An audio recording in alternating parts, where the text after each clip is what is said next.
Good evening, my name is Adam Arwood, they call me the Zotmeister, and I welcome you back to the Final Fantasy Legend Masterclass.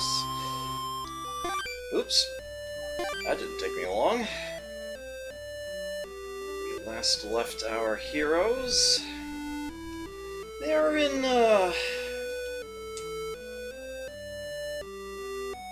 okay status, I guess. World of Sky, as they call it. Although I don't like how Zyla has a weakness to fire sitting in a slot where an ability really ought to be. We'll fix the missing heart soon enough. Money is going to start becoming really no object at all, and we can go ahead and replace that. Just for, sake of having done so. Okay, so, the fiend of this world, Byakko, when we last left our heroes, had actually recruited us, our party, to locate one Jean, who is heavily implied is one of a pair of twins that are daughters of a resistance against Byakko's tyranny. We need to go find her. Whatever.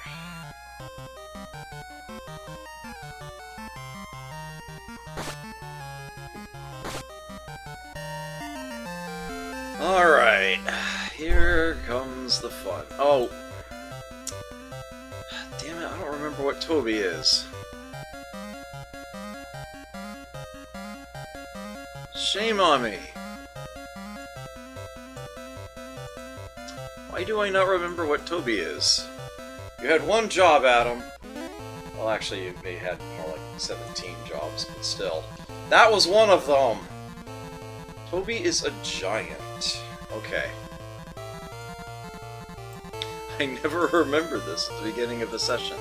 Alright, I did not want to eat that meat. That would have gone us down a tier to Ammonite.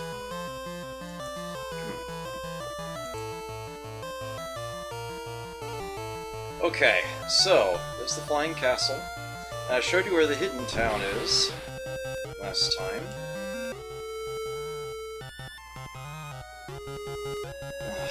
Really? Still keeps getting worse all the time.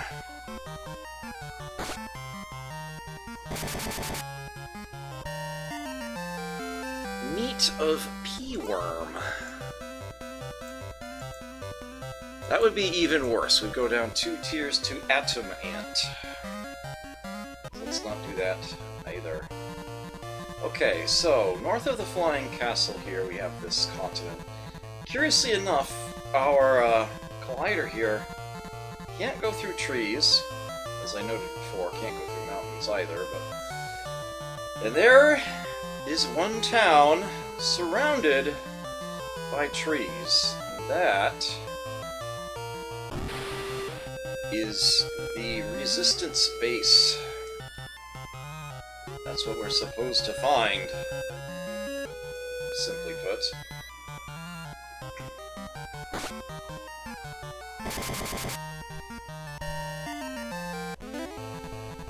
There is up here another square of trees with an open space in it that we can't fly into, and there is something in here. Eventually.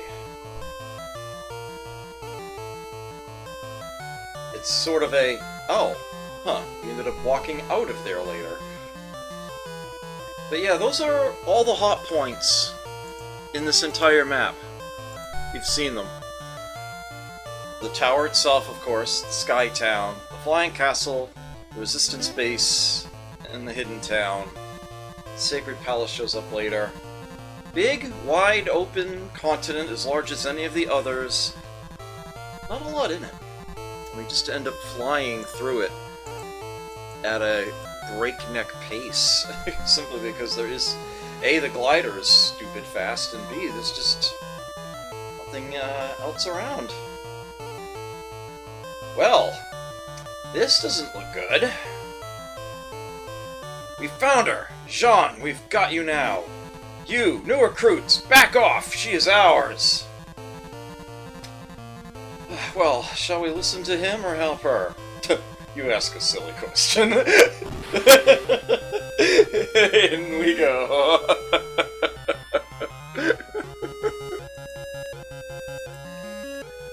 Max knows what's up. A garlic, a saber cat, and I presume a pea-worm. Yeah. Pea knife.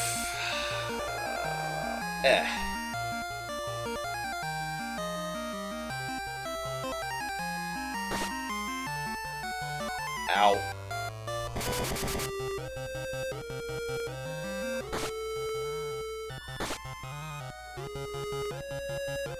Two tusks hit one time, 92 damage, and to... Ugh. That was an awful lot of health to lose.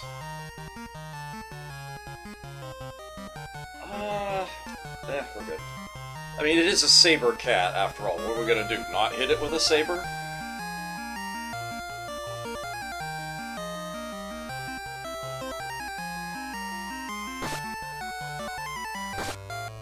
Yeah, there you go.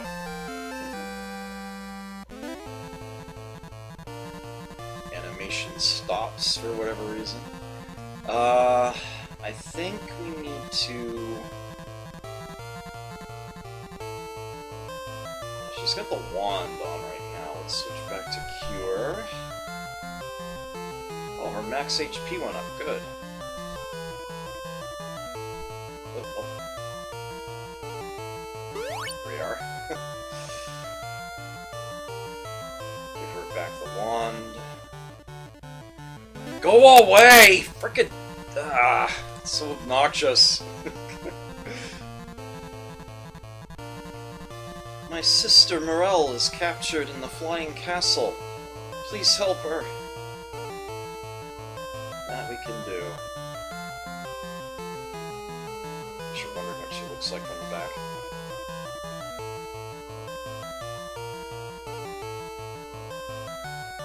Right, well... time to, actually go through the castle proper. We could have done in advance, but there really wouldn't have been anything to do in there. Figured, why waste your time? Two sirens, huh? Ah, we can use the wand. And some ice. Actually, do they count as water creatures? Let's use electricity. I'm not sure it's going to make a difference either way.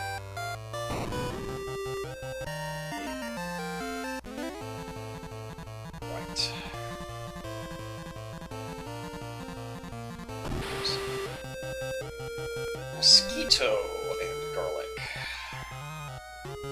That sounds like a horrible, horrible restaurant dish.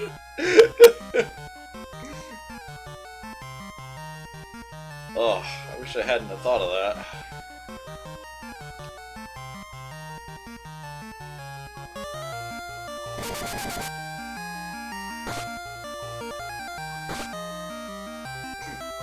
One shot.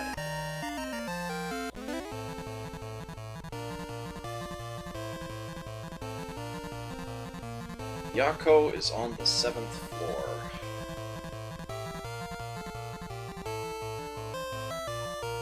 Okay, well... they're not going to attack us yet. But now we actually do have to go up the castle. And I'm just going to go ahead and speed this up, because it's just this one big, long passageway.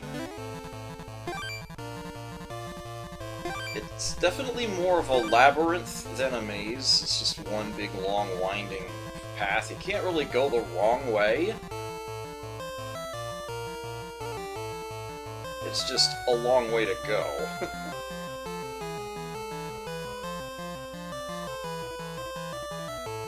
Byakko has the key to the 7th floor's room. They actually do have something new to say once you've gotten up this high.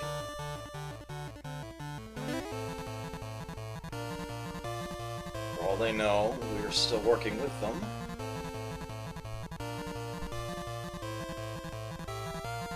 And up. Byakko is not here. The key is...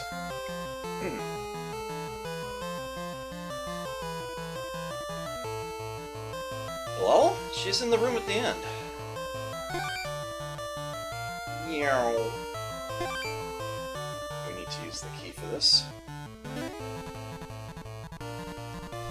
It's like they knew something was up. Who are you? You keep out of it. For some reason there are 3 enemy sprites, but we're only being attacked by 2 saber cats here. Oops.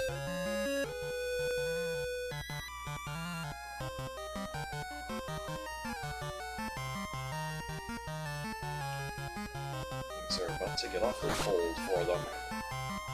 Ow!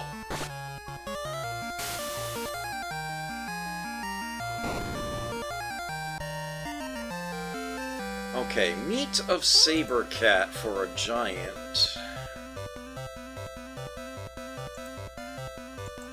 would be a nothing happens circumstance.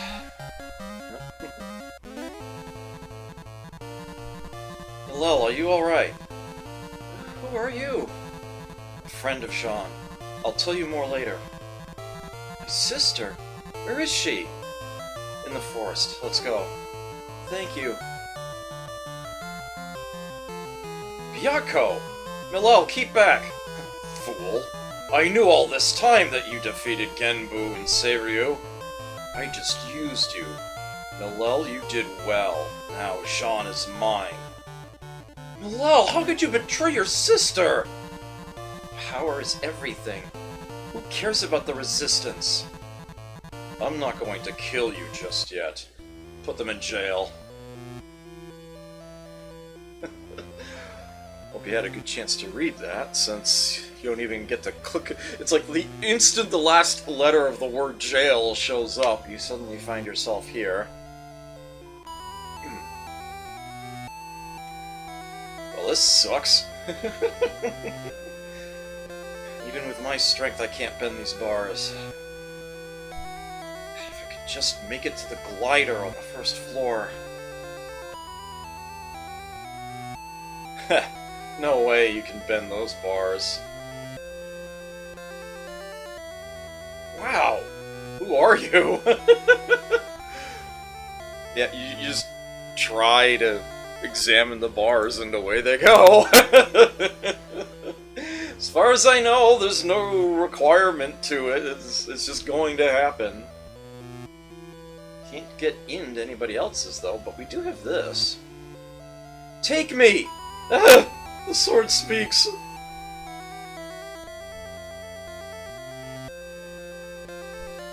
And with that, we have the Revenge Sword. Which I can't say I'm a fan of, honestly. This is much like the counter ability that came up before.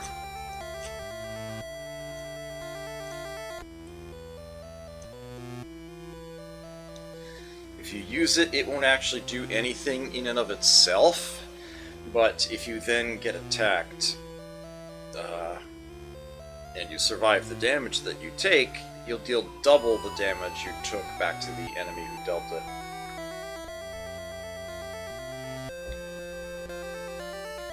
Not terribly efficient, honestly,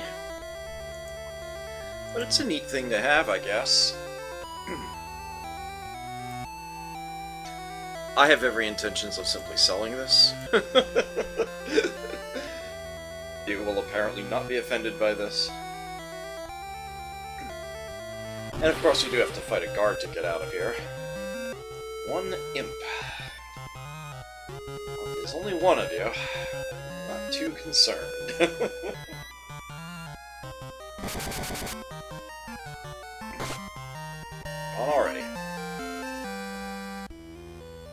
Out we go.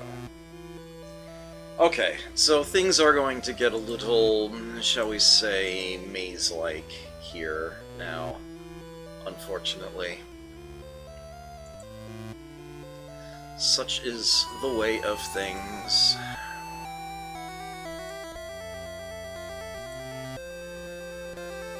Okay, right.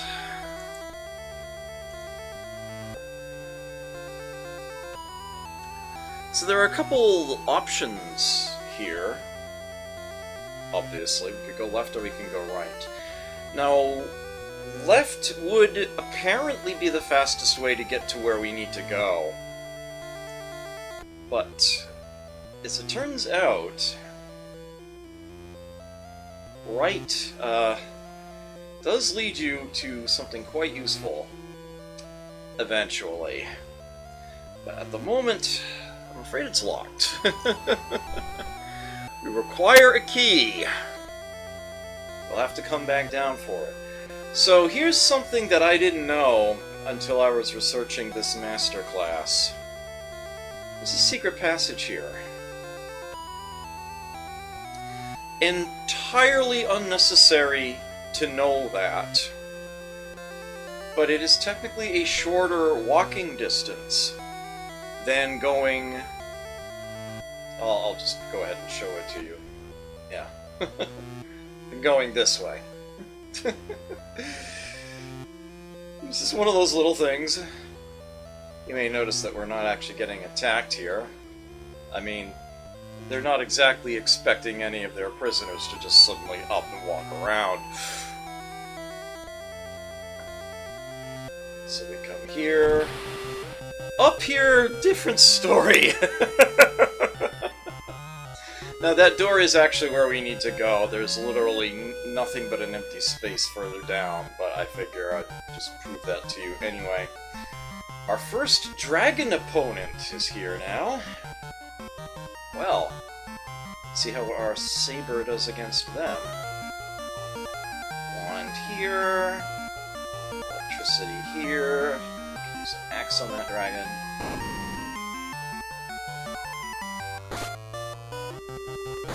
There we go.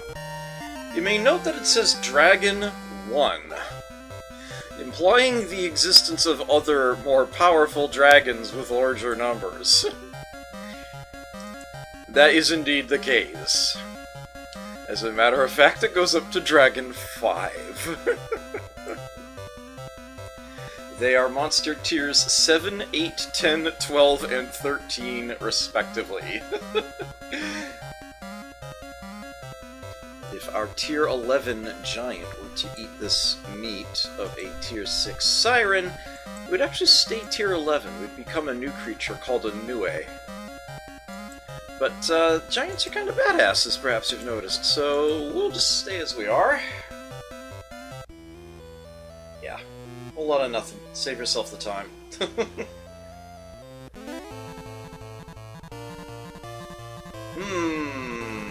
lot of guards here. Well, if we want to get this, we're gonna have to fight them, and guess what? We're gonna have to get this. I don't think they'll leave this rectangle. That door is the way out of here, and it is locked. And that chest has the key. So, either way, I was gonna show you it was locked, but... Whoops. Grenade the 3 imps. Wand. Let's go electric, and... I guess we'll just use an axe, right?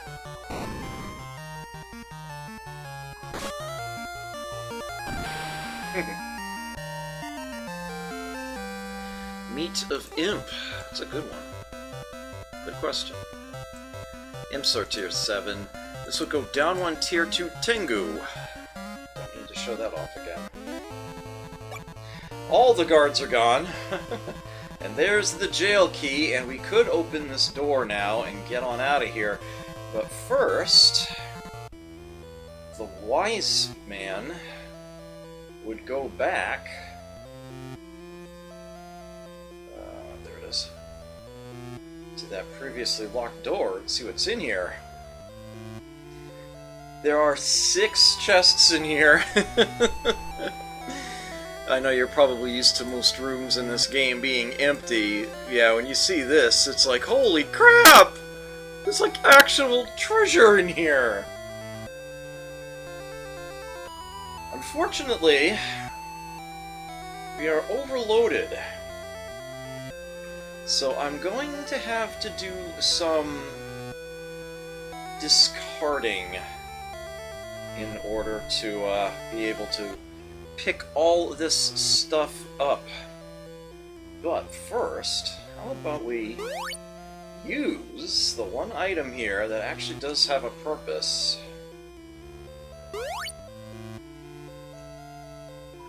And then from there, we can dump the eyedropper, the needle, and the X potion. This, just in time, is a lightsaber. Here you go, Sawn. And she just used up her previous saber, too. So we now have that available to us. This one, giant gauntlets.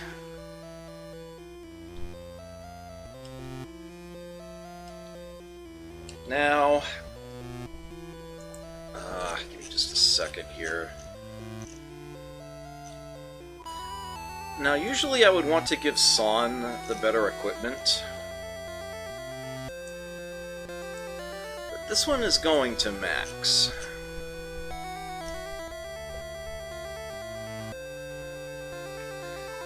So, the silver gauntlet is defense level of 4, the giant gauntlet is defense level 6. But the reason why I'm giving it to Max is that not only is it going to raise his defense by 2, but also his strength by 10! The giant gauntlets actually boost strength as well as defense. They do so by 10, and again, Sawn has no need for that, so Max gets it. Good stuff there. Next. A death spellbook, which simply attempts to outright kill the top enemy in whatever stack you target. It tries to one-shot them, anyway. Doesn't have the highest hit rate at all.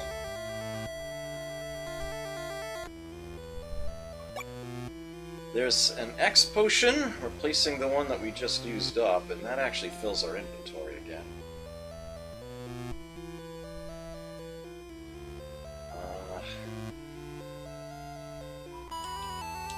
Actually, let me refresh my memory really quick on what are in these other 2 chests. Okay. Yeah. So, we are going to have to toss some things here. We won't be coming back to this place. I forget if I still need the white key or not. I don't think I do, but I don't want to take that chance. At any rate, yeah, we can easily toss that X potion. That's not going to be a problem. And we can grab an elixir. Now that is an upgrade. Elixir, of course, is full health recovery and removes all negative status conditions other than death or stone.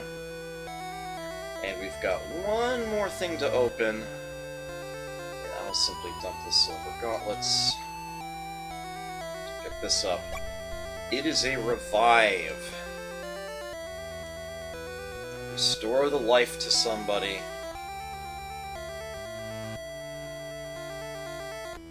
After they have fallen, without needing a House of Life to do it. Still spends the heart.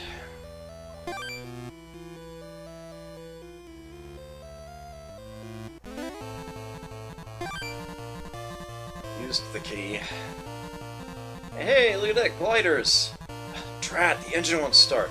Hurry, Sean is in danger! No, it's this one.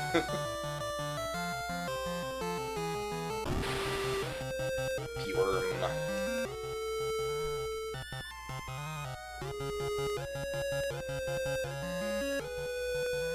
So of course we head to where Sawn was.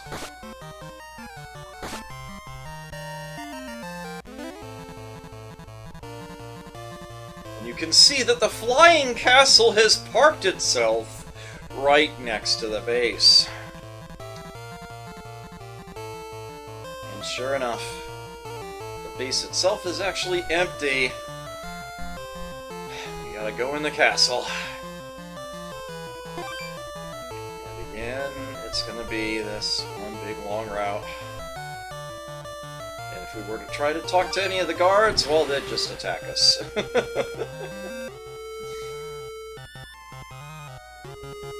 Oh well.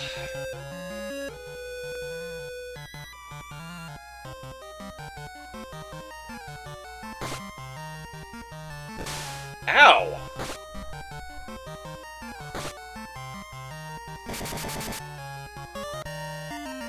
As you can see, they can definitely dish out the damage here.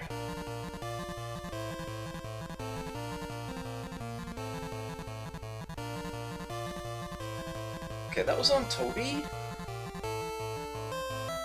You know what? He'll be okay for now, I think. Same route you saw before. Oh. Another fight here.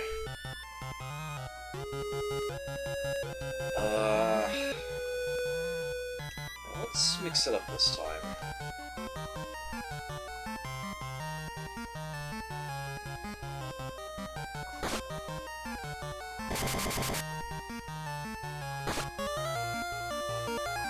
Nice, okay.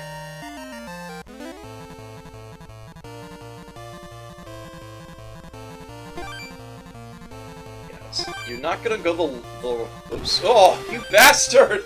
Step right in front of me!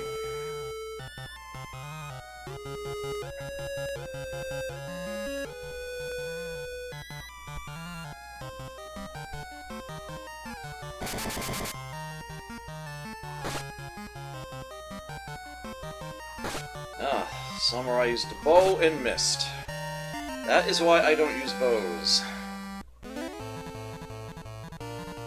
Same thing happens when the player tries to use them.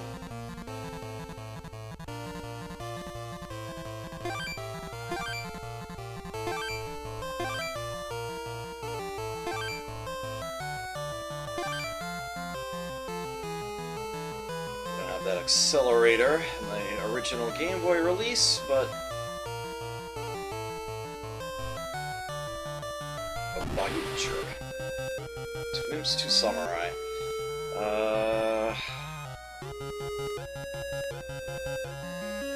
Boom. Well, at least the weakness to fire is gone. I wish it were replaced with something more useful than ESP.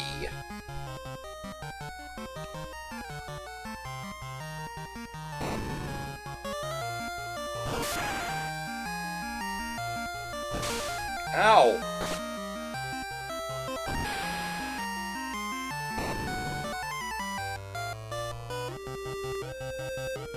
Whoa. That was weird.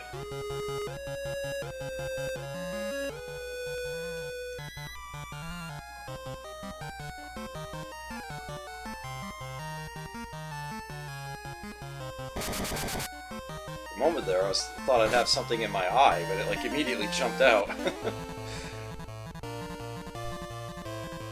Nope, he's not in here. This just has the same thing it had in it last time, the white key, I think.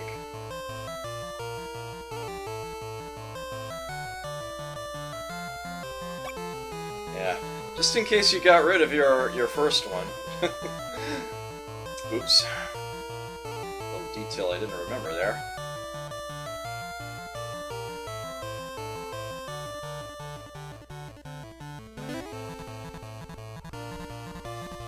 Here we go.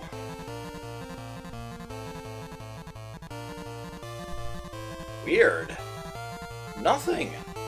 We've been through the entire castle and nothing. Well, just wait until you step back.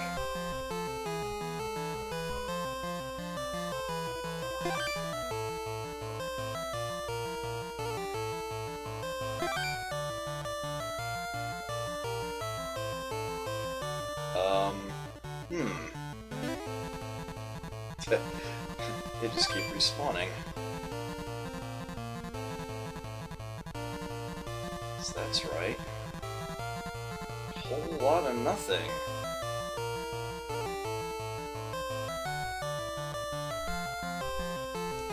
So you're very much expected to come in here and be like, what? What happened? Where are they?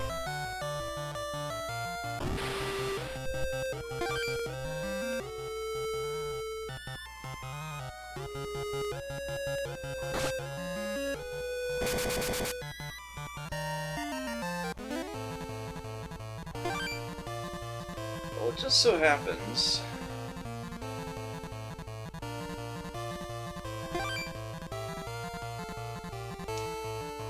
if you enter the castle, you go through it, and then come back out, you can see that the flying castle has moved while you were in there. It flew to this area that I mentioned before, boxed in by trees.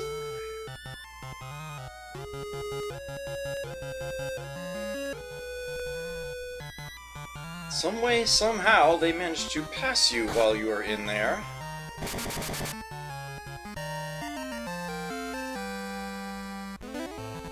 And they are in this hidden spot. With this uniquely tiled floor. Ha ha ha! This is it! I've got the white sphere! Millel, you did well, but now I have no use for you. Millel! Sister! Millel! You fiend! You are nothing. Just in time to see the power of sphere! And here is the third fiend, Byakko. I hold back, lightsaber. Let's use barrier at the start of this, shall we? Battle axe. 10 defense for everybody. Oof.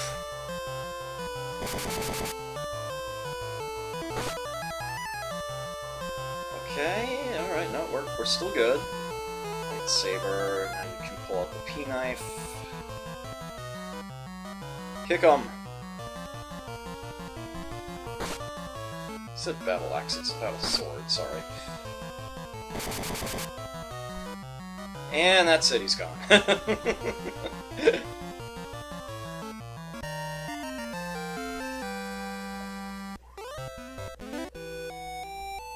won't have it!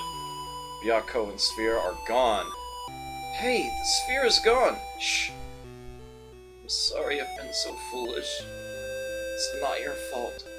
It was bound to happen. Millel sobs and a teardrop falls. Turns into the sphere. What happened? This is our secret. Sawn, take the sphere. Sister, don't leave me!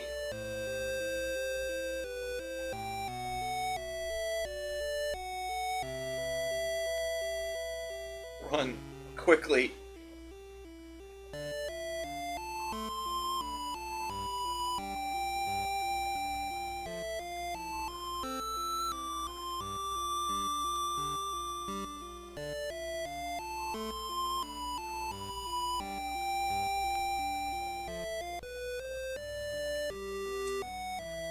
I know. Bit of a downer, ain't it?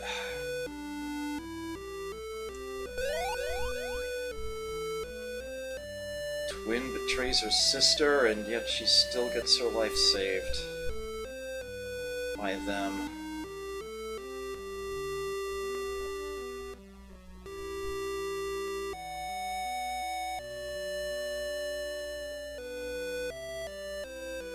Well...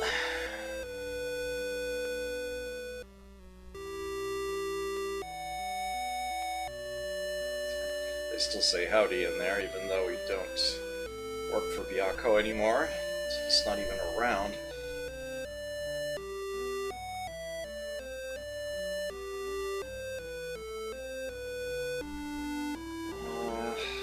Dragon armor? Can I?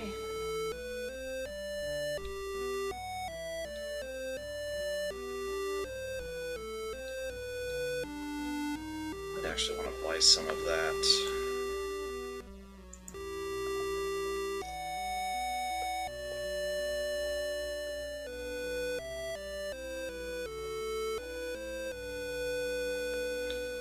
Well, actually, it's not going to matter much, because we're going to have better than that available very shortly.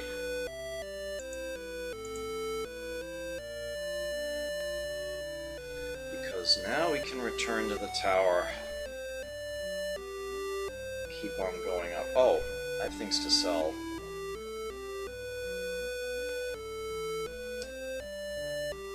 We won't get anything for the white key or the jail key, but we're also not going to need them anymore. So, we can just get rid of those. 10,000 GP for the Revenge Sword. At least we freed it from prison. And 2,500 for the Death Book there. Inventory has space available again, and we now have plenty of money with which to do some upgrading.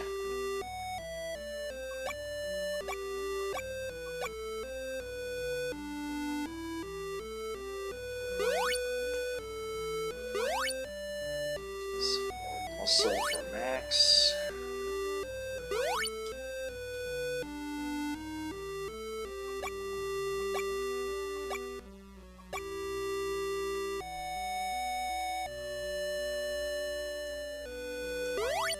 Some more agility for Max.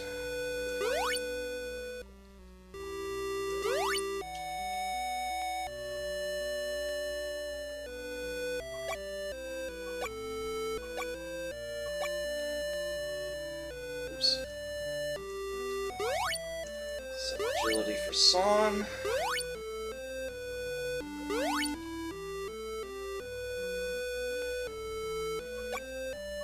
Oops, I did not mean to do that.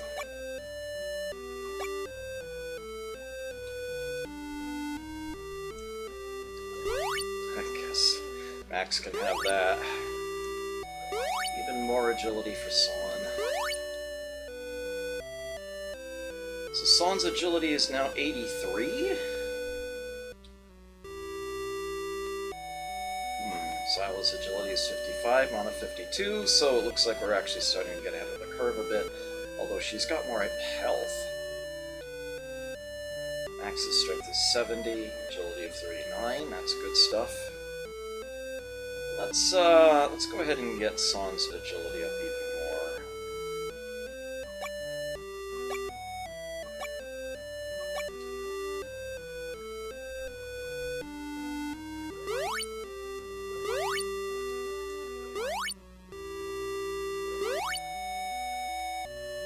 Sort that a little better.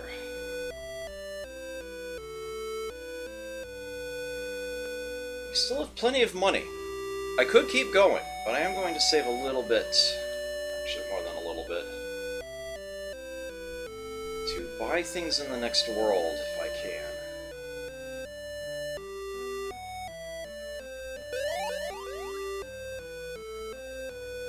I get there. You may notice that our glider is, actually, where did I park it? Ah, it's gone. Yep. They took it away.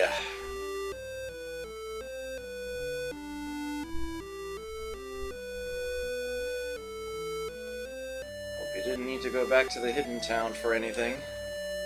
Ah, you say the glider is outside.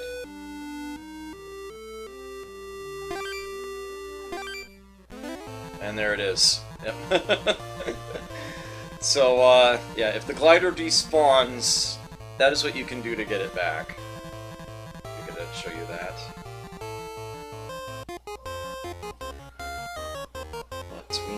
spend any more time there. That was a very short world, like I said it would be.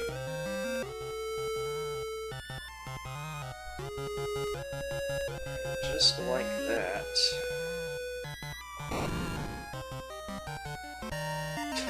Nice. Pretty sure Manticore is much too weak for us. Yeah, we'd go down a tier to Hydra.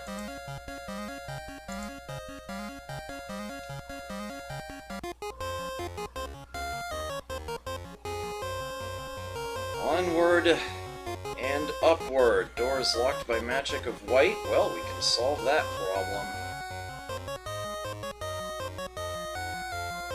There's the white sphere. The seal is broken. And we are once again ascending the tower. I need to take a very brief break, quickly step away, take care of a thing or two. I will be right back and get right back at this.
Okay.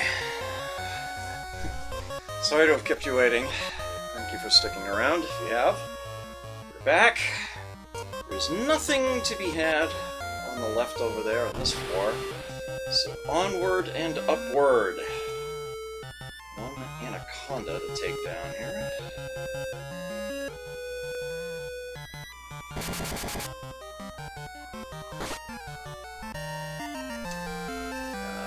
Probably not. No. That would be down a tier to a lava wall. No, thank you.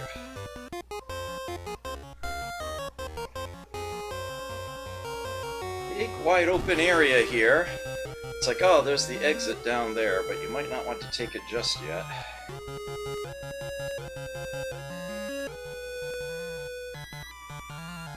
Geezer.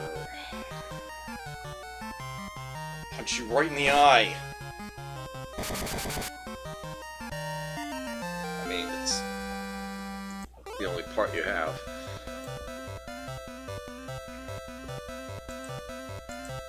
That would be bad meat to eat. Down 2 tiers to a gunfish. hey, look at that. There's a pool there. Surprisingly early. It's just like, we just started the tower and already there's a pool.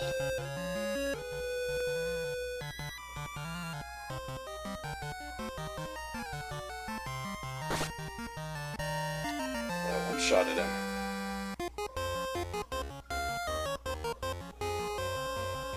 This way.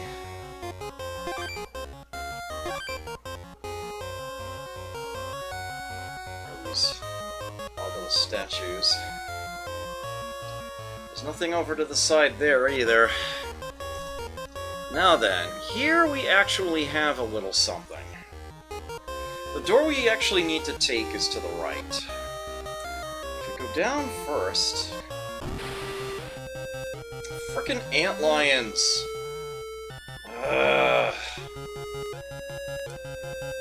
What is it with Japanese RPG developers and antlions?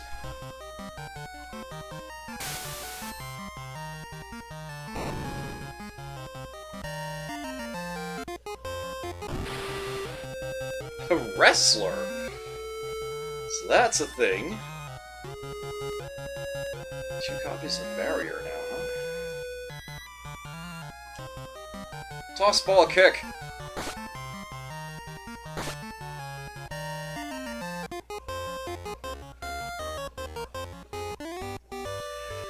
Okay, so this place. So I mentioned something about this quite some time ago, that I had this mapped out physically on paper, and I do not for the life of me know where that map went, and it makes me very, very sad that I don't seem to have it. This area that we just stepped into is this one big, giant, empty rectangle of space. Except that its corners are missing. I'll head over this way and you can... Oh, well, after a fight you can see it. 2 hunter bots and a triceratops. Let's see. Let's saber the triceras. Wand the hunters and elect the hunters. And then axe the triceras.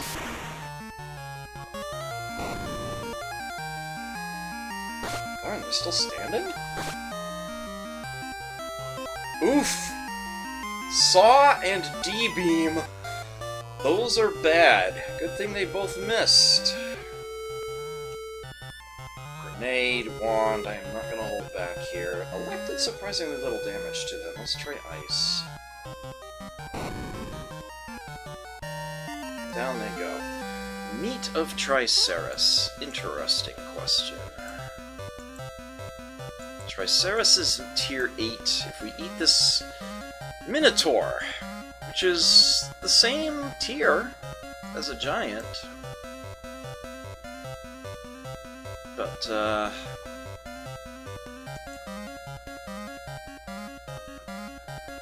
yeah, I don't think it's gonna matter much.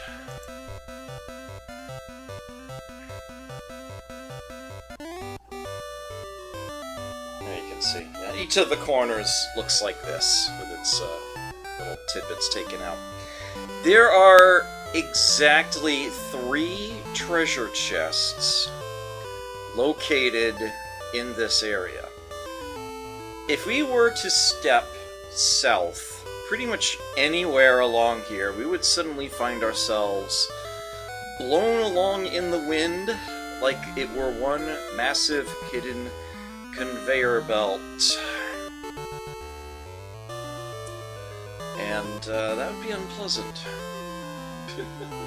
I am going to show you how to get each of these items. It is not necessarily going to be the most efficient manner, because I lost my map. But I do remember that at least one of these, if you are lined up with it perfectly atop where it's going to be, head to it due south, you will get to it without a problem. So let's see if we can figure this out here. So the first treasure, you can see that the corner is essentially 4 tiles. going diagonally. 1, 2, 3, stand on the 4th tile across from the top and go straight down. And there's the first one, and it's an elixir. So there's good stuff right there. Well worth that. So we'll head straight back up the way we did. And it's 1, 2, 3, 4, 5, 6, 7, 8 tiles over. That was 4. Some ogres.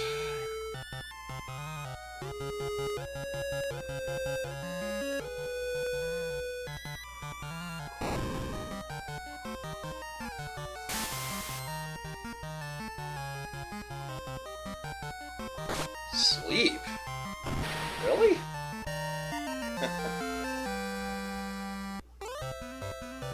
Okay, nothing happens if Toby eats that. 5, 6... oh, come on. 4 harpies? This is ridiculous.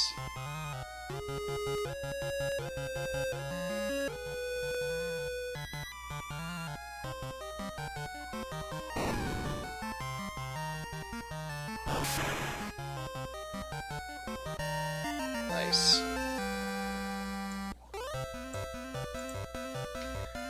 Down 1 tier to a snowcat. Sounds like fun, but no thank you. 7, 8. And we're there. And it's a potion. And then we suddenly get shifted off to the right, some interminable distance. That's okay. We just... well, that's not working now, is it?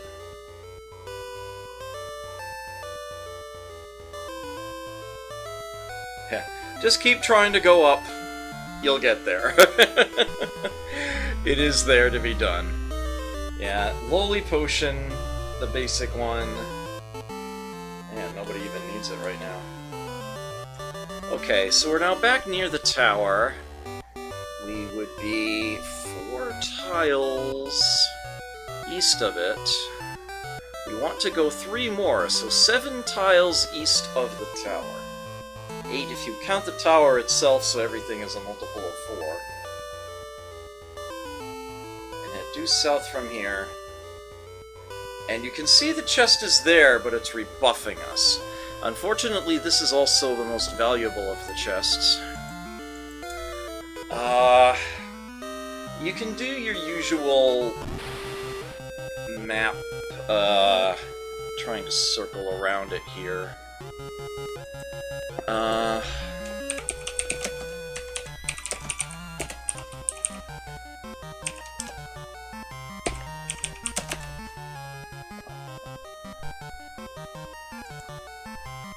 Let me see here.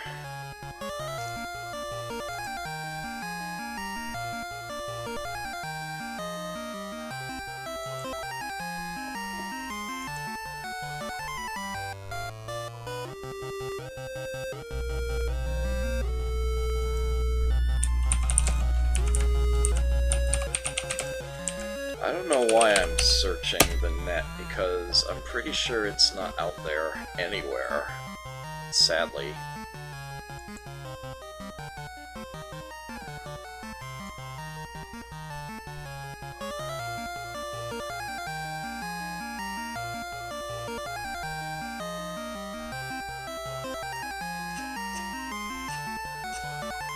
Maybe there's at least a set of directions to get to it.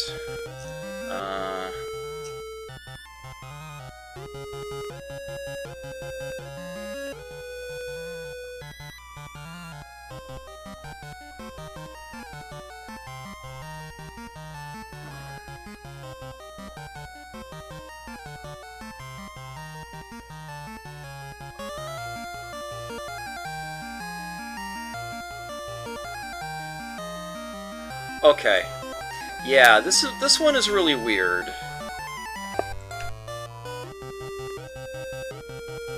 Let's see if we can make this happen.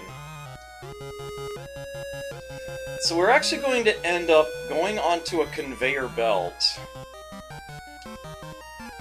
that is going to take us literally through the chest.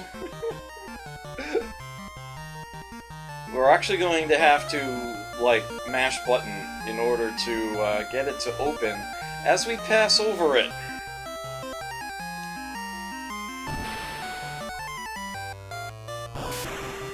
You're probably thinking, especially after that last one was just a potion, this had better be worth it.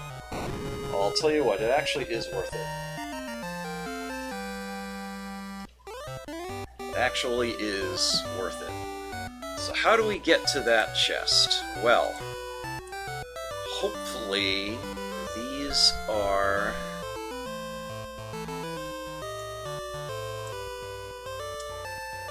correct directions. Alright, so we actually want to go back to the tower and head south from it.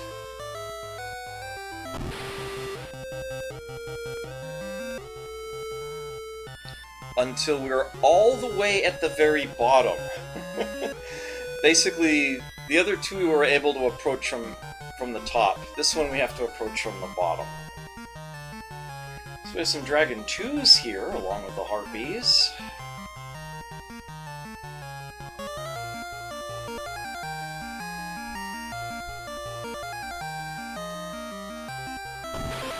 Let's get rid of the Harpies real quick here. Hopefully.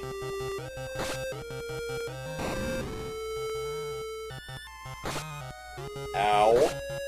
Ah, that could be a lot worse. Something tells me fire magic isn't going to be so useful against a pair of dragons. Grenade, on the other hand, pretty decent. So we are actually going all the way down to the very bottom. Are you serious? Sheesh. What do you mean here?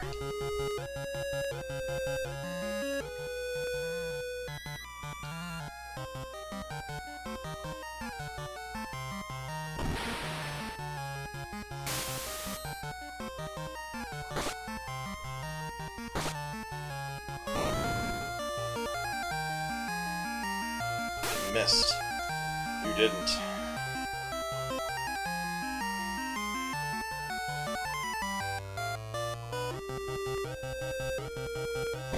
Toss ball kick.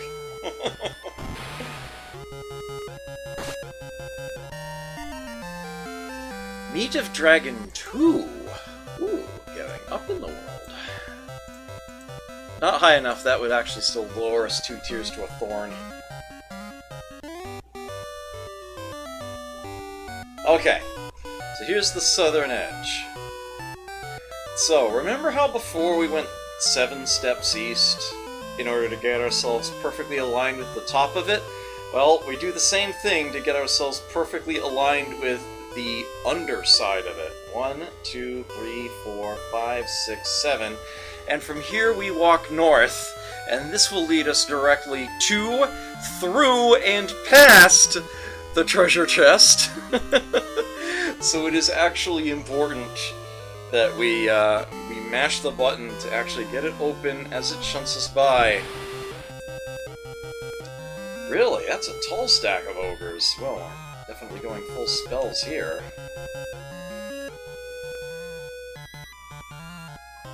There we go.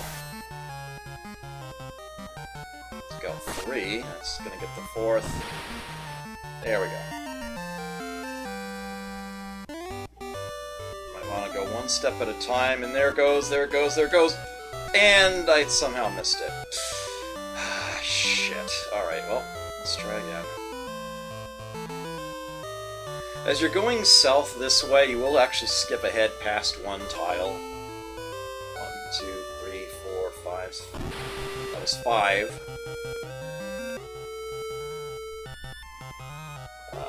Harpy and Dragon 2. Okay. This is worth it, I swear.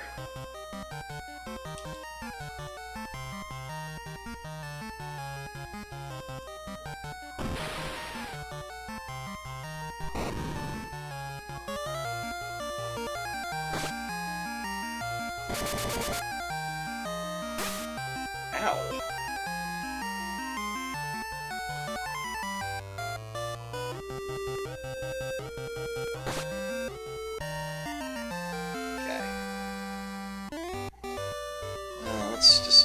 this up, shall we?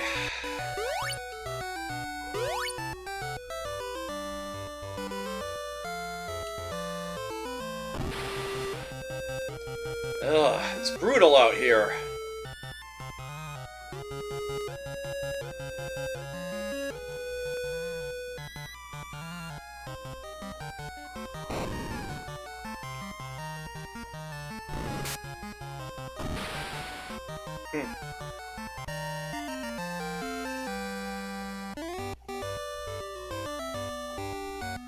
Oh, wait, how did I miss it by that much? Are you serious?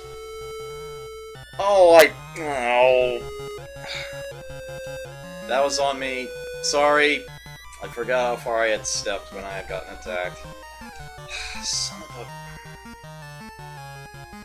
That was on me. That was my mistake.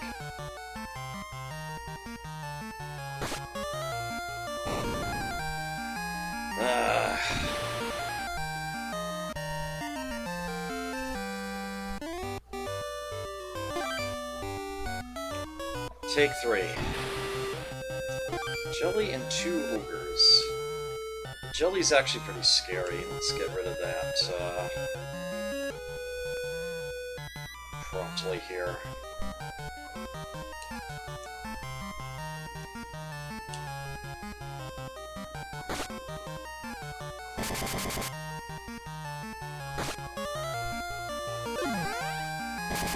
Oh, and now Xyla's asleep. Oh, that's an unfortunate turn of events.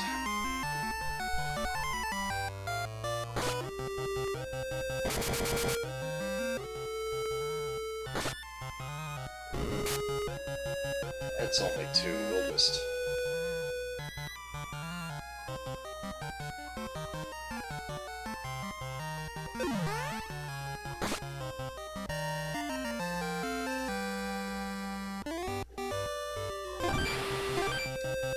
Ugh.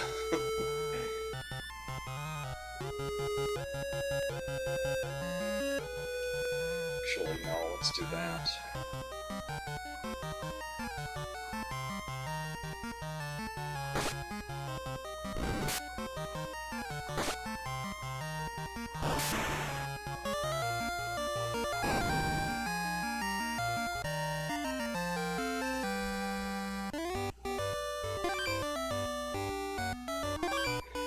Okay, look.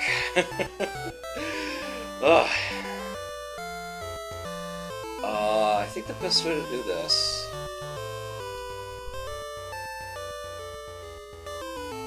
is we need to heal here.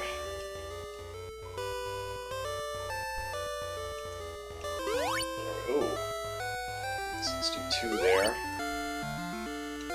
1 on yourself. We're good, so let's not forget to switch back to the wand. Very important.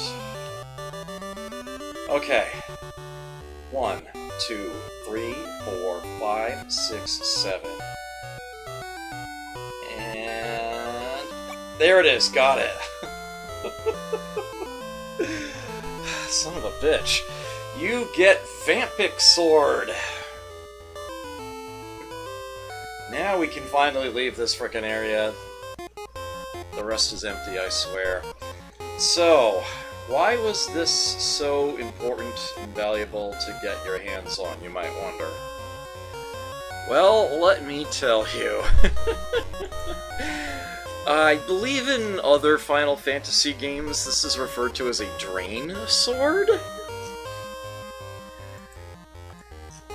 But this is like a really, really good one. Oh, pardon me. So, its attack power is 4. To put that into perspective, the battle sword is 5, the saber is 6.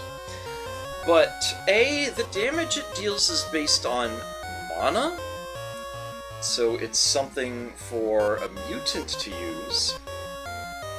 And secondly, whatever amount of damage it manages to deal, its wielder heals that much. It steals HP, which which is going to do a really good job of keeping your health up during nasty fights. Yes, you hit, you heal. Guessed correctly. So there actually, it was available for purchase at the Hidden Town for 10,000 G, but yeah, we do actually get one. Very happy to have that. Okay, so, screw that area. If we keep going to the right, we have to fight these guys here. Yeah, so basically I'll keep using the P-Knife for now, but once that's used up, I'll switch over to the Vampic. Or if she gets particularly injured between battles, I might switch it for the next one or two.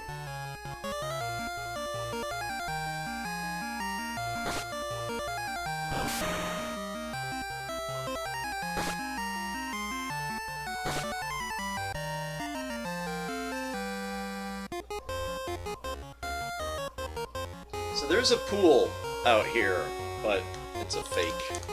Yeah, that one doesn't work. So here's the exit. We could have gone to it from the right, as you can see. If we had went right from the very beginning, we could have done that, but then we would have missed those treasures out in that area.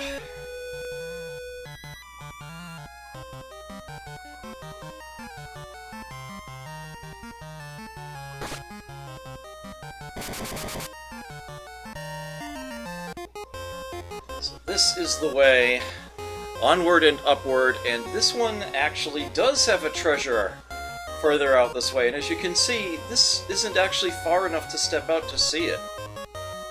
Now you can see it. A couple of antlions.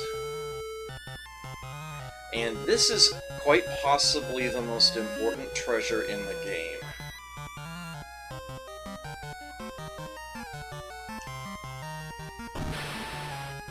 So those of you who are familiar with this game, you know what's coming.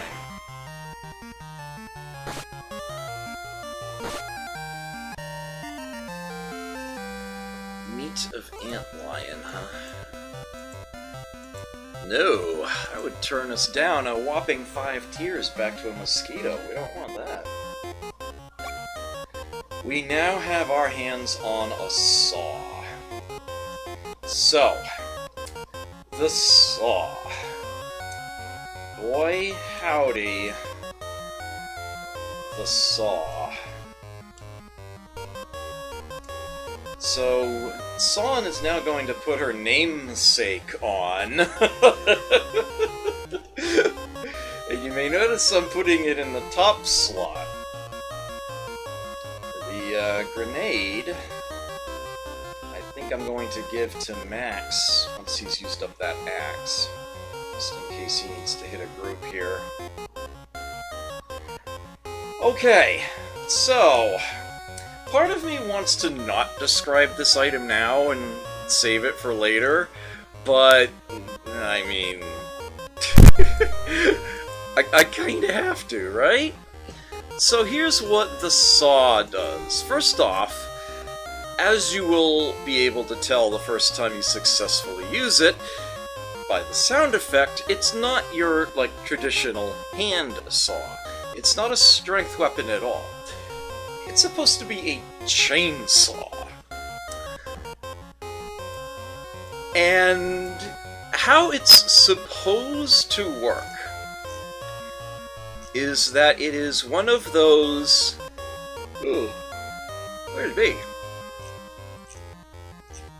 One of those percentage chance, if it hits an enemy, it kills it outright.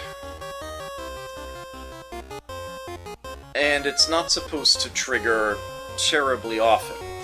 Well, it actually triggers a lot more often than most effects of this nature do in games like this.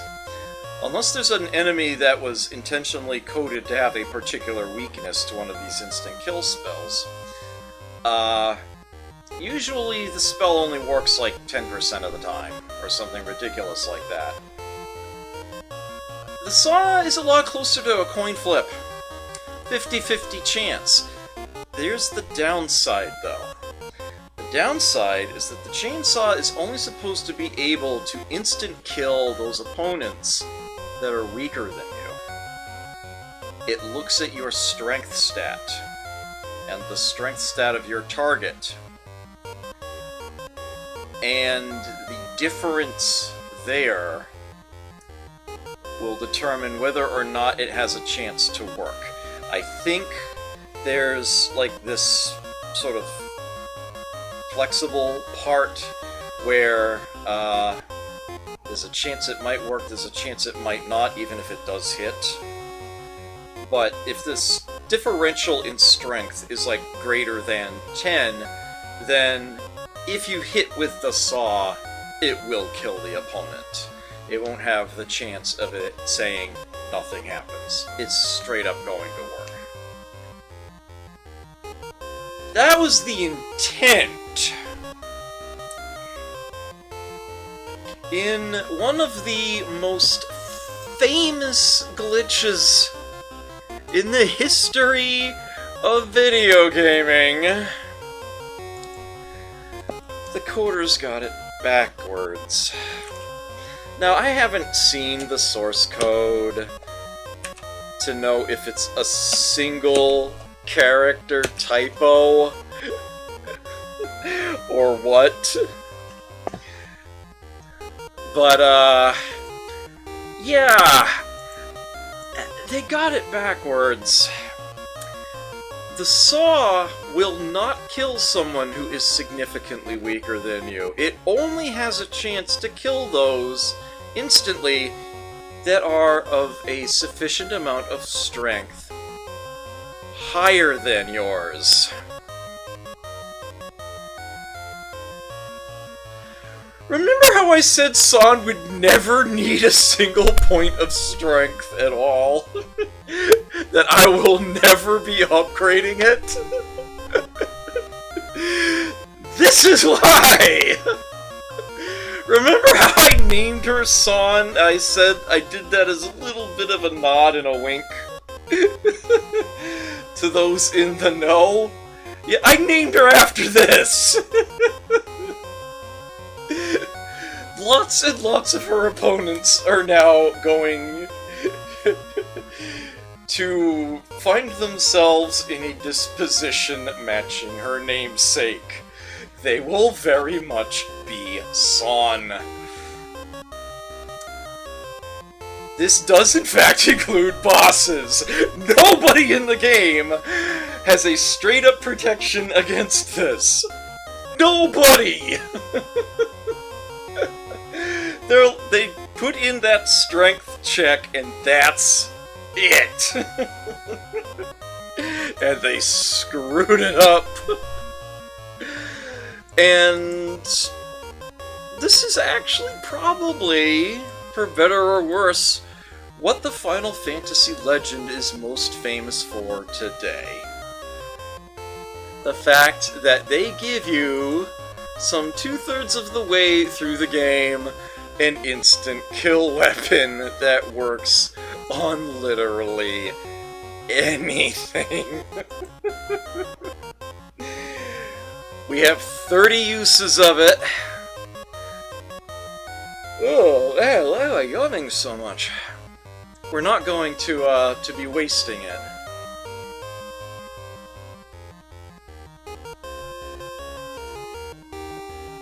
But all of the really nasty fights.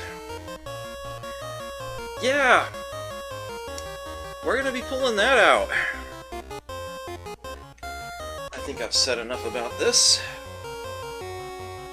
Onward and upward.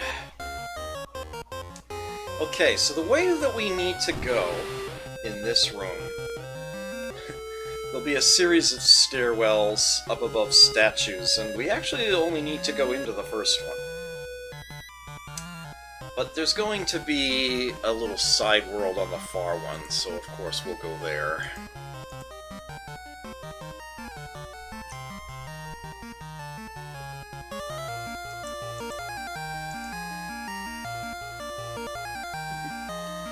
Yeah, this is a fun little thing, actually.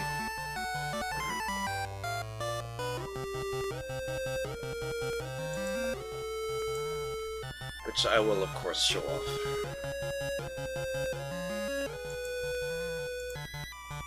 But first we have agility to get rid of. Oh, I suppose I should try to use it, right?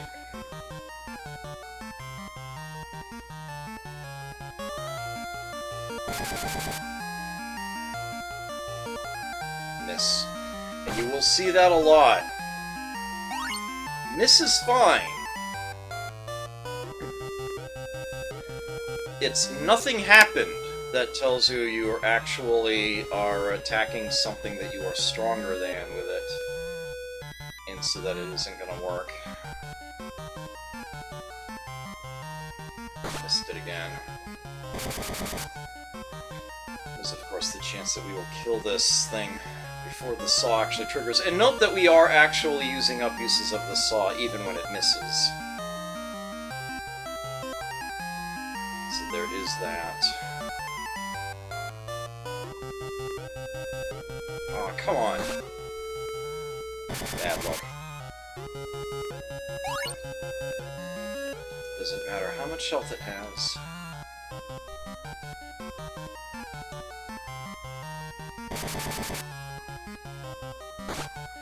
This is a good... Oh, no, we beat it anyway. Well, darn. I noticed that Zyla took a decent amount of damage that battle, so let's actually give her the Vampix sword for the next one. Also, Max used up that old axe, finally. I may as well give him the grenade for the last few uses. Now, I am actually going to, we'll do it when we come to it. Okay. So here's a cute little side world. This pool does not work. We haven't had rain in a long time. I'm thirsty. Give me some water.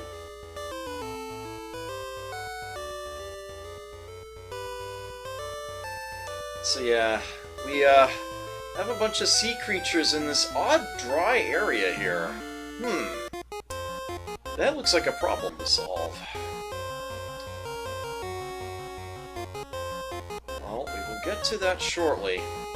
First we go up. There is an item over here. Oh, really? The saw only hits a single target. Mind you, there's so many of them. Oh yeah, and you need to heal anyway.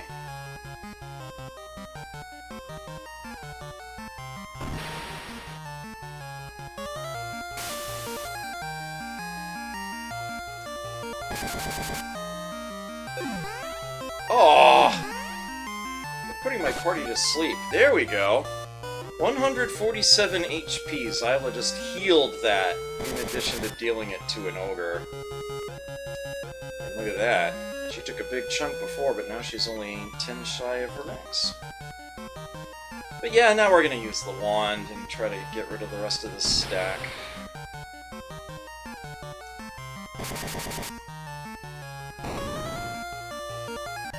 There we go.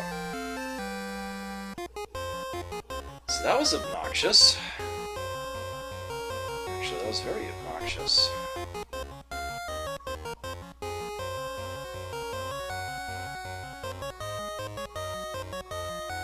She still has those X potions. Oops, I did not mean to do that.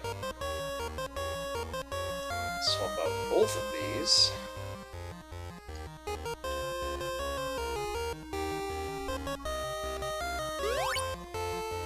Twice. I'll give one to Toby. There we go. Oops. And swap this back for the wand. So, yeah, look how much money we have right now. It's just skyrocketing up here. So this is an army helmet. And this is a massive step up in helmets. Here you go, Sawn. Their defense goes from 25 to 34. It went up by 9. The silver helmet is 8 defense, the army helmet is 17. That is as much defense as both of these combined. So that's good.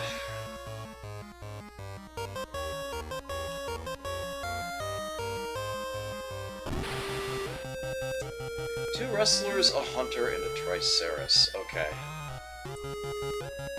Let's try to saw the hunter. You can P-knife the triceras. Use ice on the wrestlers. Do I want to... Nah. You missed.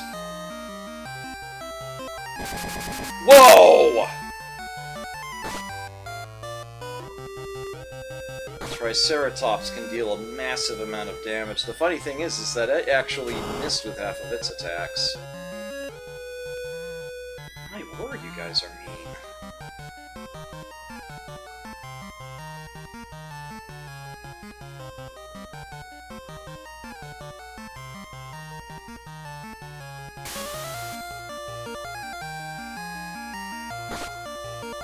Alright, so you're finally down.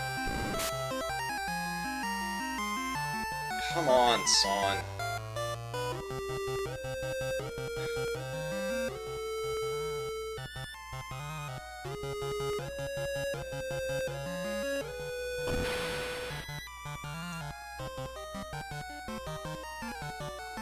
Man, she hasn't hit with it yet.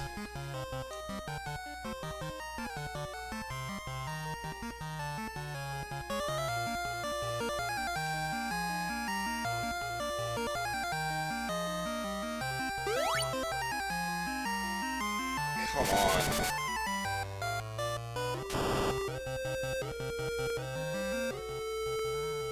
I swear it can work.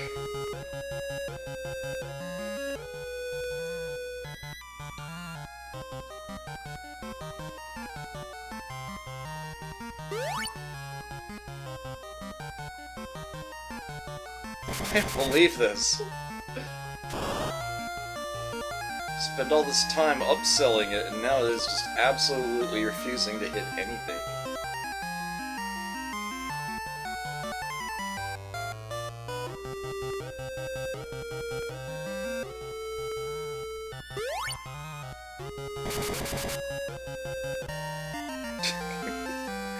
Come on, Sawn. We killed it first. This is ridiculous.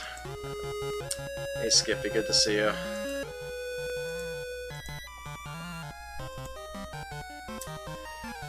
Ugh. Look, this isn't that difficult. Let's try using it on the triceras.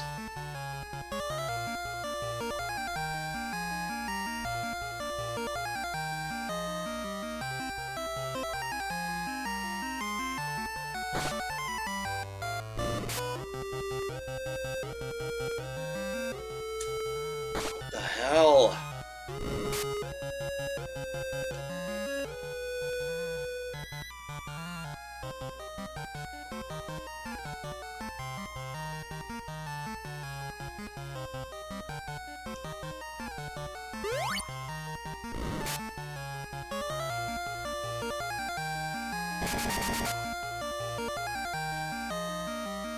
What is going on here? I can't believe it's missed this many times in a row.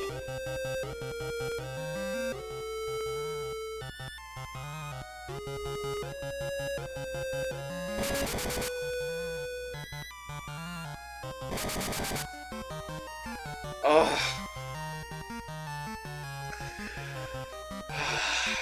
Right. Well then. Guess I'll show you later.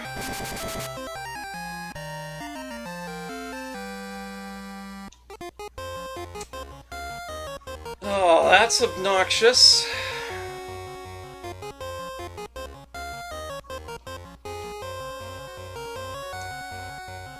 So I'm gonna go up at least one more floor here.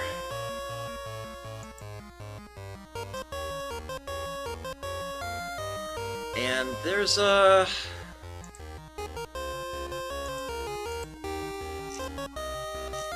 refresh my memory on this.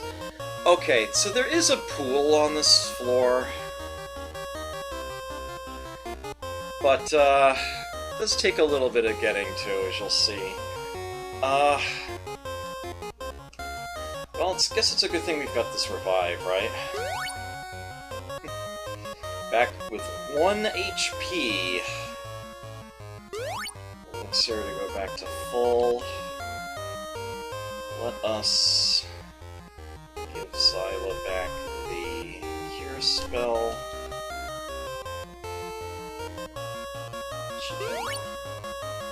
I don't have to completely top everybody off, but I do at least need to heal a good chunk of it there. That was pretty nasty. Back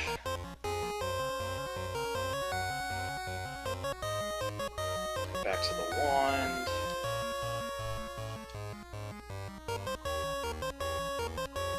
Hold on to this elixir, say. Inventory spot, but you can't really effectively use it. Let me swap those.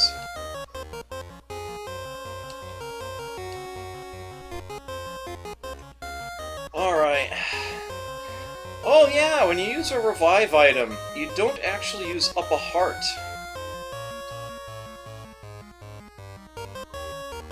Only a House of Life uses up a heart.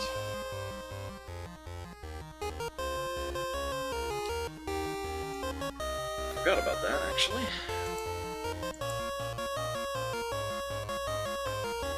Okay, so this is the 14th floor of the tower. Now, there are actually 2 pools on this floor, and I forget which one is the real one. Ugh, 2 jellies, huh? Well, guess what? We're not gonna play around with the saw here.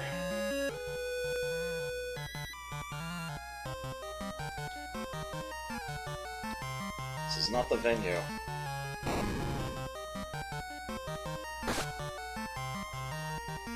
Bother.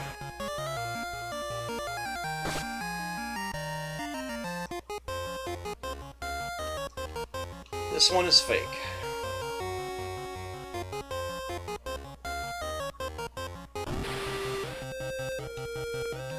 Another jelly.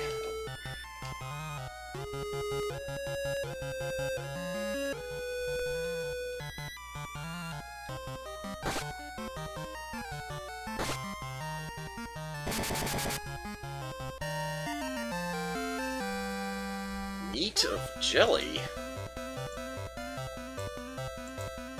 Nothing happens. You may notice that you get almost no money whatsoever.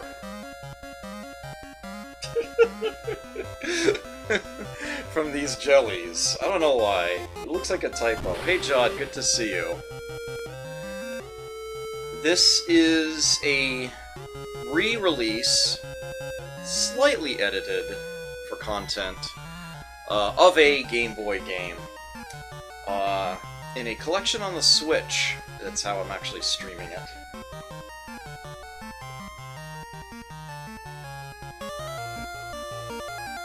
Collection of Saga. Look, Sawn.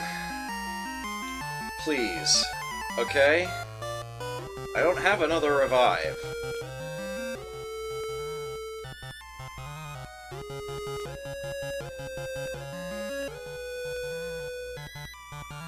That ought to help.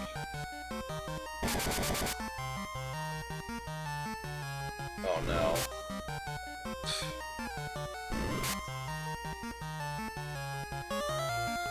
She missed again. Almost used up half the saw at this point. Don't worry, there's a way around that. There's actually a couple ways around that.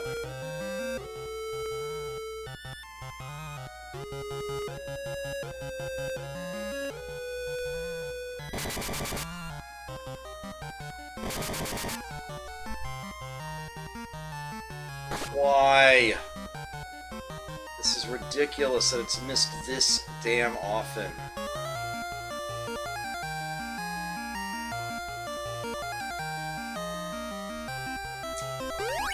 I can't believe this.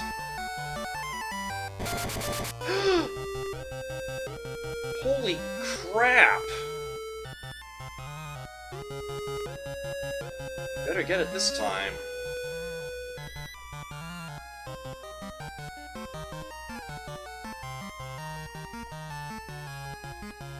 I could have sworn I gave him an elixir. Can you not use elixir in battle? Oh, shoot. You cannot use elixir in battle. I don't think I realized that, honestly. Alright, well, guess what? Everybody else was actually going to actively try to kill this guy. And she's down. Again.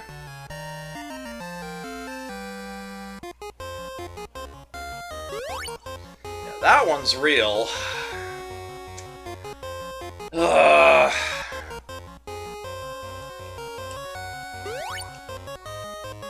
Took 2 sips to get Sila all the way up to full health.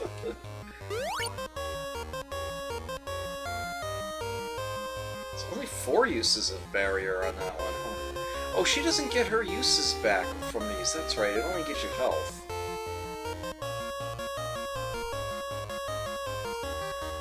Well, this is annoying.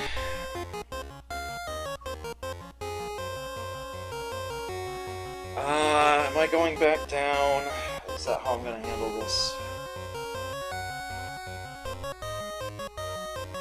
Actually, I think at this point it's easier to keep going up. Oh, but the start of the next area is actually kind of rough.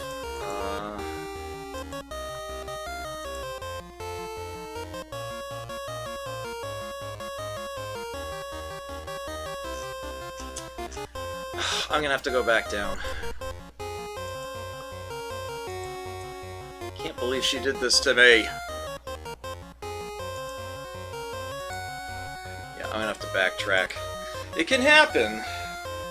I mean, obviously, if she was actually dealing all the damage she was capable of, we would have stayed ahead of the curve on that one, but still, my word. Alright, well, at least we can do so efficiently.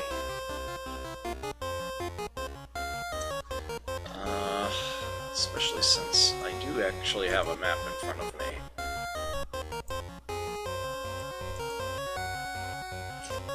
In case the floor slips my memory. Right, okay, yep, that puddle is a fake, so, just go this way. Oof! Do not hold back.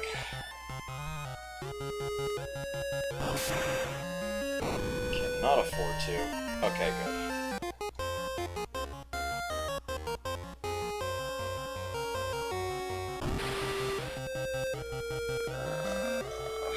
Okay, we're almost there. Almost there.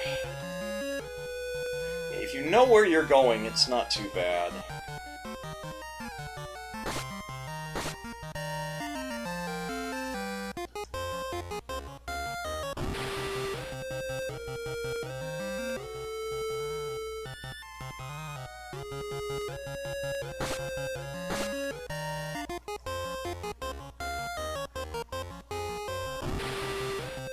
Sheesh.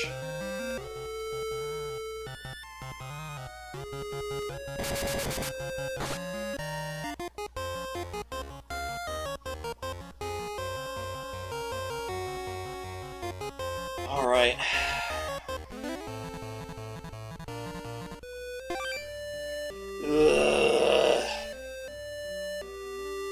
Where's the House of Life?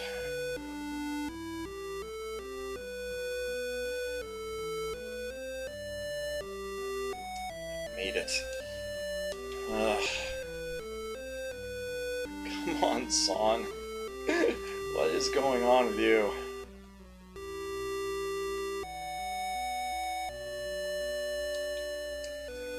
Well, on the upshot, we do have ourselves quite a bit of money.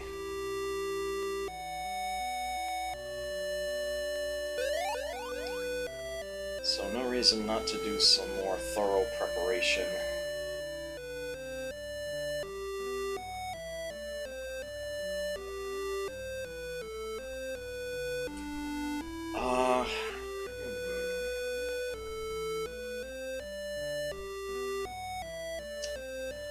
Well, let's see. Dragon armor for everybody is certainly doable. Not an issue now.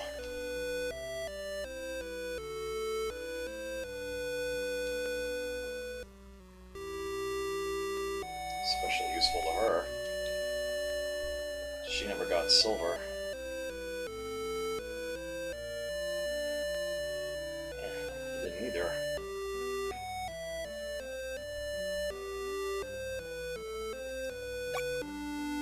No, no, no, no, no. I want to keep that, thank you very much.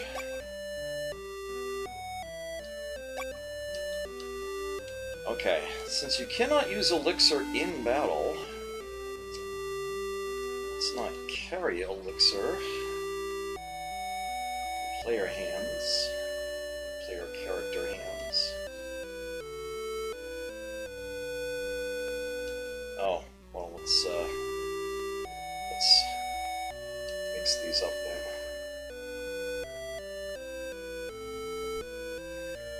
Full battle sword still, and then that? Okay. Sawn is definitely good in the weapon department. Zyla has gained stealth. That's neat. Wand is about to run out, but we've also got this whole electric book sitting here. And I've got the Vampic sword for when the P-knife runs out, so she's good. Guess it's just doing more of this. Actually, before we do that, let's just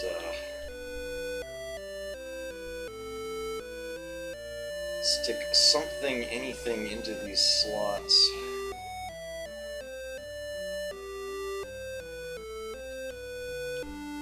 Just to have the,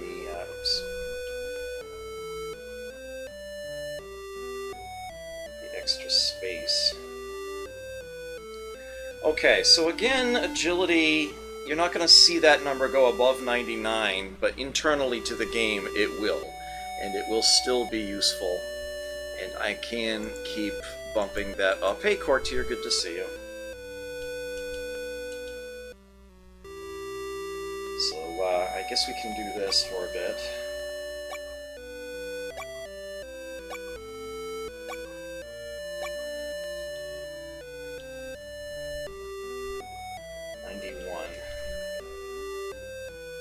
'93, 95, 97.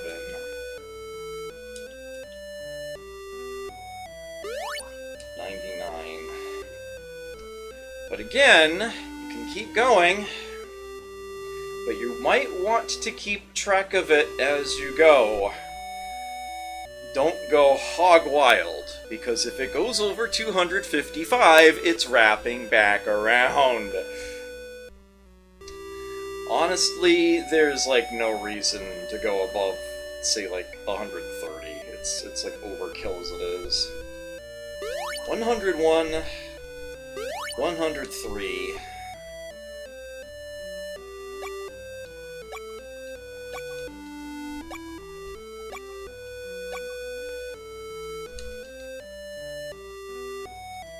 '105, 107, 109, 111, and I'm gonna leave it there for now because that's a good easy number to remember.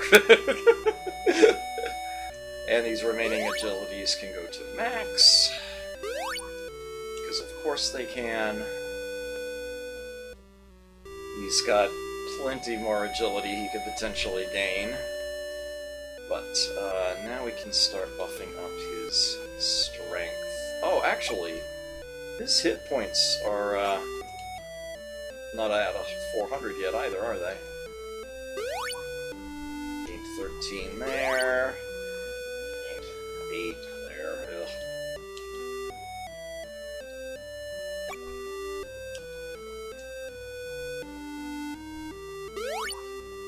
Nope, one more. Hopefully it's a big one.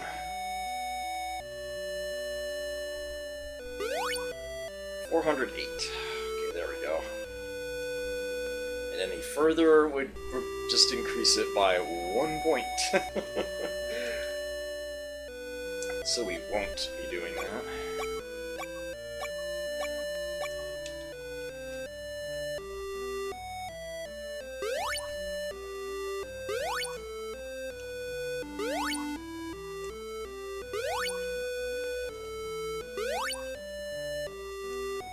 Lots of muscle for max.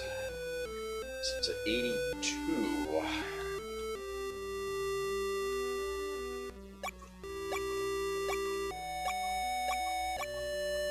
This is the downside. This is both the upside and the downside of having humans in the party.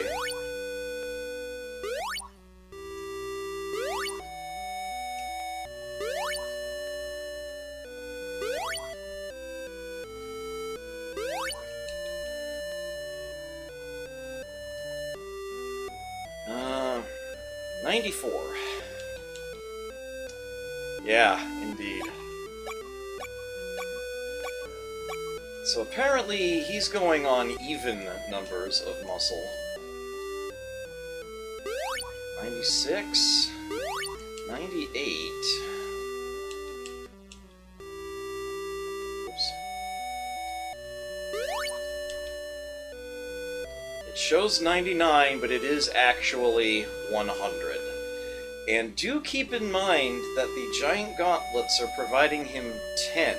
I can prove that it's 100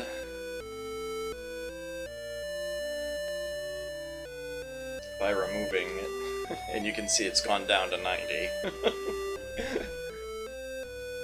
With them on 99.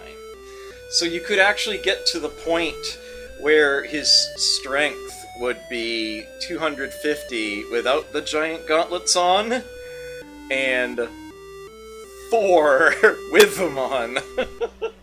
If you really wanted to do that,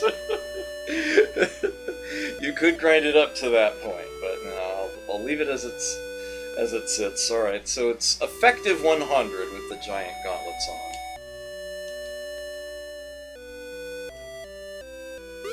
102, 104, 106.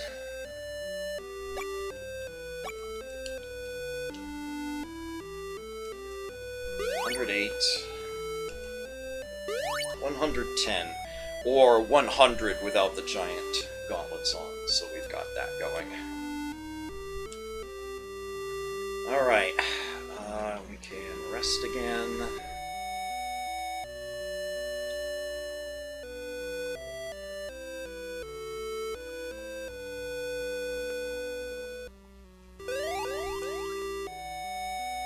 And since we do seem to find ourselves with so much cash right now,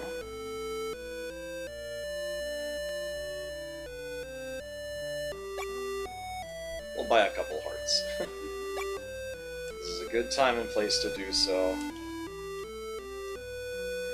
Sawn and Toby each need one.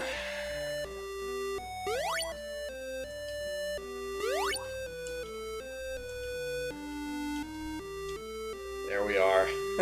It's like nothing ever happened to them.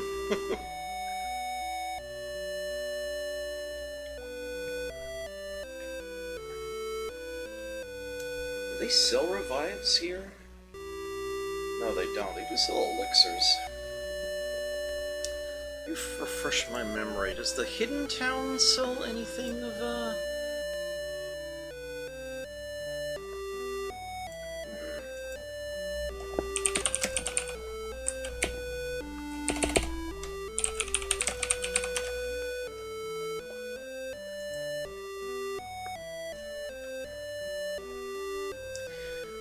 Yeah, I could buy another Vampic sword out of the hidden town, or another lightsaber.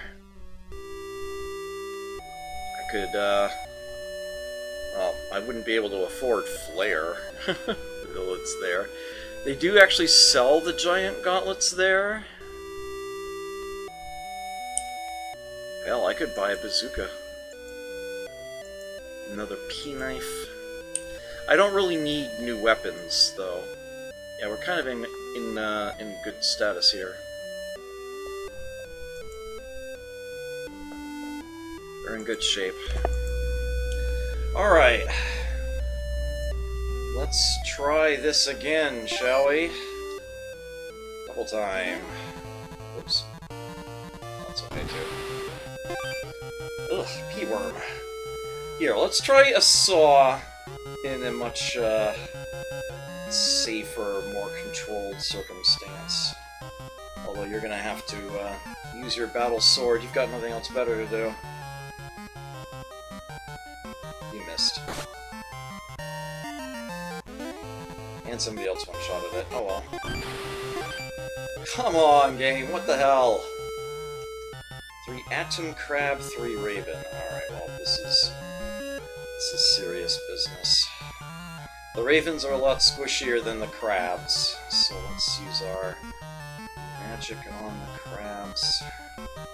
They're sea creatures, so electricity should work well.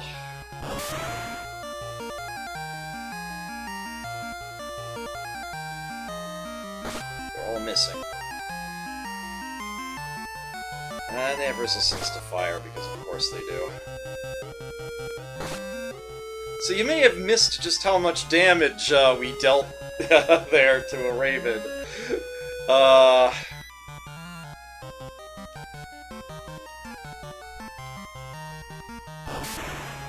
That was with a saber, not a lightsaber. Sawn attacks Raven by saber, 295 damage. Yeah, we're getting good numbers here. I think they figured most people would stop when they saw the number wasn't going above 99. I know, it totally keeps going. Oh no, not Medusas, please. Anything but them. Ugh. How many eagles? 4? Alright, well, you get rid of a Medusa. You just burn the eagles. Let's make sure they're dead. You can... yeah.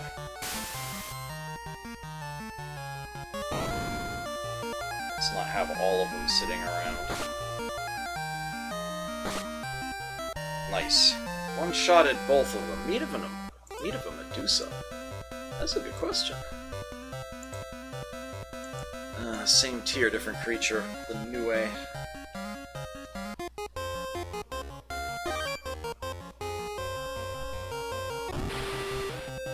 Phasers.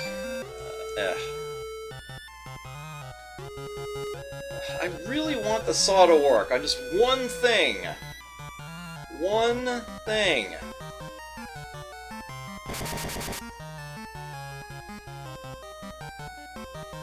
There we go.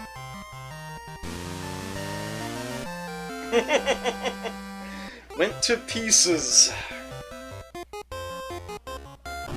Alright, and with that, we will simply be holding on to the saw for battles of greater significance.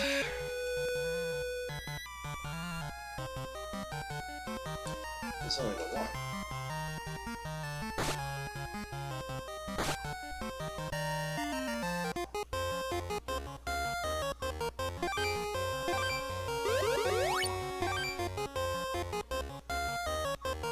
Meow.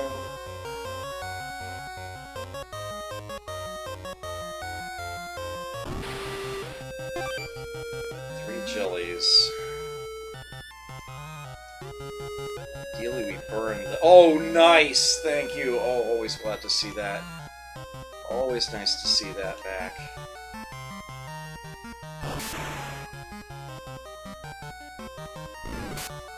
Ooh. Ow.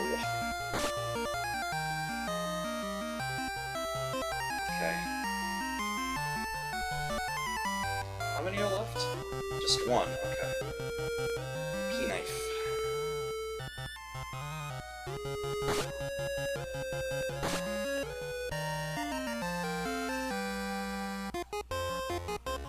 Okay, Zyla, let us give you back. I think Max was holding on to it, actually, yeah.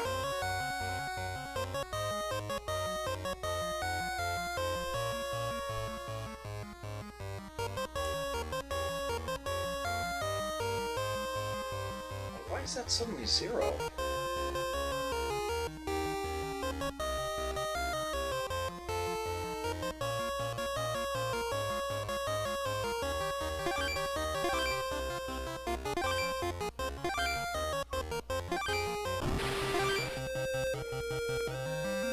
Alright.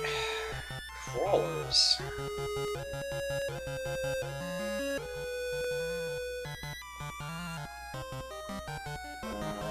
Eh.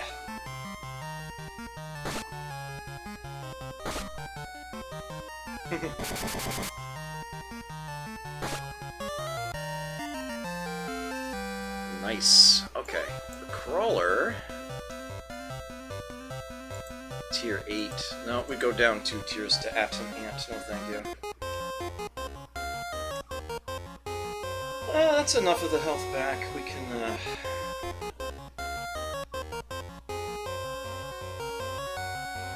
swap the P-Knife back in. 2 jellies. Saber. These guys are annoying. Wand, ice. Sword. Ow. I healed that much too. There we go.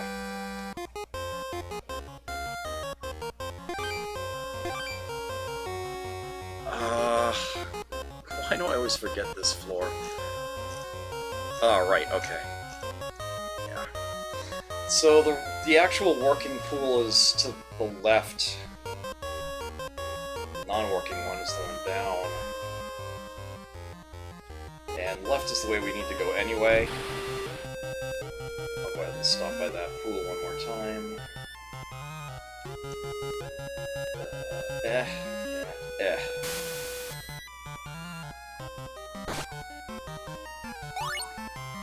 Ick.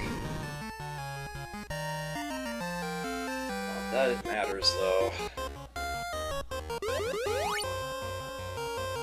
And everybody's back up to full health. Note that Zyla's health is now over 600! Yeah, again, you can let your mutant's stats kind of tell you where your human's stats ought to be. So right now, around 70 it would be the way to go. And of course, we have Sawn with an agility of 111 and Max with a strength of 110. So, yeah, they're good. So down here, to the right, we have a little bit of a side world, which is flooded. Water is rising in the lake, and we are in danger. I didn't do it. Bob started it. I can't swim. What can I do to... There was a hole in the bottom of the lake. Sorry, it's my problem. I tossed garbage in the lake. You dumbass. So, the garbage has clogged the bottom. What? Where are we? Yeah! So, yeah, remember all those, dry octopodes down there? With no water? Yeah. That's why. Some idiot threw away his garbage on the floor above, blocked the hole, and then, clogged up the water! This place ended up drying out and that one got flooded. We fixed it. It's all better now. I'm in heaven! It's raining!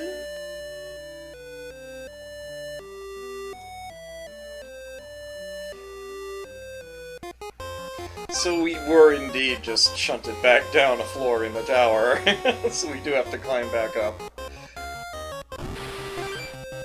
And now if we go back into the room that was previously flooded, you'll see it's not quite so empty. Or flooded.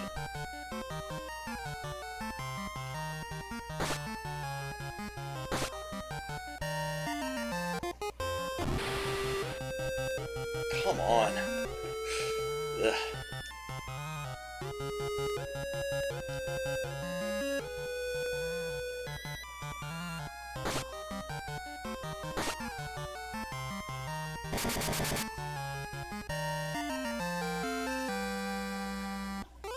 I forget if I've checked this one yet. Oh. It's literally the last one I was looking at. And now it's a lush forest world. And the people here have some nice things to talk about. Ashura is the Arch-Fiend. We knew there was a fiend controlling the other fiends. We now have a name for them. They are Ashura. Let's play a game. I am Genbu, the Black Turtle. Ashura sets forth his 4 fiends. I am Seiryu, the Blue Dragon. I am Byakko, the White Tiger. I am Suzaku, the Red Bird. So there's the one for the next world. We haven't encountered them yet. And look at this! We actually do get something for our trouble. Mind you, you actually can get attacked in here, so be careful. Although we just got to ambush them. Sawn doesn't have any way of attacking stacks at the moment.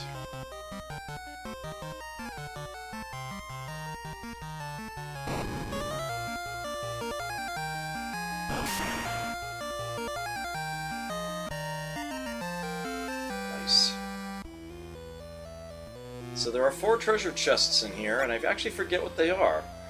P sword. Right.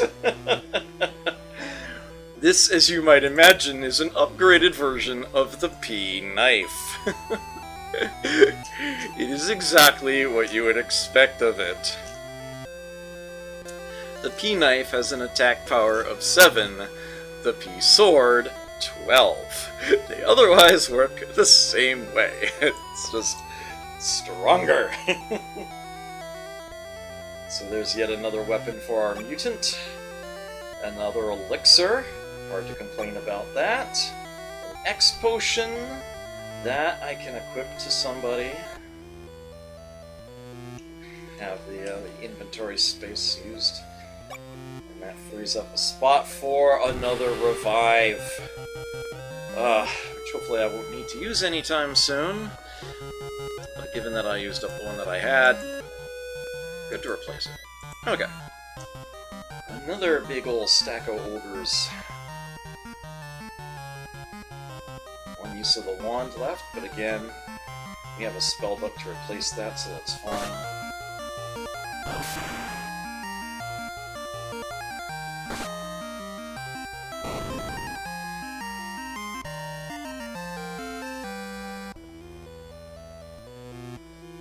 In fact, we'll do that right now. Elec. There we go. Uh-oh. Only 3 this time around. We'll just pay that one. 274 damage with the saber. I like it.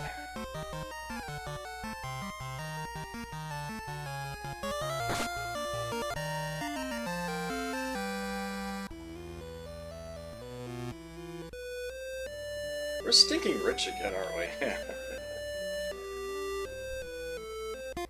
Yeah, so that was neat, huh? Onward and... It's actually not upward here, is it now? Yeah, there's actually nothing up here. This door is the one we want. Okay, there's nothing over on the side of this one. We are now on the 15th floor of the tower, and you would probably expect this to be where the next side world is. Not yet. I gotta actually go one more. There is literally nothing above here. It is an empty room. There is something out across this way. I think you'd be able to see it from the other side of the wall.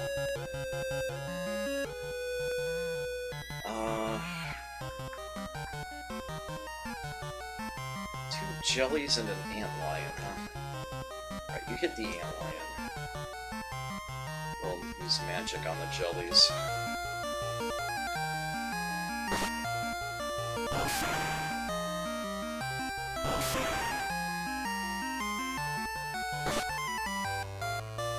Really though?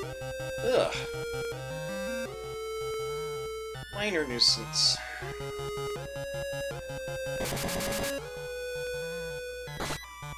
Max's last use of the battle sword. Still got a whole other one fully intact. But I am going to want to get him a replacement soon.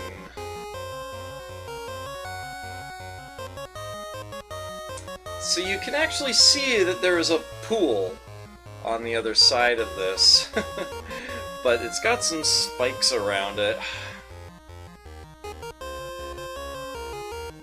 That door is actually where we need to go, but we can circle around here.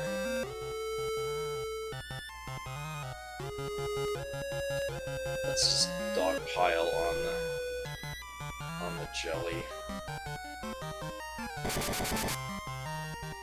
Gotta get rid of it before it can heal. Yeah, the antlion didn't do anything anyway.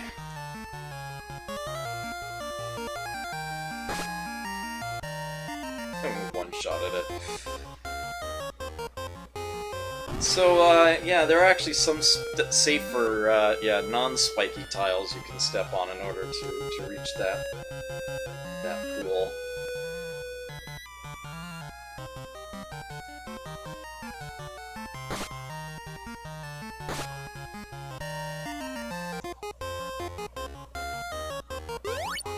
The pool does work, but you also are guaranteed to take a small amount of damage as you step off the pool.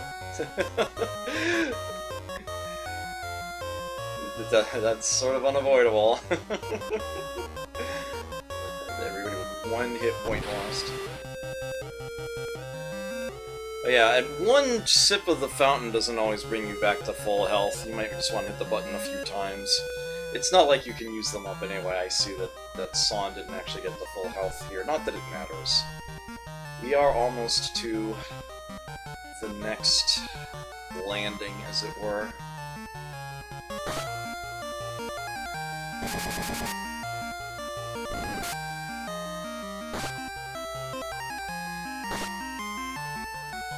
Big damage here.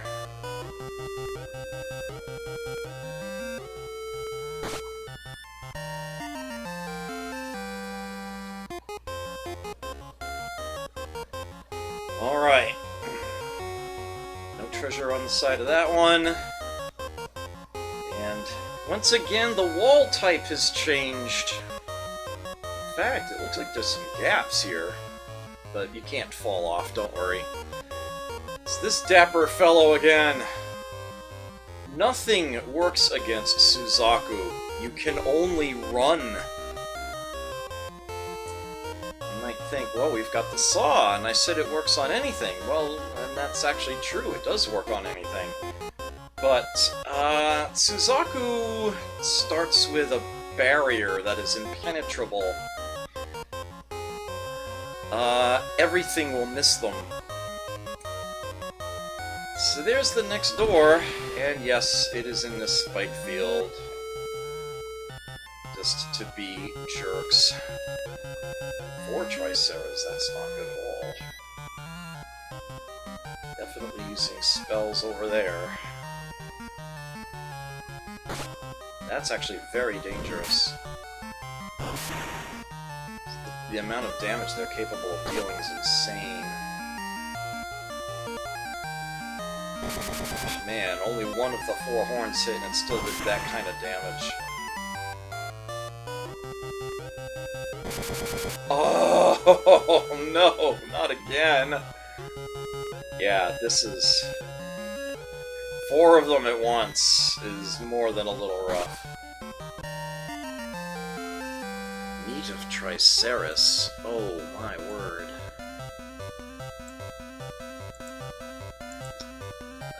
Be a Minotaur.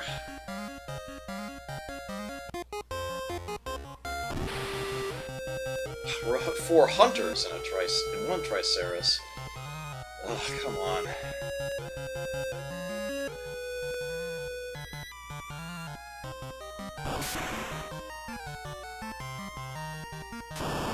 Uh-oh.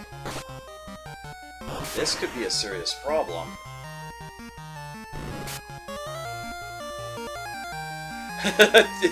The hunter tried to attack with a saw and missed.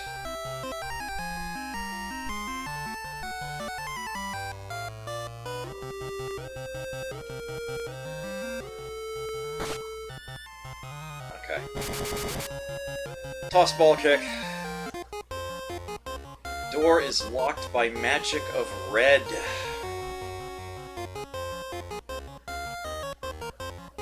Alright, the start of this next world is actually really, really mean, so I actually do want to get Sawn back up now. It's not the case where there's a tower, where there's a town right outside the tower, and we can go, like, you know, to an inn and shopping right away. That is actually not the case here. So with that in mind...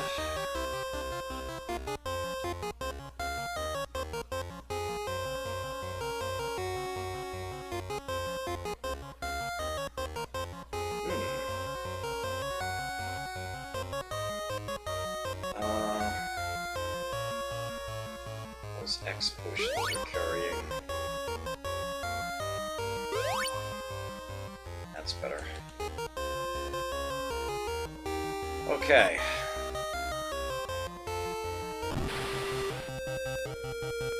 Jelly.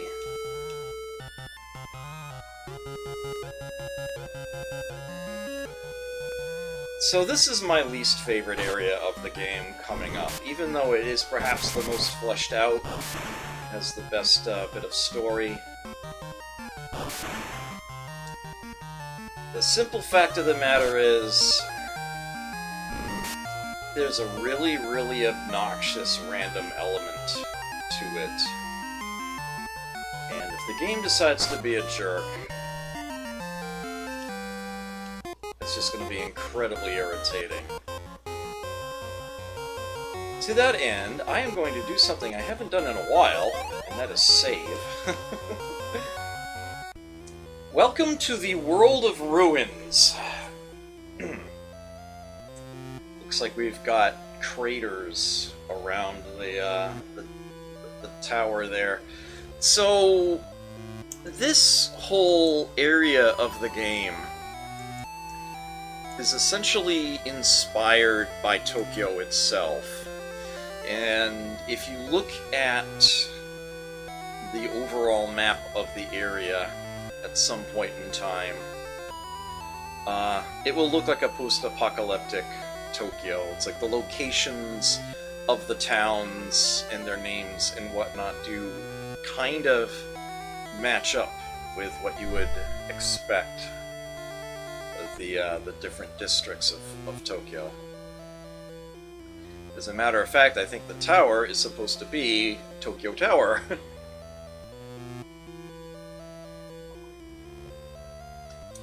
Before I even take a single step here, I need to explain something.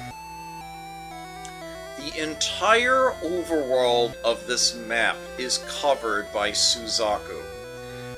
You will not get into random fights with random enemies as you roam around above ground here. You will randomly encounter Suzaku, who is immune to everything. And even if you did manage to find some way, somehow, a glitch that allowed you to actually beat it in battle, it wouldn't matter anyway. You wouldn't be able to properly defeat them. And they are, after all, a firebird, a phoenix. They would simply rise again anyway, in theory. They are a firebird. All that you can do is run. If you end up in a battle overworld, it will be against the boss of this world, and your only option is to run and just hope it works. And sometimes it doesn't. A lot. Pack your healing items and hope for the best, because that's all you got.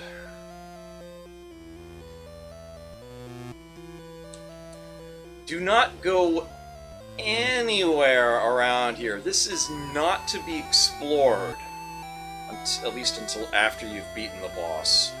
Then if you want to explore around the map, you can go ahead and do so.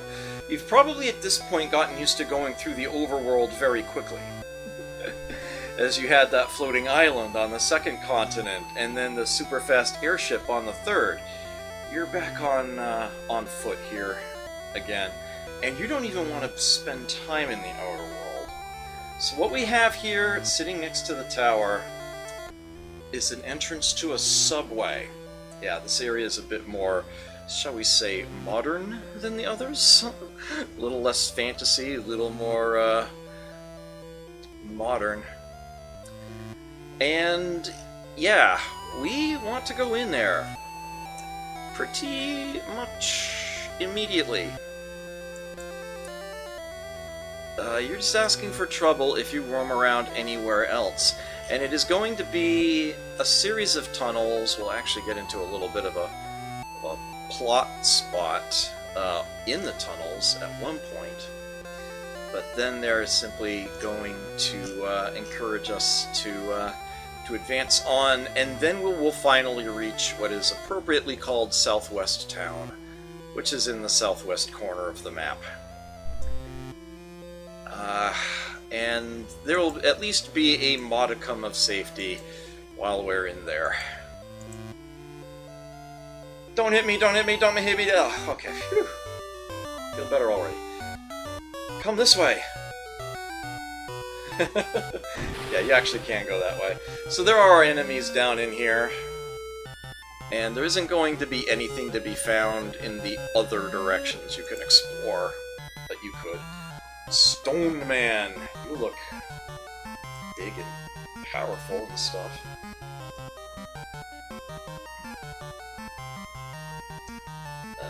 Tossball kick.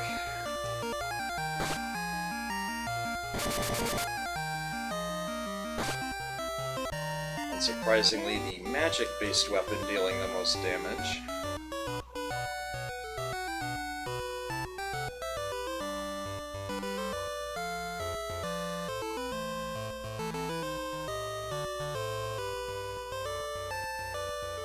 And next. Nothing that way. Again. Nothing this way. Again. Well, you have to go quite the distance to see it.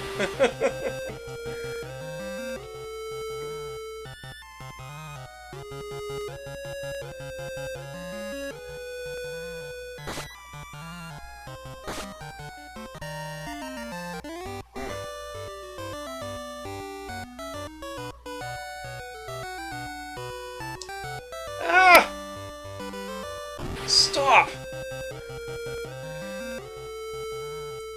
2 atom ants.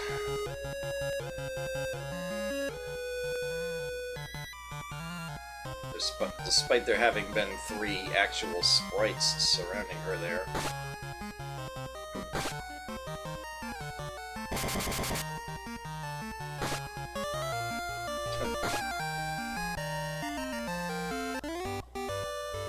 Thank you. We'll find a town on up ahead. Goodbye. Can I have your name?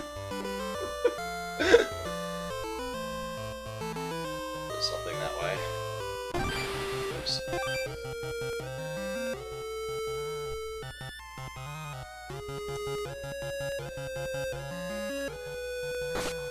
Don't worry, Max, you'll learn her name.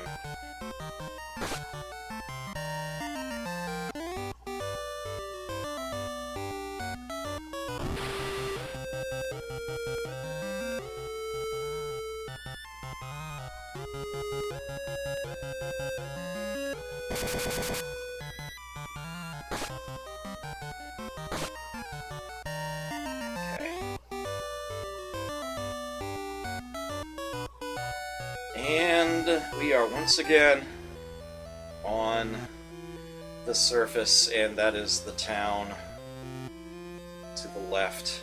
Don't hit me, don't hit me, don't hit me! Fuck! Can't run. Ow! There we go. Game's scaring me here. Welcome to Southwest Town. Ame-Yoko Town is to the northeast, but due to Suzaku, we are too afraid to travel there. I don't blame you. The buildings are not labeled in the usual manner here, but step inside and things will look recognizable. So that's an inn. Don't go to the pub where the gangs are. A huge intact power plant is in the center of the city. Back there. Yeah, these are intended to be like modern buildings, like skyscrapers.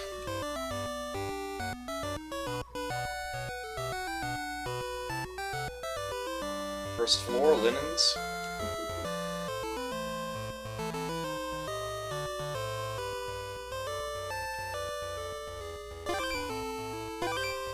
Second floor, lingerie. By city, they're actually referring to the entire overworld map.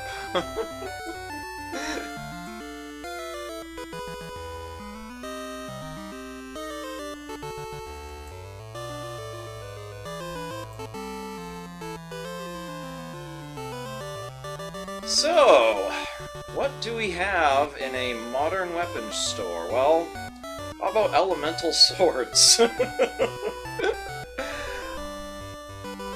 Little bit of a disconnect there, but I mean, who would complain, right? So these... Oh, where are they? Their costs are slightly varied simply because certain elements in general tend to be more useful than others. But yeah, they all otherwise have the same strength of 10, and they all have that particular element associated with it. If something is weak to that element, it will take extra damage. If it's resistant to it, it won't take any. The Cat Claw, which famously was actually referred to as Cat Craw in the original version. They took the opportunity to fix the typo. As you might imagine, this is like a hand claw dagger type weapon deal. It is agility based. It is power 11. For comparison, the saber is 6 and the lightsaber is 9. So that is actually an upgrade. The Peace Sword is here, and well, perhaps you saw it was sitting there already, but yeah, you can actually just straight up buy saws, which is why I wasn't worried about using up the one that I had.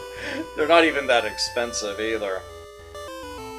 And Vulcan is another term where they fixed the typo, as it were, because this was originally transliterated as Balkan.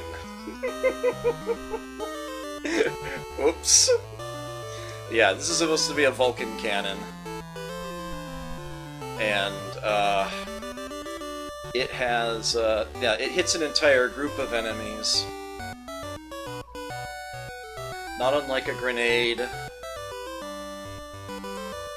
And, yeah, the attack power on this is 200, but again, your character's stats don't factor into that, so it's going to do roughly 200 damage to whatever it hits. but it is an option, hit a group. So there's the army helmet. We can now buy more of those if we want. And I need to say something, no. Oh, I have it mistaken. Okay. So this is essentially modern body armor. It's simply called suit. Not exactly explaining much. Doesn't really tell you what it is. But yeah, this is essentially like a modern suit of soldier's armor here. You can imagine it's made of Kevlar or what have you.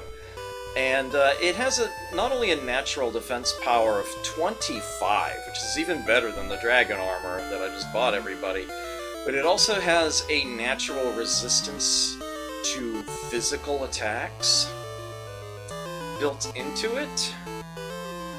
So this is, I mean, obviously you can see it's super expensive, but it is also really, really good.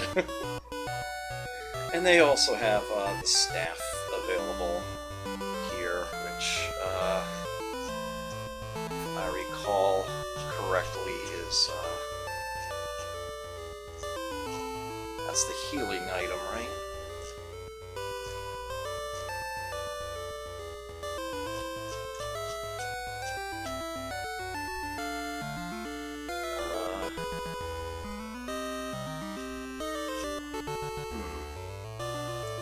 How come I can never seem to find this on the list when I'm looking for?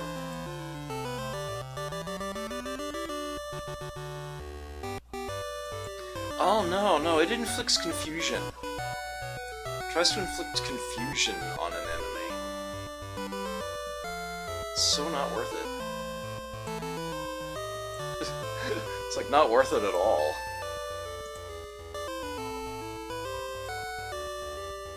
What is there? So some good stuff there. Not cheap, but again, we're getting quite a bit of money from our fights at this point. Muscle agility. There's the HP 600 item. Will allow us to keep going up, and it costs 5,000 GP each. So here's a case, once again, where the developers are bad at math. HP 600 items, like the other HP items so far, will up to a maximum of 600. If, you know, whoever's using it has a hit point maximum less than 600, using this item will boost their, obviously only a human using it, will get their HP maximum increased by, it's a random amount, but somewhere between like 5 and 20. If you were to use any other HP item, one that's already exhausted its normal usefulness, you would only gain 1 hit point. I have said that many a time.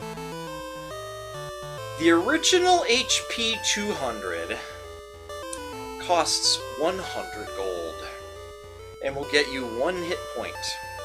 The HP 600 costs 50 times as much, and will get you somewhere between 5 and 20 times as much.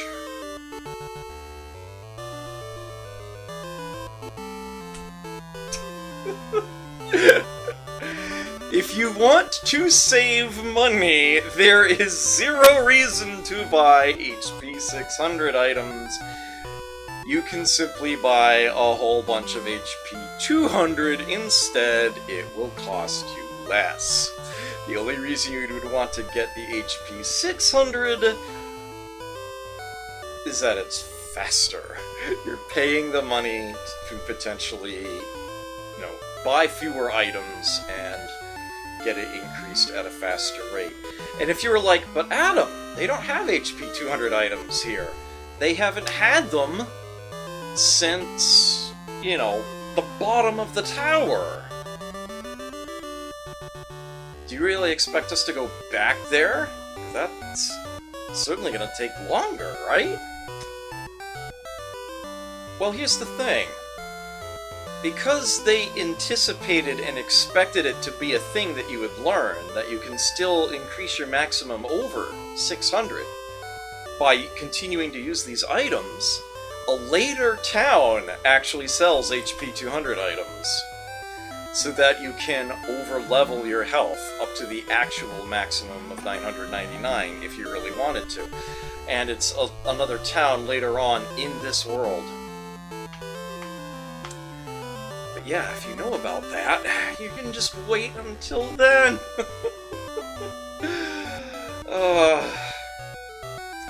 So there's that. The shocker item, wake sleepers, I think? No, paralysis. Freeze paralysis. The bell wakes a sleeper. Okay. And you know the rest. Oh man, oh man.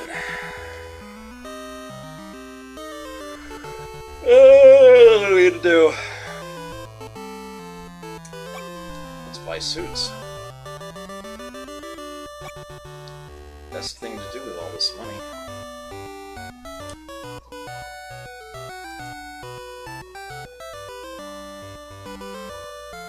Bang. 6 more defense. Bang. 6 more defense. She has only 2 points of natural defense, but it is there.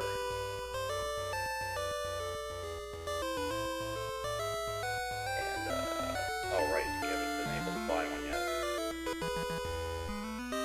Sell these. Get back half the money we spent on them.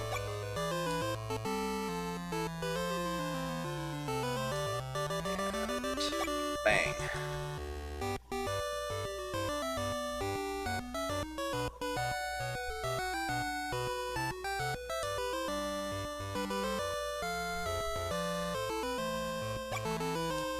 Let's buy him an army helmet, shall we?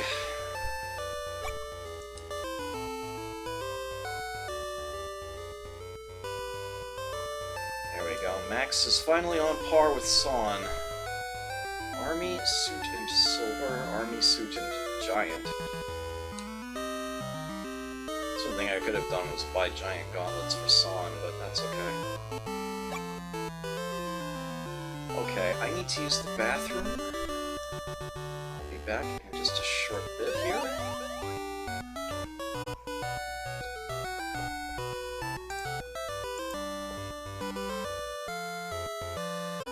Alright. Sorry to have kept you waiting. Those of you who did stick around, I appreciate it. Let's go back to this. Okay, so...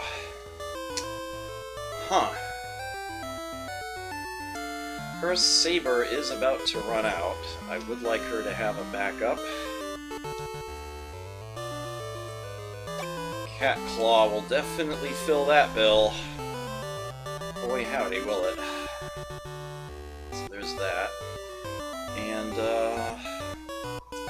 Zyla's P-Knife is running out, but she's got the Vampix Sword and the P-Sword sitting there, so she's golden. Oh nice, Thunder came back. Glad to see it. Max needs something.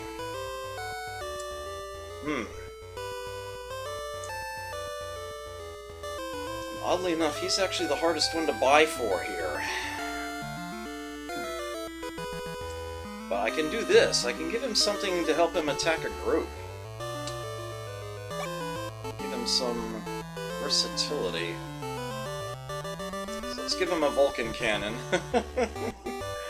Probably better off in Sawn's hands, generally speaking, since it doesn't care what a character's stats are.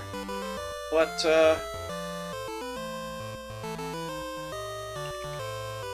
it at least gives him some versatility, and will keep him from running out of weapons too quickly here.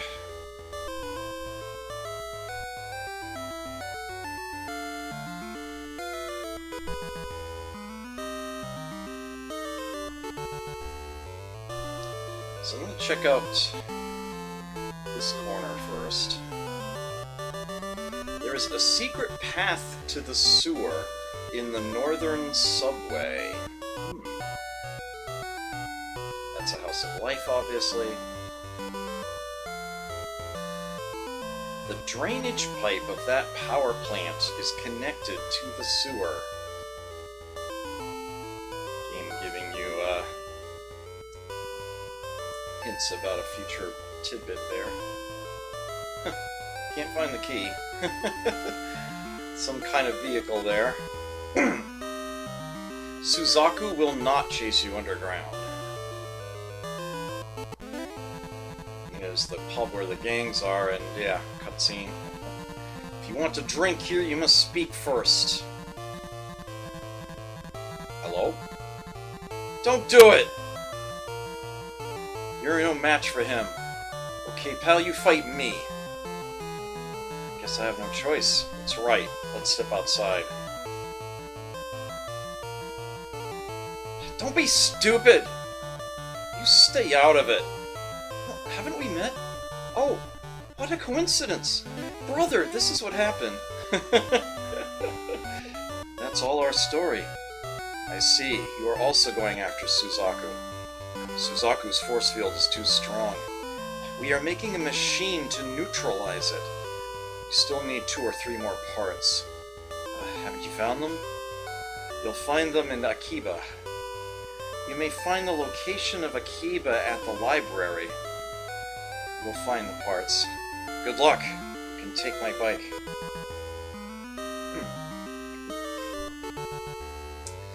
Maybe a little hard to read that, I know. Library is to the north of the tower. The board should be in the rundown shop in Ameoko.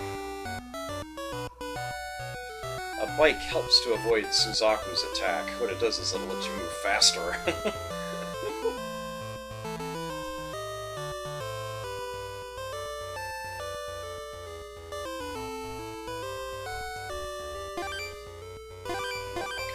There might be somebody hiding up there. Right, so Sayaka is the girl we rescued earlier, Socho is her brother, and they are part of the resistance to try to fight against Suzaku. They're trying to make a machine that will neutralize Suzaku's barrier that I mentioned, preventing any attacks from hitting him. Okay, so we leave the town here and we can see that there's another entrance to the subway that we did not, that was not visible to us where we were before. That is where you want to go. Anything that you can do underground here, you want to do underground. Now, we could go back to the tower and try to head north from the tower, as mentioned, and that's where the library is. We were told about this. But there's another method, and I am going to take that other method, because you should not be roaming around above ground here. If you want to, you can go back to the tower, either through the subway that, we did previously, the lower one you can see on the screen right now, and then go north from there. And you will get to the library that way. You'll see it on the right. You totally could do that. But anything that reduces how much time we're moving around overground is a good thing. That, and kind of need to show you where all these subway tunnels lead to. Anyway, so yeah, we're going in this one. I don't think there's anything to be found off to the side or anything in any of these subway tunnels. Ammonite! Ammonite! Ammonite! Anyhow. Thunder, electricity, Vulcan cannon.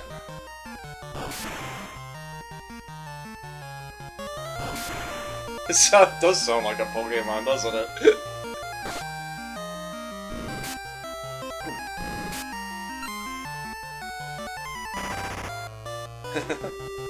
Shoot 'em up! So you may notice that the enemies around here do have quite a bit more health than you have perhaps gotten used to.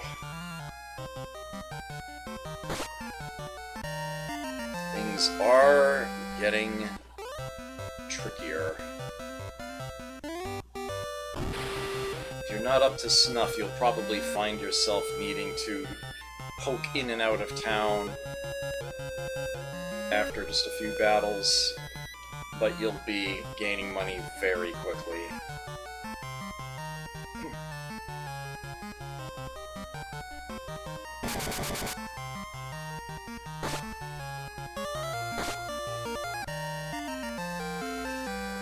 Meat of Thorn is worth looking up. Oh, that would turn us into Ammonite, fittingly enough. Ammonite is tier 10, Giant is 11, so no thank you. Alright, so every time you come up out of one of these subway tunnels, it becomes obvious where you need to go. You can see the next tunnel from there. Okay. We were not attacked. This part looks weird, but it's totally benign, apart from, you know, the enemies you run across. Gunfish. Well, fish. I'll use thunder and electricity. And gun! So we just happen to have that, too. Ow. Meat of gunfish. Probably not. Oh! Gladly eat that! Toby changed to Giant! The exact same kind of creature he already was. And remember, that is a good thing, because it means you get all your abilities restocked. Full heal! Yeah, there's nothing here. It looks like you've got like a dozen different routes to check, but no, they're all just like different aisles that all go to the same place. And that is the library, right there. If we were to go south from where we are now, it would be several of these city blocks, and then we'd find ourselves back at the tower. But, yeah, I don't want to do that. So the library has a sort of a weird mechanic to it. Note that we cannot bring the bike over the crater areas. We'll have to step out. Oh, you fucker! Thank you. Oh, shit. Okay, we're good. We're good. We're good! We're good. Okay. So, the library actually does have 2 floors. You're not supposed to go through, like, the entire library searching for everything, tile by tile. You won't find anything. What you will find... Well, first off, there are enemies in here. So we will have a fight on our hands.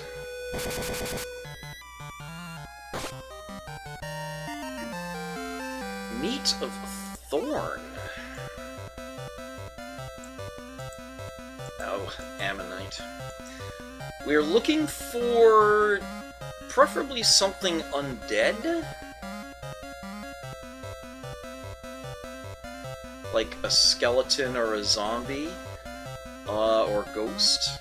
There's also, like, lizard or fly types that will get us, hopefully upgraded to tier 12. So rather than walking up and down the stacks and searching everything, which is probably what you would expect you would need to do, instead, if you head to the upper corner, let's search, and they automatically circle around. And this is effectively a cutscene, you won't be attacked during this. Nothing! But the library does have 2 floors, so we go up to the 2nd floor. Key knife, and kick, and battle sword. Death by tossball kick.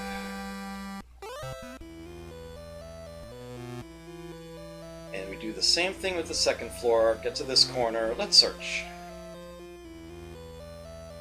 This time... Found it! Akiba is 14 paces to the east and 15 paces to the north. So yeah, they are actually referring to the overworld map.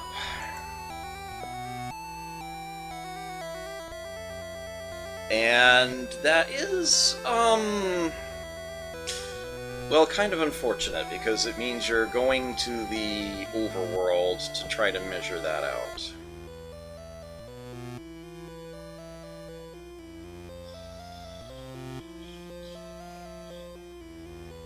Okay, so here's the thing. Akiba Town that they are referring to here is, you know, a tile you'll step on the map, and you'll find yourself in a town that you can walk around in and all that. There's no town icon on the map. It looks like any other tile of the map. It is literally hidden. So if you don't have, like, exact directions to get you there, it's kind of unsure what you need to do.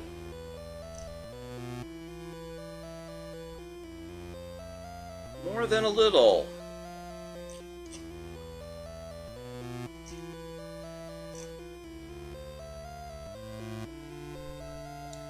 Now, I could measure that out for you on the overworld map. I could do that. And perhaps I should do that. But perhaps you also noticed that there was a subway entrance nearby. And you might wonder where that leads. Well, here's the thing about the subway system around here. There are actually two subway tunnels. There's the one that you saw here. You exit it. That will actually take you a good chunk of the distance east. Problem is, you just don't know exactly how much it is. And when you leave there, you'll see that there's another subway tunnel that you can enter, and that will take you a good chunk of the way north. And from there, you'd be able to see Amayoko Town, and Akiba Town is also there, just a tiny bit to the south. But, I mean, let's be real here. I've got to show you the result of these directions, or otherwise you're going to be like, what? Now, it turns out there's actually one other thing to be had in the library. If, once you're stopped here, you turn south and search, there's a stone spellbook there. This is like the most hidden item in the game.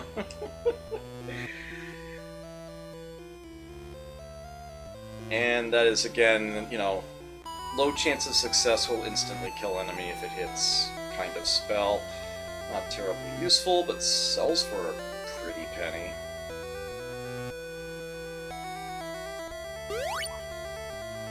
Let's recover that lost health here. So, I'm going to compromise a bit here. I am going to follow the directions that you're supposed to follow in order to get to Akiba Town. And then we can go to Amayoko Town from there. It's just a tiny bit north. I mean, we were told that Amayoko is in the northeast, and once we're at Akiba Town, we already know we went east and north a good chunk. So yeah, we're actually very close to the eastern edge of the map at that point. Amayoko Town, not that far away. Not that difficult to get to. Ooh. What I will do is take the subway back, which is kind of what the subway is there for in the first place. If you take the subway back, you will see that it leads to spots that you would then recognize, having done the paces away from the library. So I will do it the way you would normally have done it. Hey, Running Wild, good to see you. So we are actually up against a skeleton, and this is what I wanted to be up against. Dokuro, let's hopefully get some meat out of this thing, shall we? Punch it and battle sword it.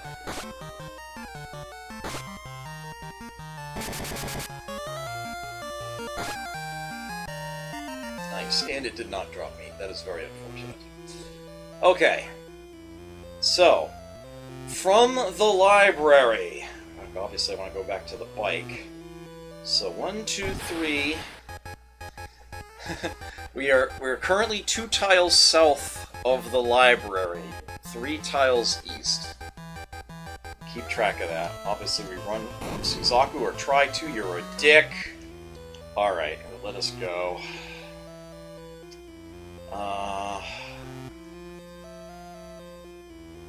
Oof, there you go. And I know I'm not counting.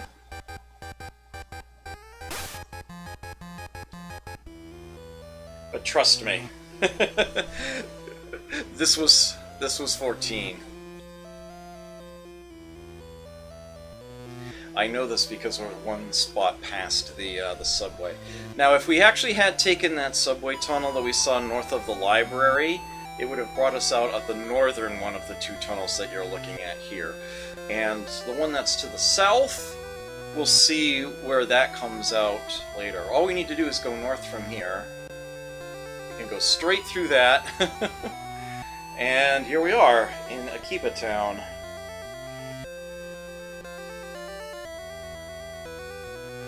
You're overloaded. Well, I think I can fix that. One way or another. You may as well... okay. I guess you may as well hold on to the cat claw then, for now.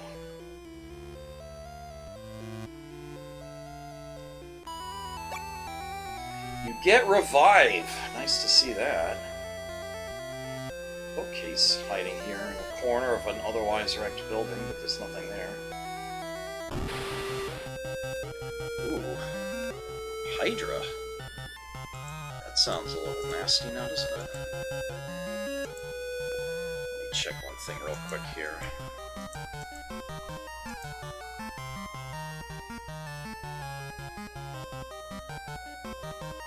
Right, okay.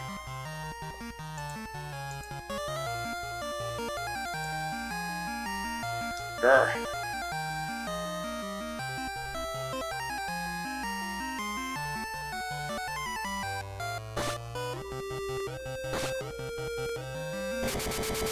Puncha, puncha, puncha! Oh, that 4 heads attack can be super deadly. I'm glad that missed. Oof. Lamia, 3 of them. Thunder, and electricity, and a Vulcan cannon.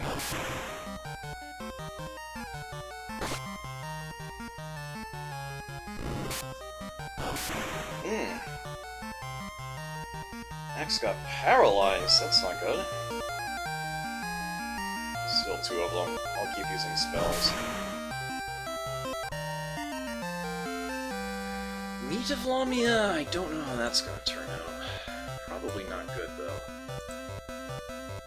Lamia actually is tier 11. That would turn us into a Nue. I'll pass. There's another building here.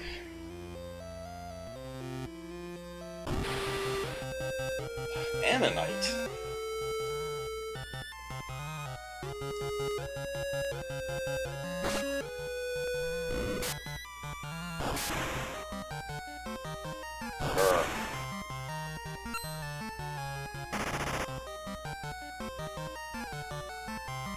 Even one of them.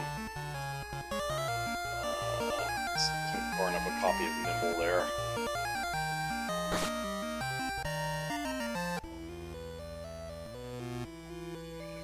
We are overloaded again.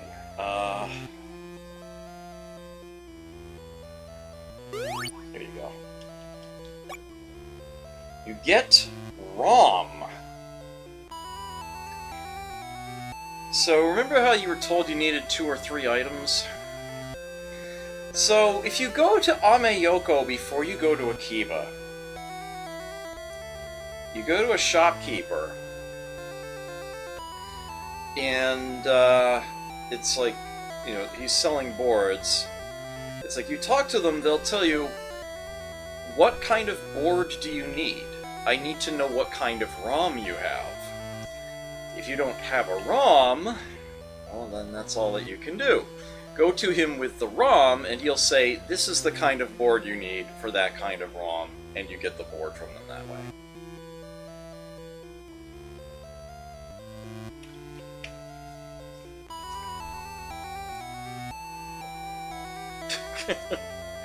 I see what you did there, Grim Agent.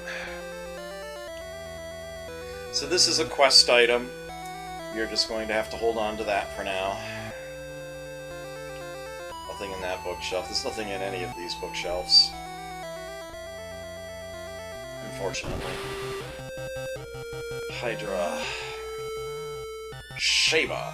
Oh, wow. I wonder how long those will last. She went from having a weakness to fire to having an innate flame spell. That said, we're actually going to use the P-knife.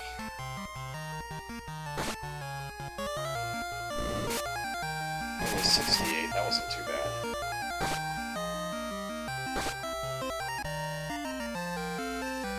Meat of Hydra. Which is a tier 10 creature. We would become tier 10. A lava worm. No, thank you. Another building here. Another bookshelf with nothing in it here. Another chest to tell us we're overloaded. Does anybody have any inventory spots? Yes, Max has plenty, actually. Again, you can hold on to these elixirs. I know you can't use them, but you might as well hold on to them. Actually...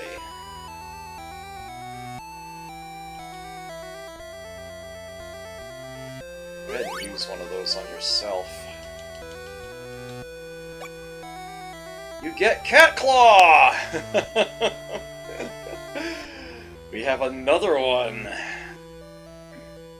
She'll have a spot for that shortly. She's about to use up her saber.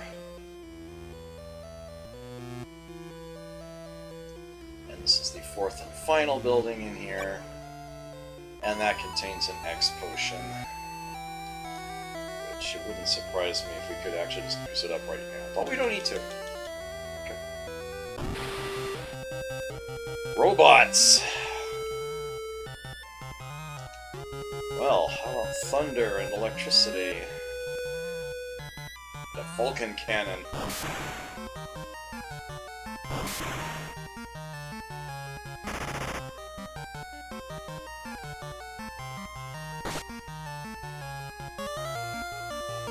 Robots are missing, I like this.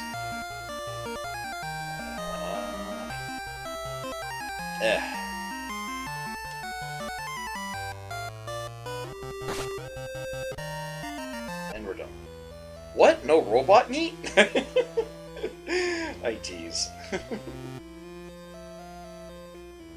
This looks like it's something it isn't. It's just a building behind another building. Alright. Oh, well, she's used up her saber. I guess she'll just have to use her lightsaber!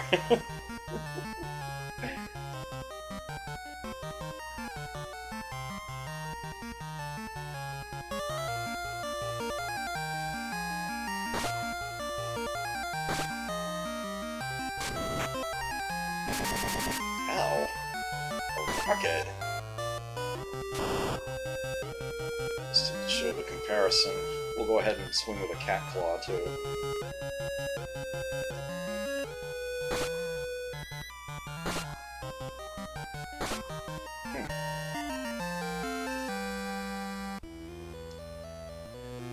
Alright, oh wow, Sawn, you took a nasty blow there, yikes.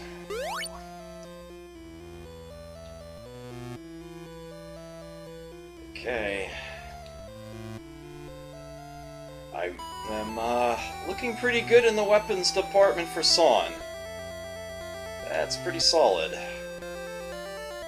One use of a P knife left. And then she can switch to P sword.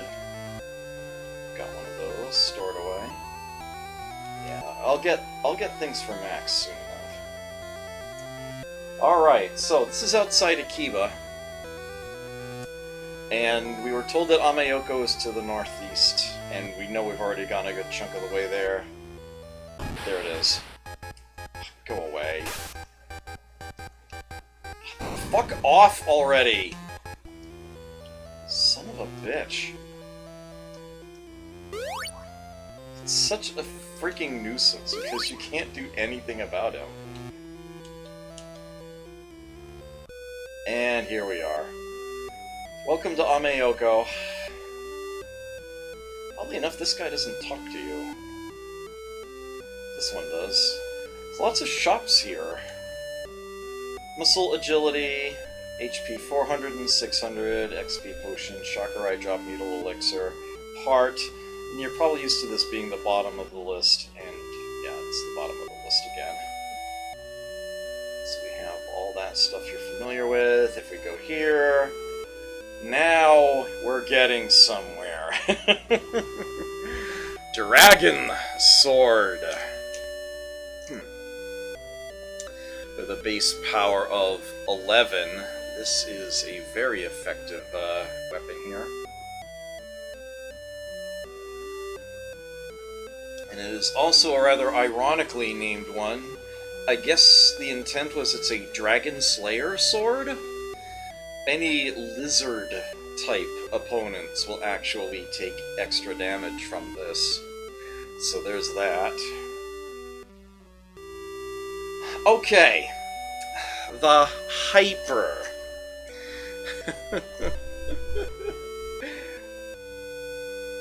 So here's the deal with the Hyper. No, it does not cost 31 million gold. It is a 3.1 million, excuse me. It is a 3-use item that costs 100,000 gold.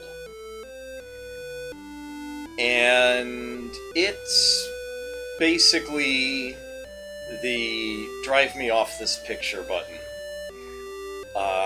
It will instantly kill all opponents that you are up against. Except for bosses.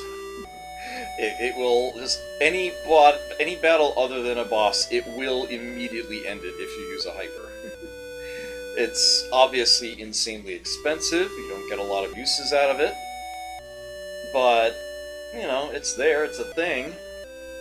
Ice shield, pretty much as useless as most other shields, unless you really know exactly what you're going to be up against when. It's really, like, no big deal, you wouldn't really care. It is kind of tempting, if you know to do this, you could get a flame shield while you're still in the previous area, use it against the boss in this one, since you know it's a firebird. So there's that.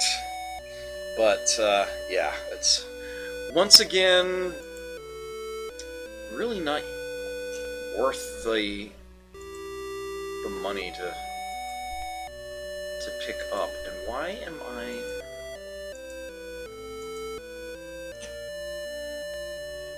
Something's amiss here.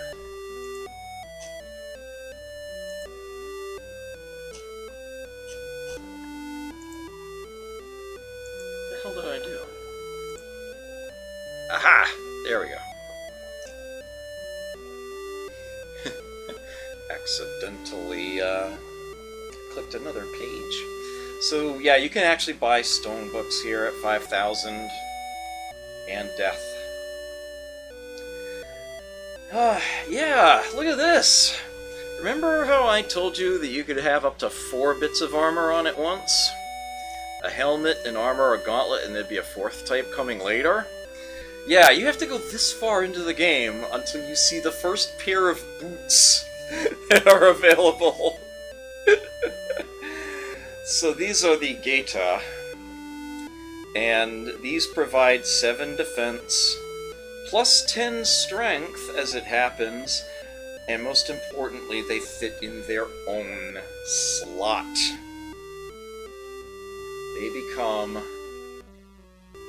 entirely new bits of armor that you can put on. Let us buy a couple of those.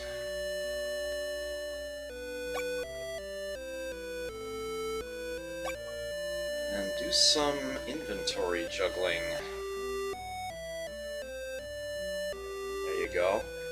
She will gain 10 strength while she has it on, but that's okay. I'll live. Gauntlets. Suit. Helmet. She basically has 1 less inventory space now, but that's okay. It's well worth the increased defense. She's going to stick with the 2 spaces she has dedicated to that. Max, we move this up. I need to remember that there's plus 10 strength associated with these. So effectively, Max has a strength of 120 now. I might want to keep track of that number.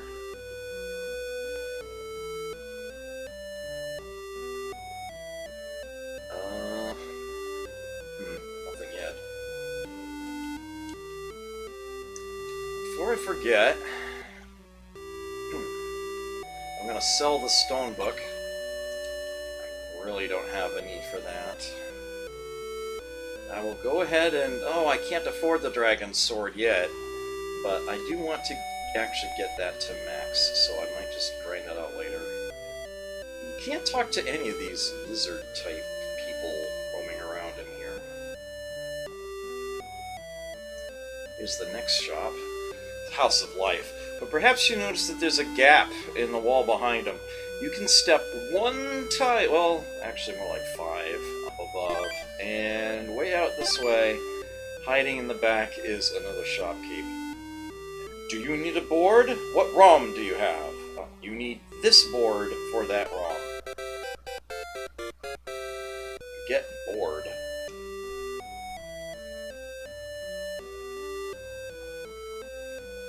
ROM and board. Board and ROM.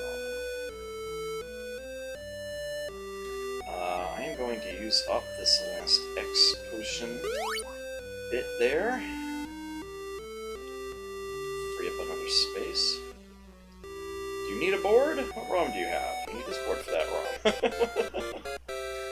The boards are free. Just have another board. Have a whole bunch of boards. You only need the one. It doesn't sell for anything, but, yeah. Don't lose your ROM, though. Do not lose your ROM. So this is actually an inn. You can heal up there. There's a guild. There's a full-featured town.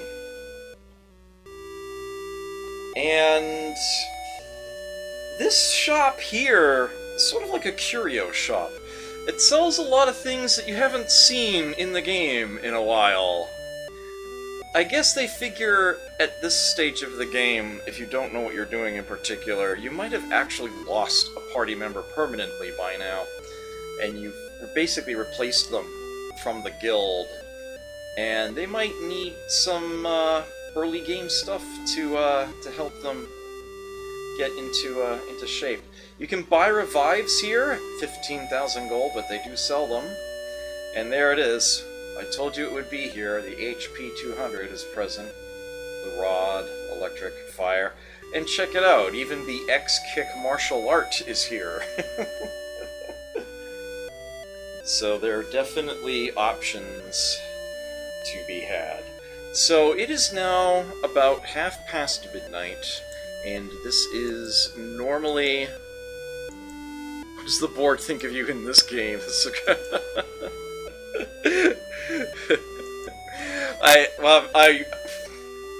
When I have my giant use the kick ability, I'm saying toss ball kick, so I kind of brought that on myself, right?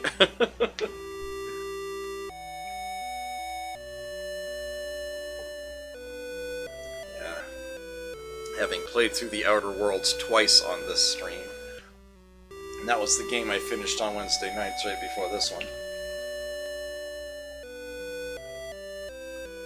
Alright, so this is normally when I would be trying to wrap up my stream, but I did get things started a bit late, and I now need to do something incredibly stupid, and that's buy about 227 of these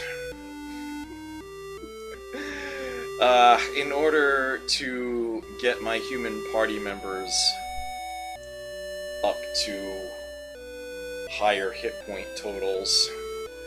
And I might even need to even fight some more battles. If you know what you're doing and you build your party in a certain way, you can get through it without grinding. But I don't want to be risky or irresponsible here. So I am actually going to take the time to do that here. I do want to make sure that we have a dragon sword for max, and I do want to make sure that the humans have hit point maxima of at least 600, and we're just gonna have to do that 1 point at a time. So this is going to be... Well, actually, hold on a second. If I do that, what's going to happen is that I'm going to start cutting through characters' weapons. And perhaps faster than I would like. That is one advantage to using a monster in your party. Monsters, it's like you never have to worry about burning through your weapons. Mind you, part of the reason why I need to do that is in order to get max another one. Yes, it's not like I'm going to fall behind the curve. So I think that is something I'm going to be doing at this time. So I'm going to go ahead and say this right now. For those of you who are watching this perhaps on the VOD, solely for tutorial purposes, this episode is, for all intents and purposes, done. Next episode should actually be the last episode. We're a lot closer to the end of the game than you might have otherwise thought. But I am going to keep streaming this in the interest of having everything that I do in this playthrough recorded. And do a little bit of grinding. Probably only like half an hour or so. Not too much, not too bad. I understand completely if anybody watching this wants to move on and go do something else with the rest of their evening. Perfectly understandable, and if so, take care. Never forget to play. And I will catch you next time. For those of you who want to stick around, hang out with me, if you have any questions to ask, if you want to chat about anything, this is a good time to do so. Oh, whoops! Oh, I made one of the big mistakes. Never leave this town out the right end. Never do that. Your bike is parked at the left. You need the bike.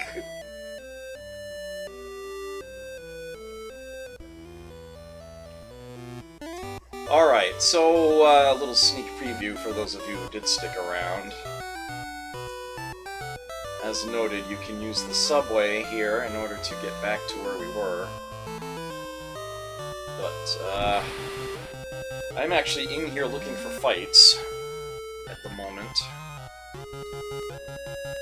Let's get that Seeker as the last use of the P-Knife. We'll just leave the Thorn for next turn.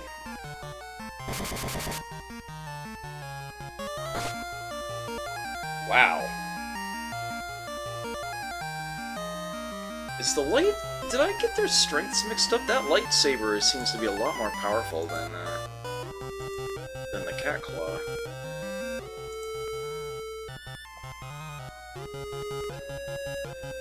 It might just be what I'm using it on. She used up her P-knife. Just using... Actually, let's use nimble.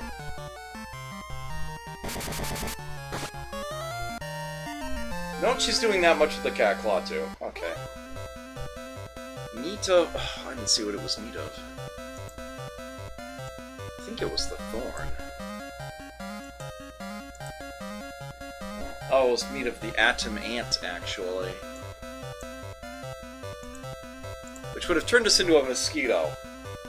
5 tiers back. That would have been heinous. Alright, so... Zyla now use the P-sword. Stick that on there. One Lamia. Singular. So that's a thing.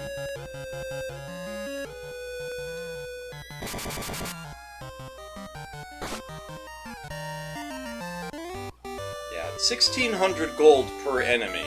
I mean, this isn't bad at all.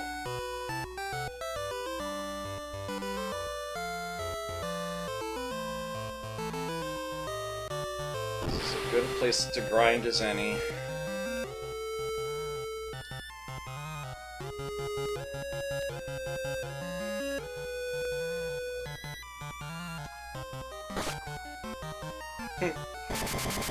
One-shotting these enemies now.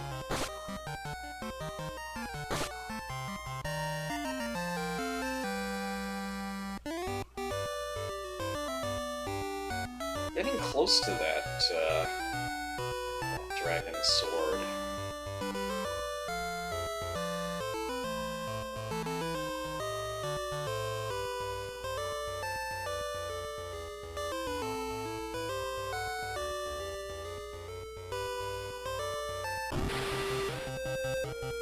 Robot.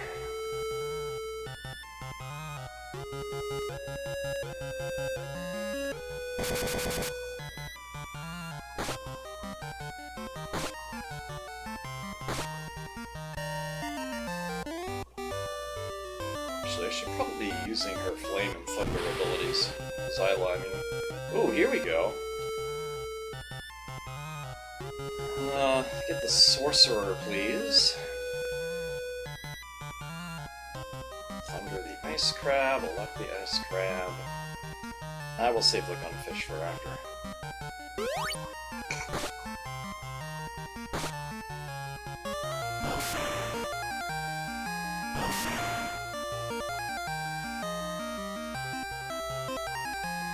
Now we go after the fish.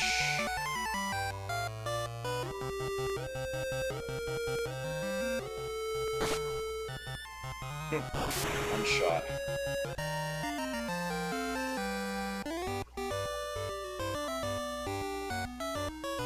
That gets us the dragon sword.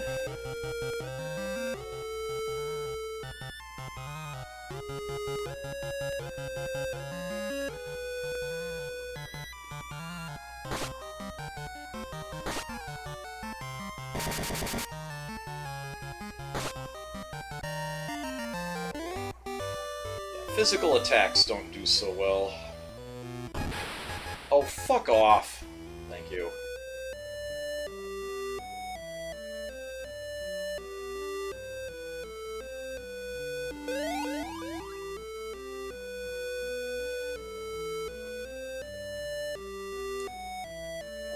Guild Curio Shop, which is the one with the... It's the House of Life. Is it you? Yeah, it's you. Okay. There we go. Dragon Slayer in hand.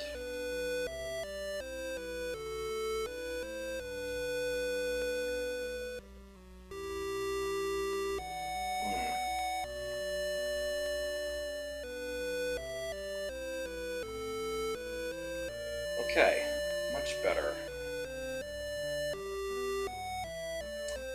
Now for the unfun part.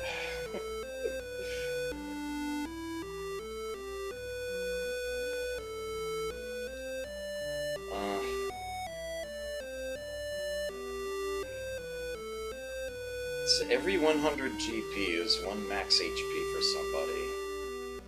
And looking at where Xyla is, and knowing that Sawn has dropped a couple times now already, yeah, you get the sense of how much we need to boost this up. We really should get it up to like at least 700 here. And that means gaining 300 HP for Sawn and Max. That's 600 HP 200 items. But they only cost 100 apiece, so we're talking 60,000 gold, and that's actually not that much. It's all the menuing. That's the annoying part. Especially since I've only got one inventory spot here. This is a very unfortunate time and place to have to do it this way. So you can see why, even though they're more expensive, you might actually want to buy the HP 600 items. Again, that'll only take up a single slot. But at 5,000 GP apiece, and you're getting between 5 and 20, it is definitely less cost efficient to do it that way. Oops. Of course, one thing I could do, I could free up an inventory slot by, say, like, selling an elixir. I'm just more than a little reluctant to do that for reasons that have hopefully become obvious at this point.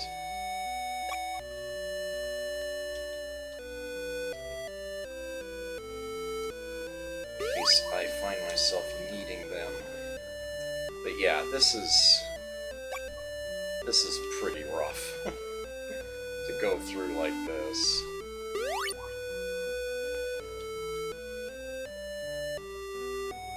I don't want to go completely broke either.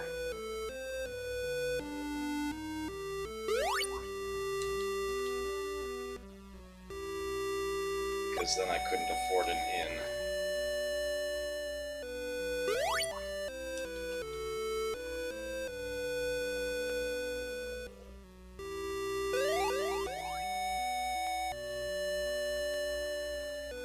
I suppose I could temporarily sell an elixir just to make that go by a heck of a lot faster. Not to mention that over time, it's like I could actually end up using up, say, the cure, for example. That lightsaber will go away, and I can stick something else in its slot.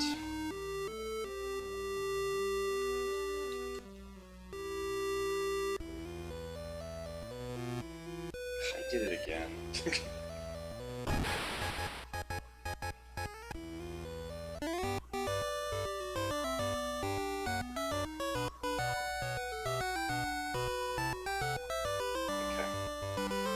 Yeah, I'm not going to spend too long doing this, but I am going to spend a non-zero amount of time.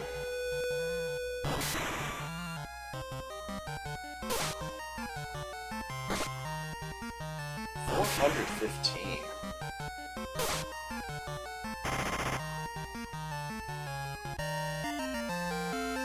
Yeah, you can see that Sawn has done quite a bit.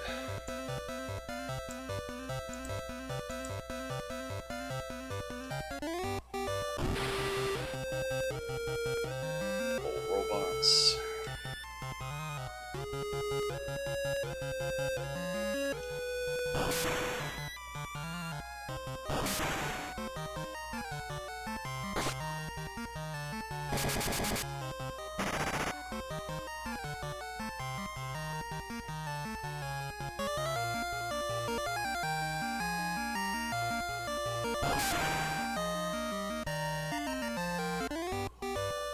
It's like I'm getting plenty of gold from each fight. Sawn looks like she could use a bit of healing here.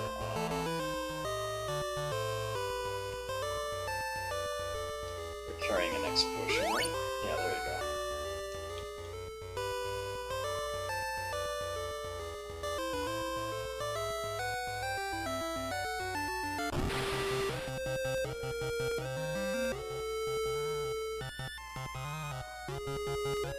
Really? She lost both of them. Oh, that's annoying.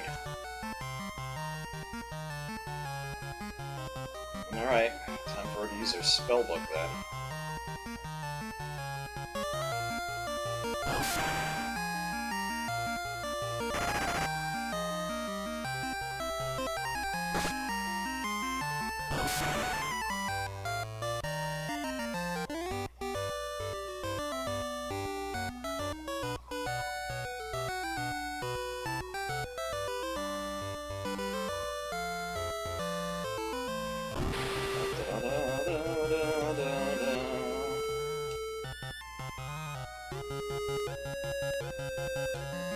Who am I kidding?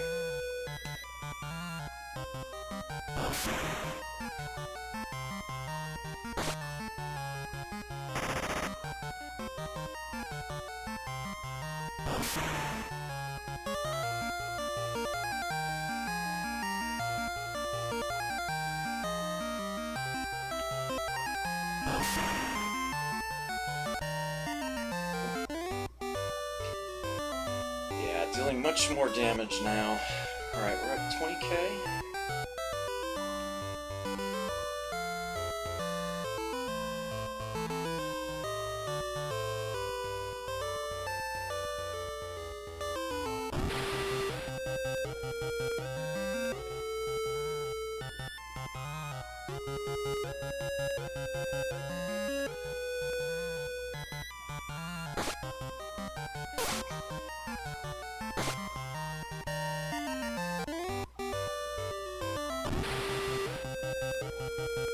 Robots.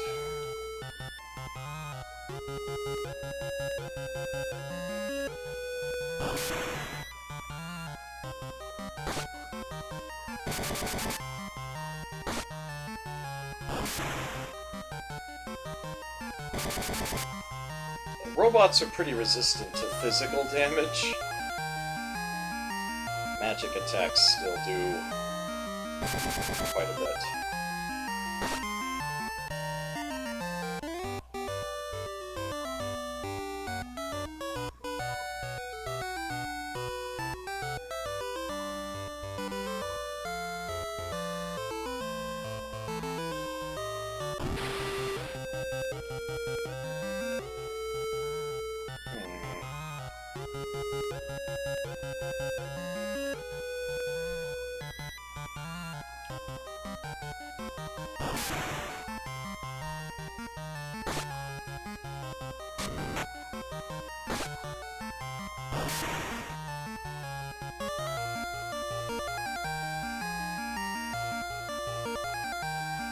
That is one thing about grinding in this game. It's the way that you pay for weapons. You start thinking of terms of cost efficiency. It's like, do I really need the extra power of that super expensive weapon?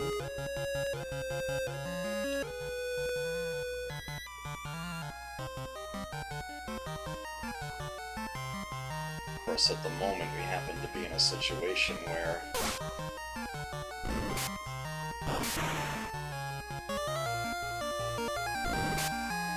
inventory is our issue.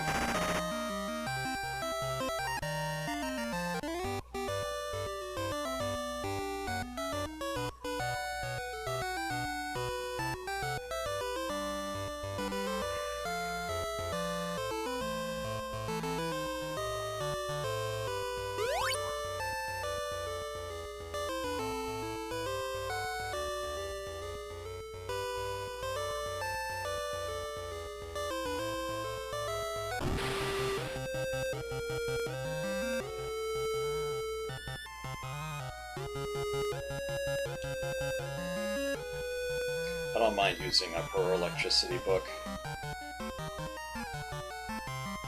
Perhaps I should, but I don't.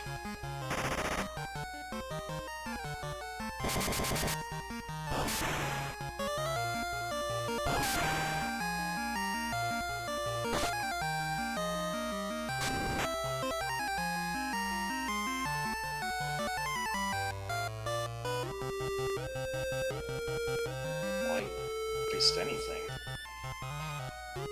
Come to think of it.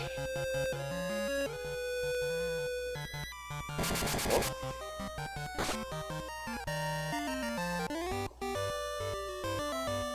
I got the 36,000.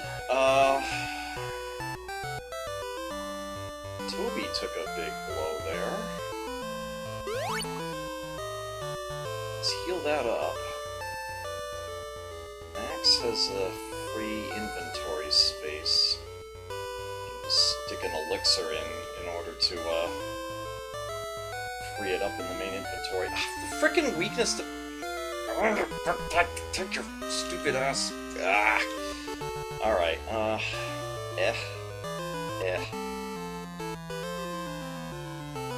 Let's head back to town.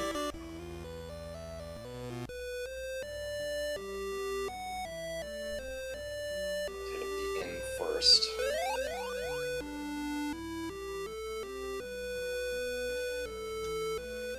Now the curio shop. At least now we can buy them 2 at a time.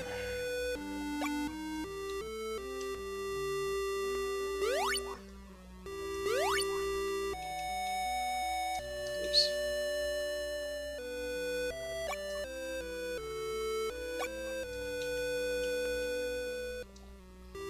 If anybody has any questions they'd like to ask me, anything they'd like to know, this is a damn fine time to ask.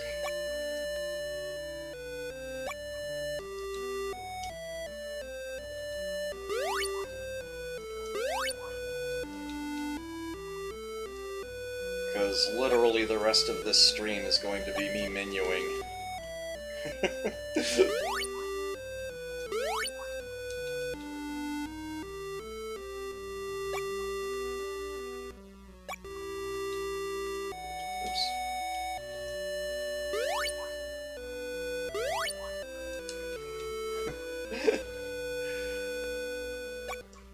Oh, that's a perfectly reasonable thing to say.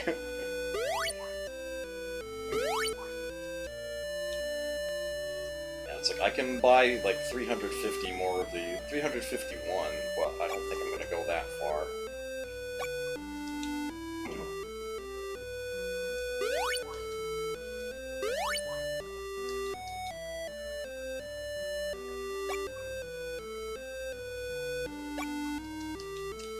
I'm not sure, but I'm pretty sure the red... Yeah, there's no stopping in the red zone.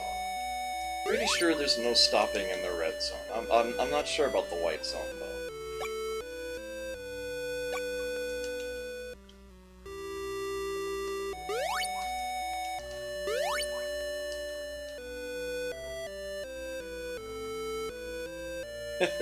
Is my choice to verbify the word menu something I considered ahead of time?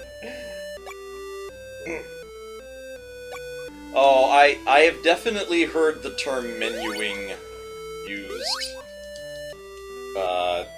quite a bit. It is far from original to me.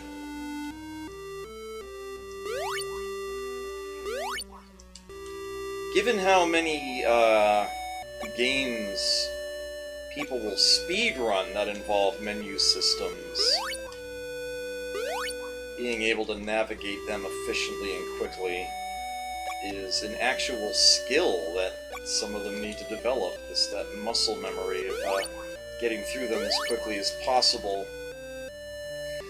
Speedrunning a game, like an adventure game like Deja Vu or Shadowgate or Freddy Farkas Frontier. Well, actually not that one so much. But yeah, it's like games that are like very largely menu systems. Menuing can be like the #1 thing you need to... Oops, I did not mean to buy an antidote. That was a waste. was a menuing fail.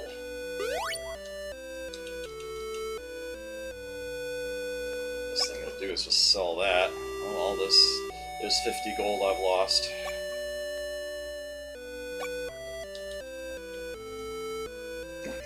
So yeah, they do in fact call it menuing.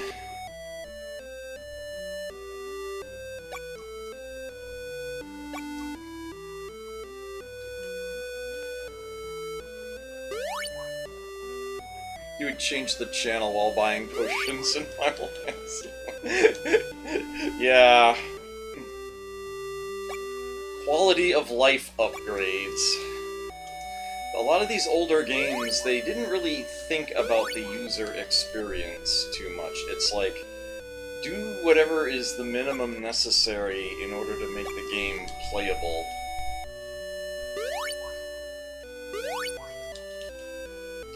Whatever they can fit on the cartridge, code reasonably.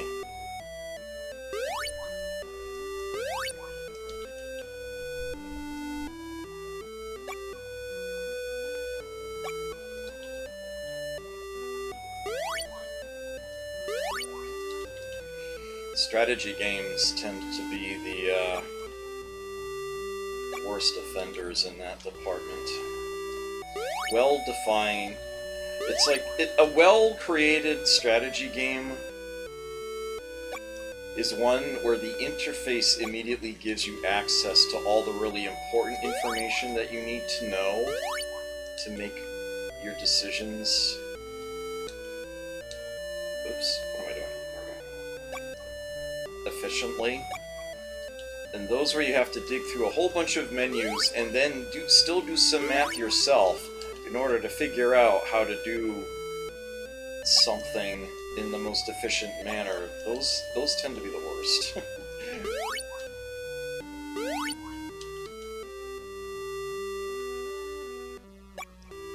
I can understand the makers of certain games not wanting to inundate players with statistics, but it does reach a point where,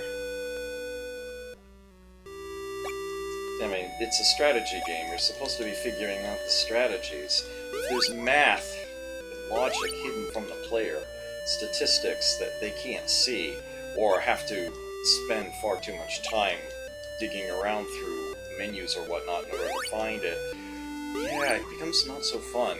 A lot less about strategy. A lot more about fighting with the interface. It's kind of a shame that there's no shortcut for doing this.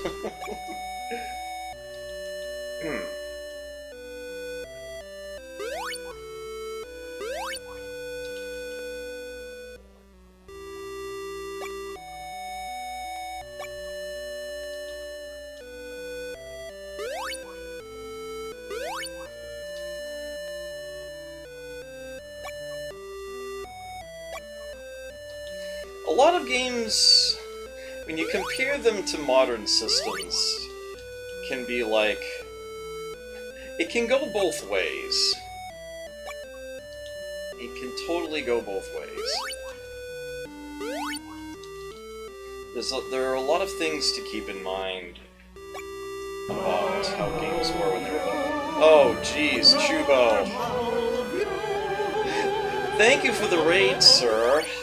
I greatly appreciate it. I hope you enjoy Adam R. Wood spends 5 minutes menuing before ending his stream. That is where we are at right now. Although, feel free to ask me about whatever.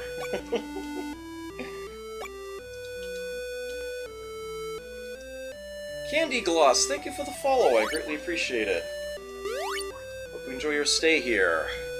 I have no idea why the notification isn't playing. That's obnoxious.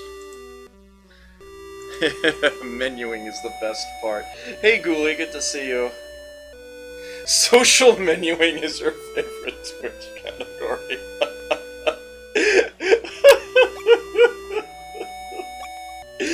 That's pretty much exactly what this is right now. Oh, because you had me... Okay. that would explain why. Yeah, and they don't repeat notifications for previous followers.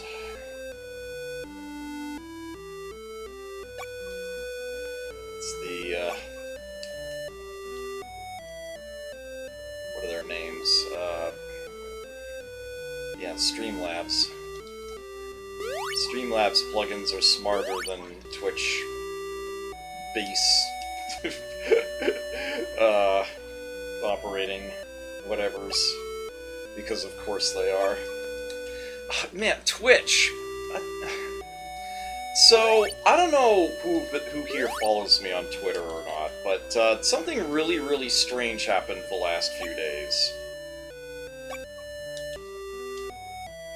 I wasn't going to talk about this on stream or anything, but since we're all here in this odd circumstance and it's come up, I might as well. So, my subscription to Twitch Turbo was due to be renewed, and I had no problem with that, and Xala very much, you know, pulled the $24.99 out of my PayPal account for the next 3 months and paid the bill. And for some reason, it got refunded. Twitch never got updated or marked saying that it was paid. It simply said that the renewal date was like a day ago. And they charged me again, successfully again, the next day. And it got refunded again.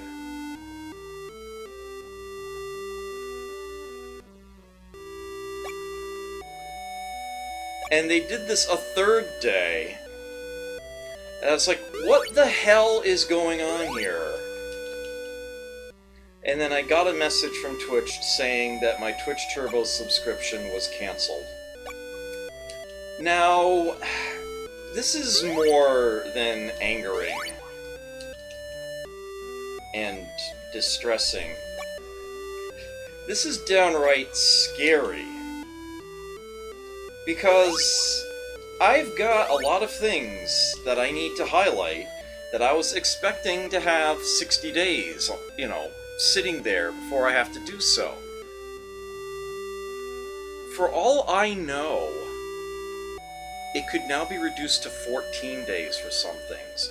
For all I know, tomorrow, I could suddenly find over a month's worth of prior broadcasts removed from my channel before I can highlight them. Now, I resubscribed to Turbo. It let me. No problems there. Apparently, it doesn't use Xala anymore, and it can only be monthly, not 3 months at a time, so it's going to be more expensive, which is annoying in and of itself. But just the fact that there was a gap, and that this happened in the first place without any explanation. It's like, if I were told that Twitch is not going to accept payment from Xala anymore, and that the subscription would be, expired, I'd have to renew it some other way, I'd be fine with this. Just fucking tell me. No, I had the money. It went out. It got paid successfully. They refunded it at their end. 3 times over they did this. Took the money, gave it back. Took the money, gave it back. Took the money, gave it back. Canceled the subscription. No explanation, no reason. I will say this.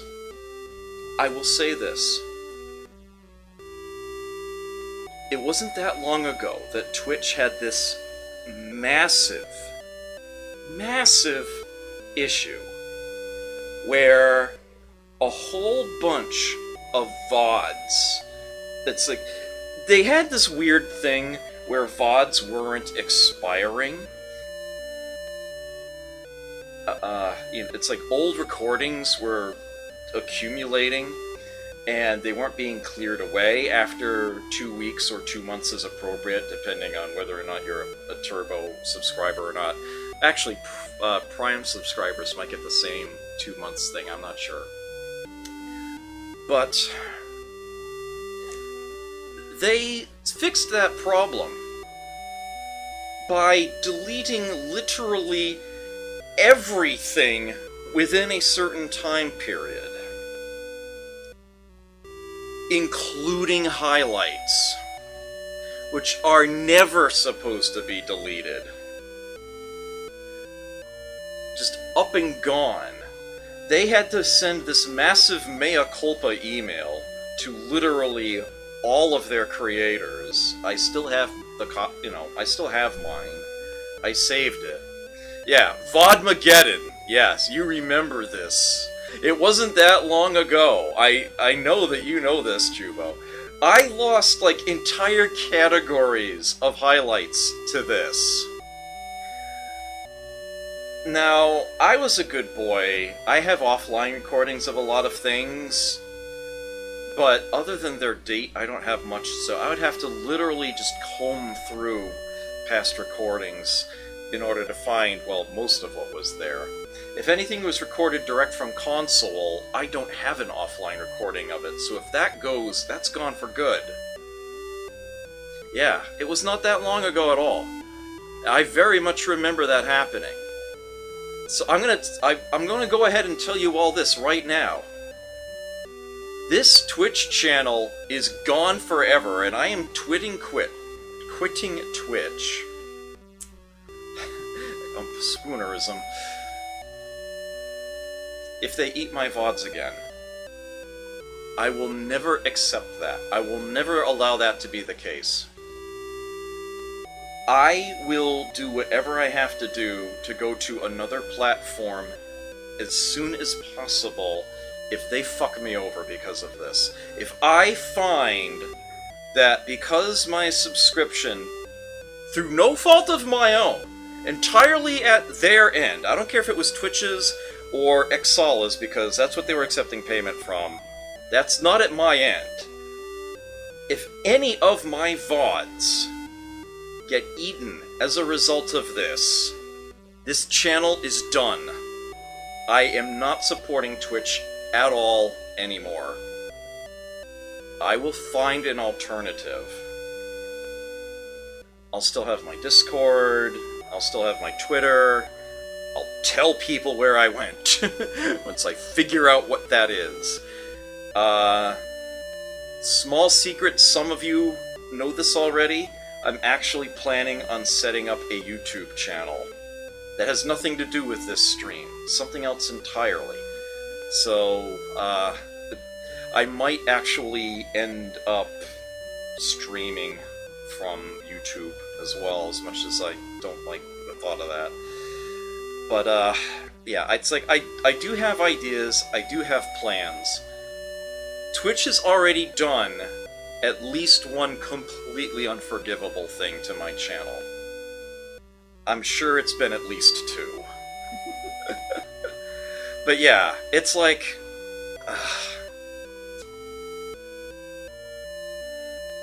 if they do this to me again, then it's... Yeah, I'm done with them. That's all there is to it. And I don't mind telling Twitch this. Don't mind telling them this. As a matter of fact, unsurprisingly, I did include Twitch support on my tweets about this, and of course I haven't heard from them. Because, of course I haven't heard from them! Supposedly, Twitch Turbo subscribers actually get priority response from Twitch support. Yeah, just let that sink in for a moment.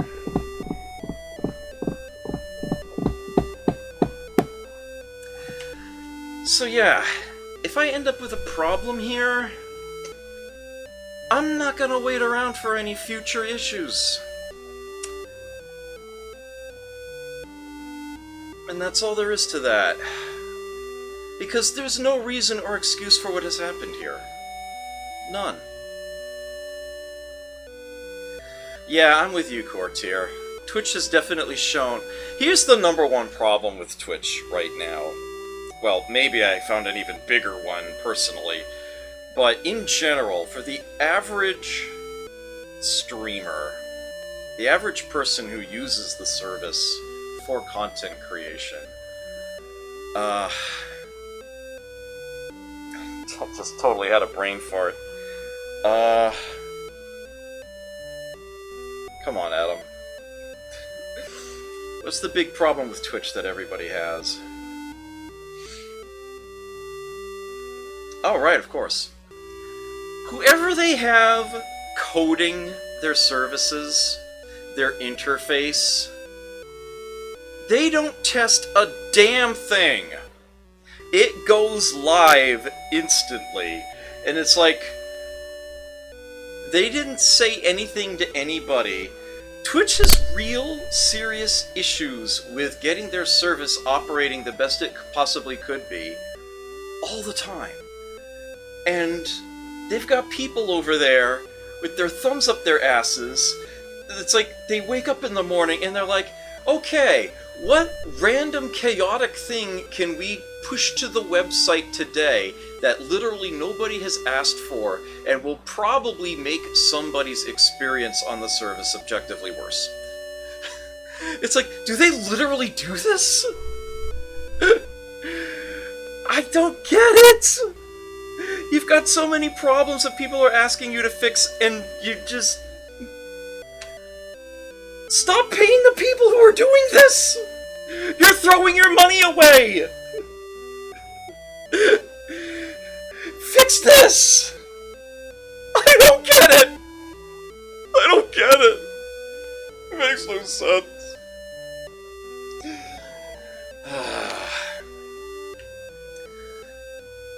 But yeah, it's like, from a business standpoint, it's terrible. It's like, it's literally negative work that they're paying people to do. Why are they tolerating this?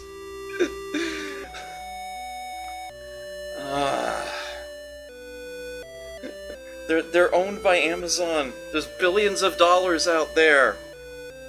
Why are they spending it on that? It's reprehensible, is what it is.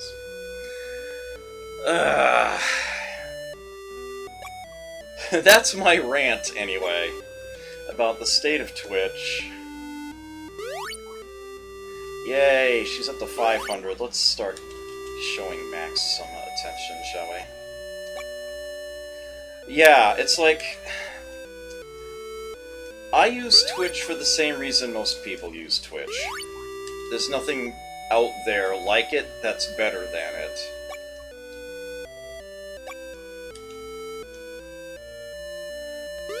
But there's no reason it should be like this. And if they literally take something that I've paid for and cancel it on me because of an issue at their end, and it's obviously at their end, they got the money. They got the money from me and refunded it thrice. That is completely unforgivable.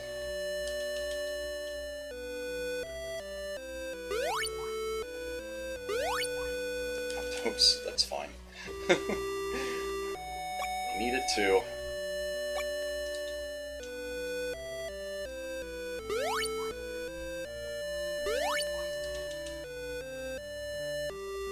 So, I mean, it's like... it just comes down to a business decision at that point.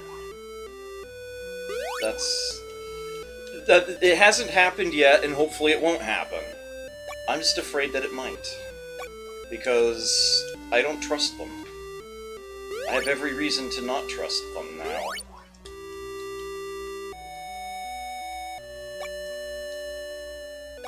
If anyone from Twitch is listening, I would say to them, don't get angry, get better. We're not asking for anything unreasonable. We're asking for reasonableness. That is literally what we are asking for.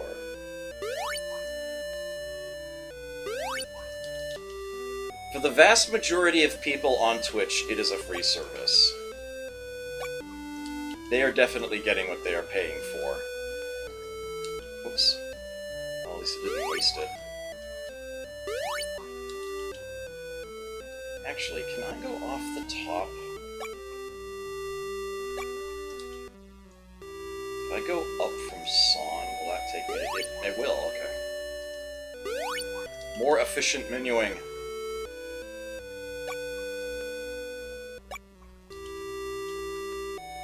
Yeah, it's like if it reaches the point where they screw over the people who are actually paying for their service, I have very little tolerance for that. I'll be completely honest with you. I think it's a little bit bullshit that I would have to pay for Twitch Turbo in the first place. I feel like anyone who has made affiliate status should be getting the benefits of that for free. It's like, we're content creators. I can understand why they wouldn't do that.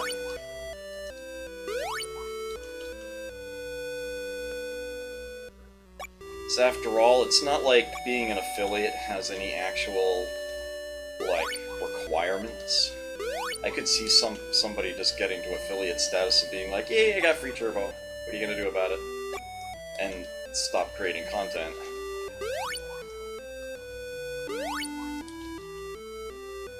It feels a little weird, you know, that they pay me however much a month,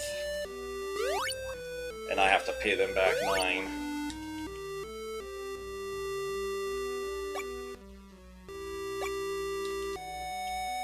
With that said, though,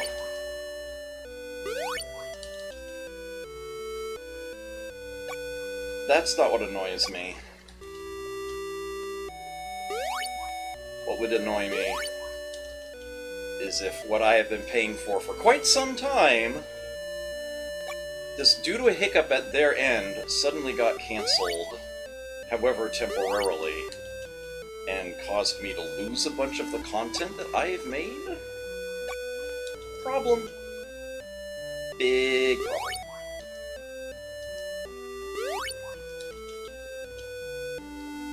Oops. What am I doing? Son of a... Stop it! I'm getting sloppy. I'm getting sick of this, is what's happening. I actually meant to stop doing this by now, but I ended up in a bit of a rant there. Since it came up,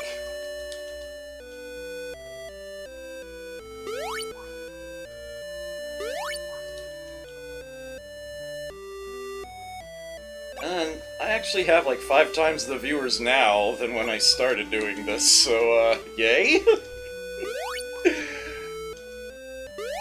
Does anybody else have anything they want to talk about? Any questions? Any comments to make? I have a rule about pertinence on my channel. I will waive that for now. I'd go and put no rule 2 in my stream title if I could do so without stopping the menuing. It's not worth the time to do that, to stop the menuing. I get to end the stream when I am done with the menuing.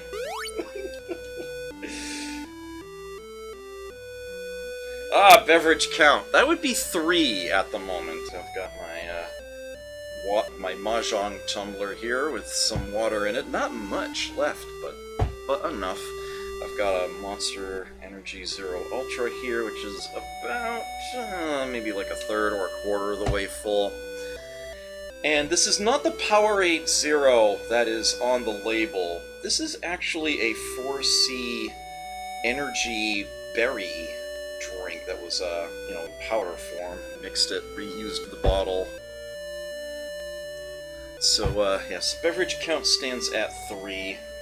I actually have a tray here that I prepared a brick of ramen in, and if you want to count the chicken broth that's still sitting in the bottom of that, we could call it 4. That's the beverage count.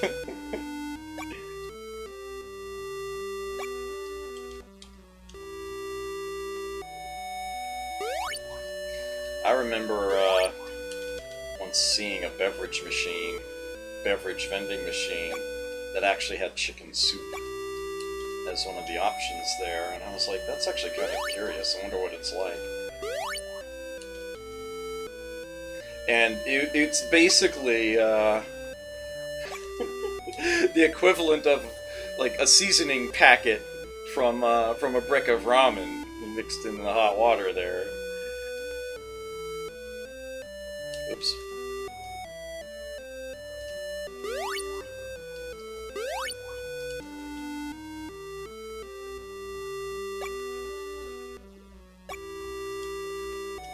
The fact that I can only buy 2 of these at once is what's really annoying about this.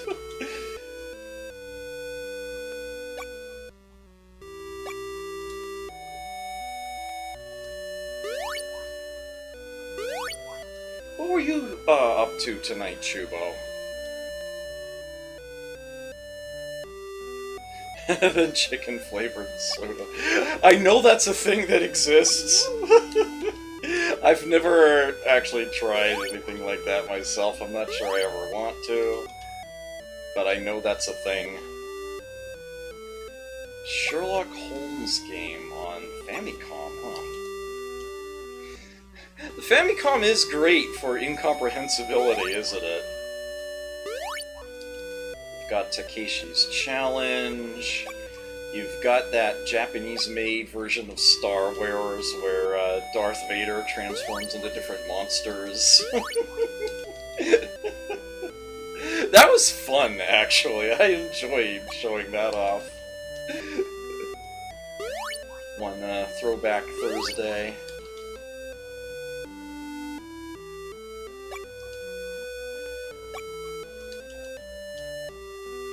Oh man, Mystery of Atlantis.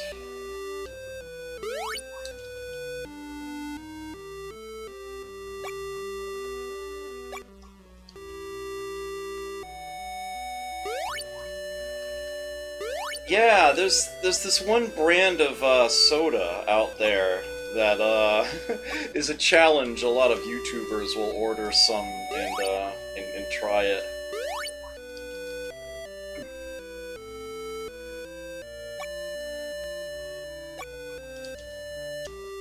I have not been so brave.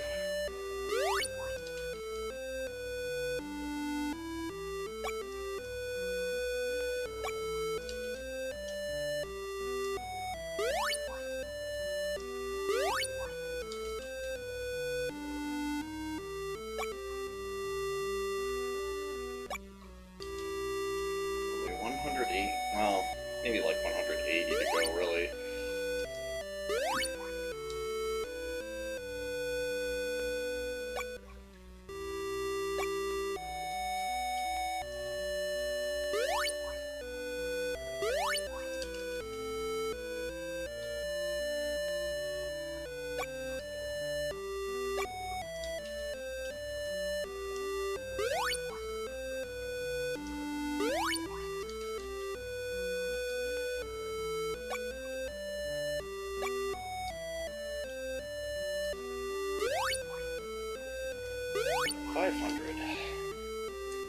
So I'm gonna go back to doing it for Sawn now. What am I doing?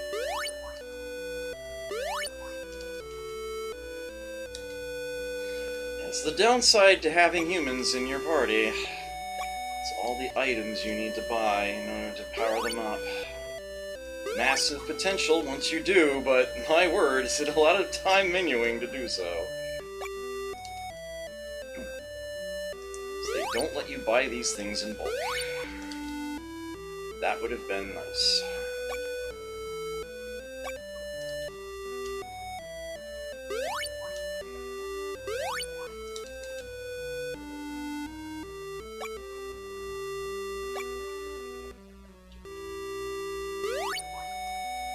One of these days, I'd like to play some of the later games in the Saga series.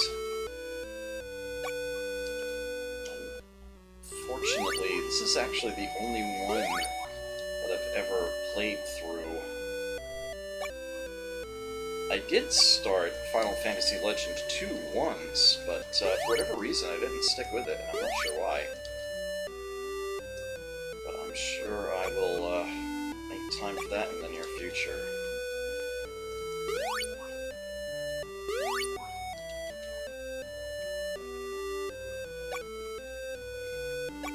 But yeah, I do really enjoy this game and all of its odd little subplots and its completely broken mechanics.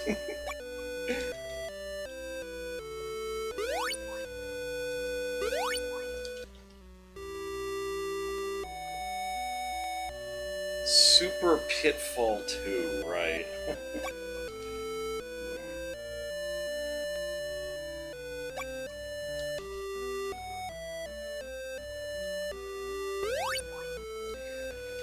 Yeah, I have a showcase on the original Super Pitfall for the NES.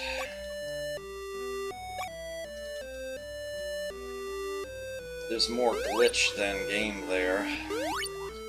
It's so ridiculously trollish. What is there? I think my favorite glitch that it has is that speedrunners actually beat the game the fastest by hitting a game over screen. You're supposed to collect a certain number of things and then return to the start of the game. And, rather than return to the start of the game after getting the last item, they'll actually kill themselves. Because, it takes more time to manually go back to the beginning than it does to simply let the game become a game over. And the game will quit back to the title screen and play the... did it again. And play the demo. And the game's demo takes place at the beginning of the game. And for whatever reason, it doesn't clear the flag saying that the player has collected all these items if you haven't started a new game. So the moment the demo starts, it basically goes to the end screen. Congratulations, you've beaten the game. It is so delightfully bad in the best way.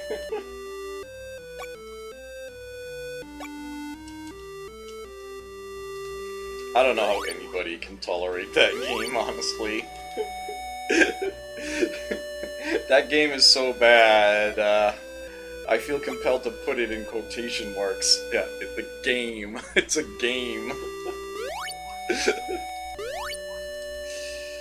That's Super Pitfall. Oh my word.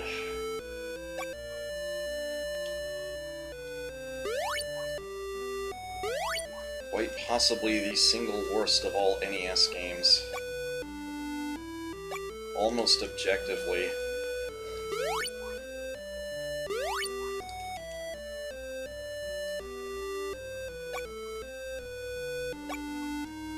Does anybody know what the worst SNES game is?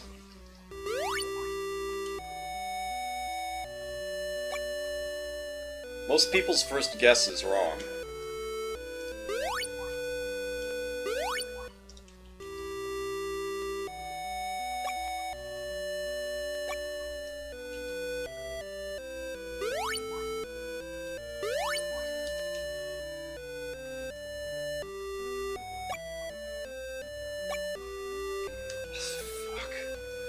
Adam, stop buying bad items.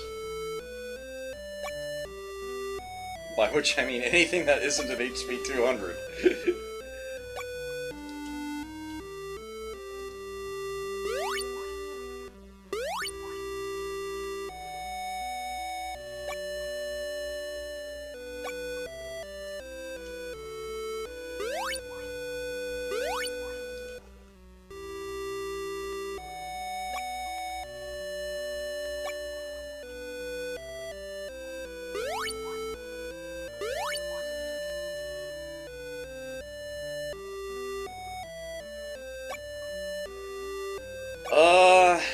Nope, you're kinda going down the wrong track there.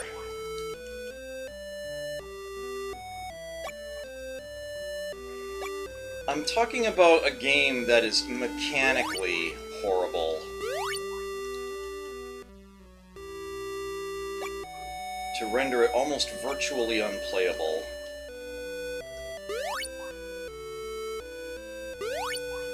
Although, I think I know what game you are referencing there, and that actually is another very, very, very bad game. If for no other reason than that there is a bug that seems to manifest more often than not that causes the game to hardlock after just a few stages. And the game is otherwise ridiculously long and tedious. It has its moments, but is otherwise... oops. Problematic. But no, there is actually a game out there that's even worse.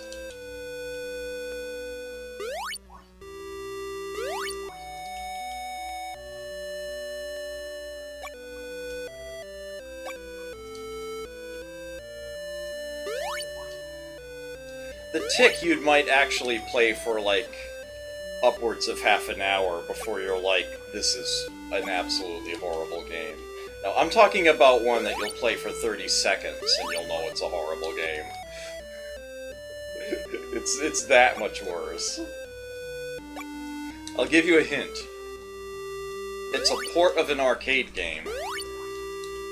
An arcade game that is actually very, very good and one of my favorites.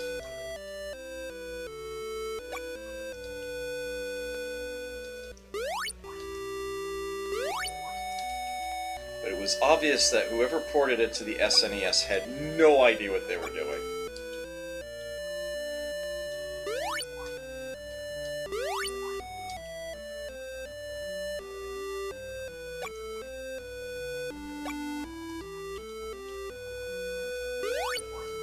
The game was still in a prototype stage when it was published. It had to have been.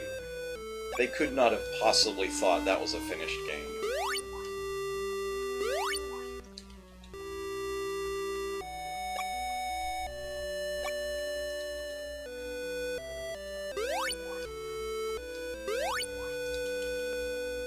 We're actually getting there.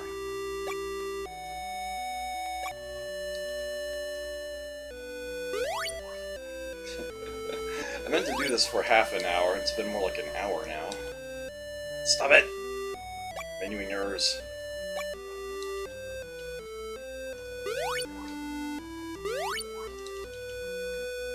Whenever I play a game like this, I feel compelled to record the whole thing. Even when I'm doing lame stuff like this. Maybe I should just get over that concept. One of these days, I'd actually like to learn proper editing.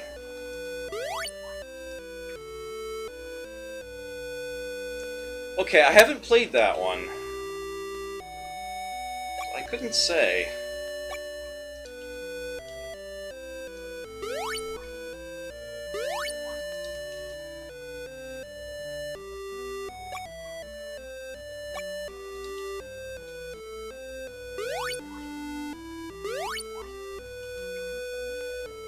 I'm just glad you didn't say Pit Fighter. A lot of people, for whatever reason, seem to immediately say Pit Fighter when they think of worst SNES game. The only reason why they say Pit Fighter, honestly, is because that game actually was popular to a certain extent. It's not nearly as good as the arcade game, which is jank in and of itself. But there's no way that's the worst game. It's definitely not as good as the arcade version. It's actually quite playable. I mean, the Genesis version is definitely better than the SNES version. I'm not going to argue against that. But it is actually a playable game. No, it's another arcade game ported to the SNES. In a almost completely unplayable state, and it is reprehensible how good the arcade game is and how terrible the SNES version is. It's not obscure. I guarantee you know this arcade game. You've heard of it. I can't say anything about anything on the Amstrad. As soon as anybody says the word Amstrad, I'm like, immediately, I will defer to Malimiad on this.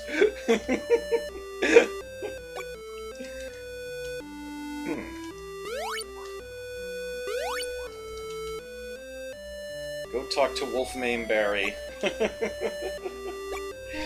He actually regularly streams Amstrad stuff.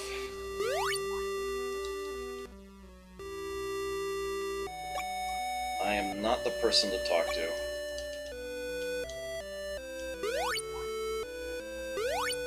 I kind of missed that whole home computer era. It's like, I didn't really have much experience playing anything on, say, like the Commodore 64 until the direct-to-TV unit came out, which I did do a stream on, and I do greatly enjoy that. Oh yeah, and the C64 Mini as well. I did a stream on that as well. I hope I kept those in my showcases. I hope I have highlights of those.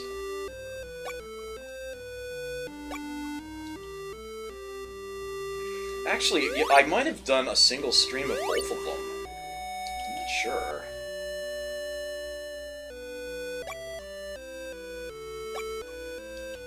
It's like, heck, even the Genesis, doing the streams of the Genesis and Mega Drive minis, there was a lot of new stuff for me from that, because I didn't have a Genesis back in the day. Not when it, first came out, not when it was very popular. My first Genesis was a Nomad. I actually bought a Nomad out of a bargain bin at Toys R Us. Remember Toys R Us? And I had like half a dozen carts for it, tops, for the longest time.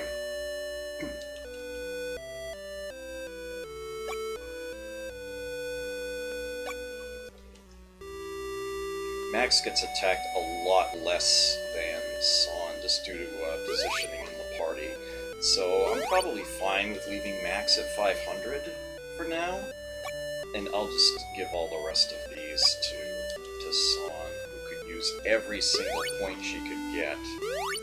She has actually just straight up dropped a couple times already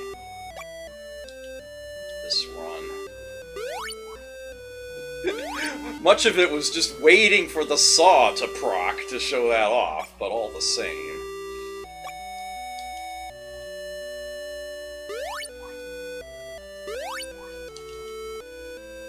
Oops.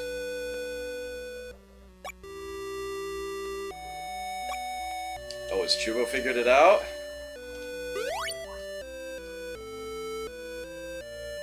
Oh man, I barely remember. I think I rented that once. I barely remember playing it.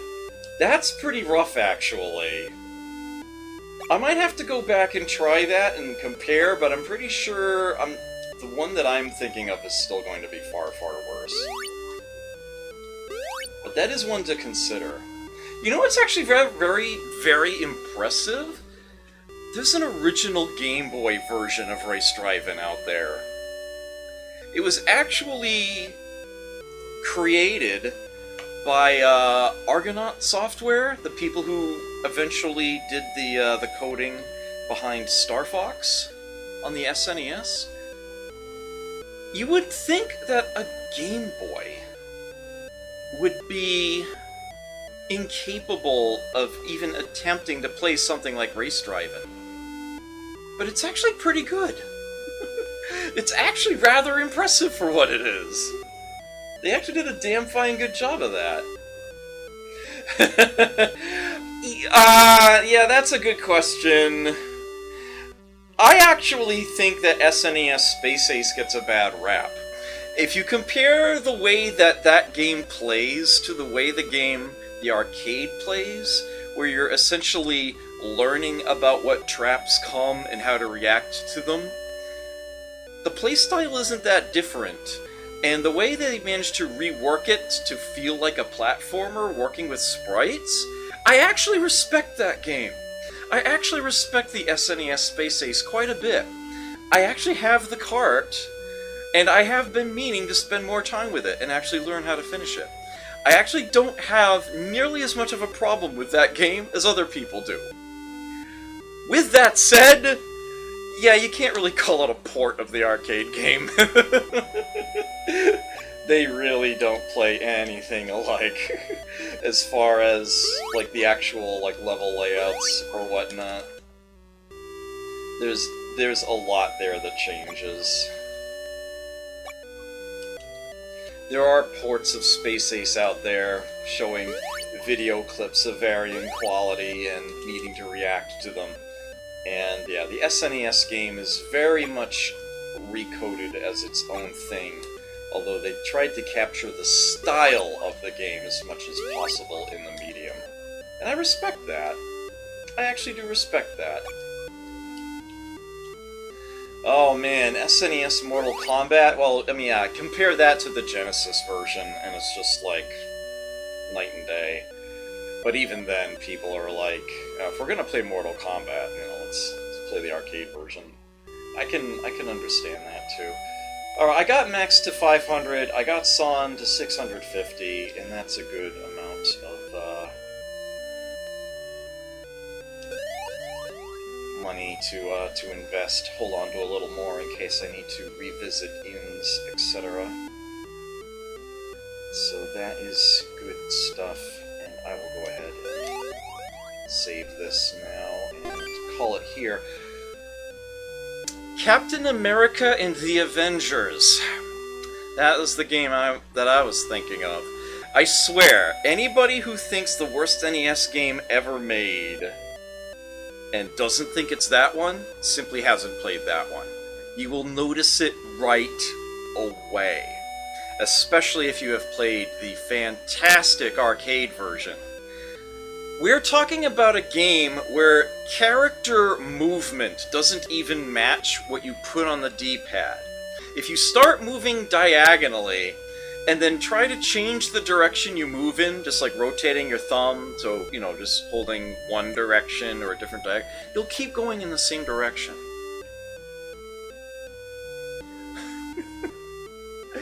And that's not even the worst part. The enemies are given iframes every time you hit them.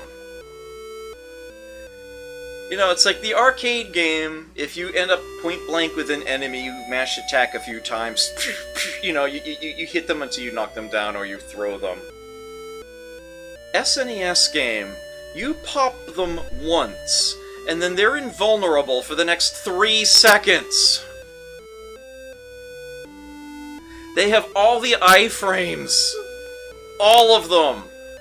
They can, it's just like pop, and then you have to leave them alone, sit, wait, try to move away from them with, you know, despite the fact that the game doesn't listen half the time to what direction you try to tell your character to move in.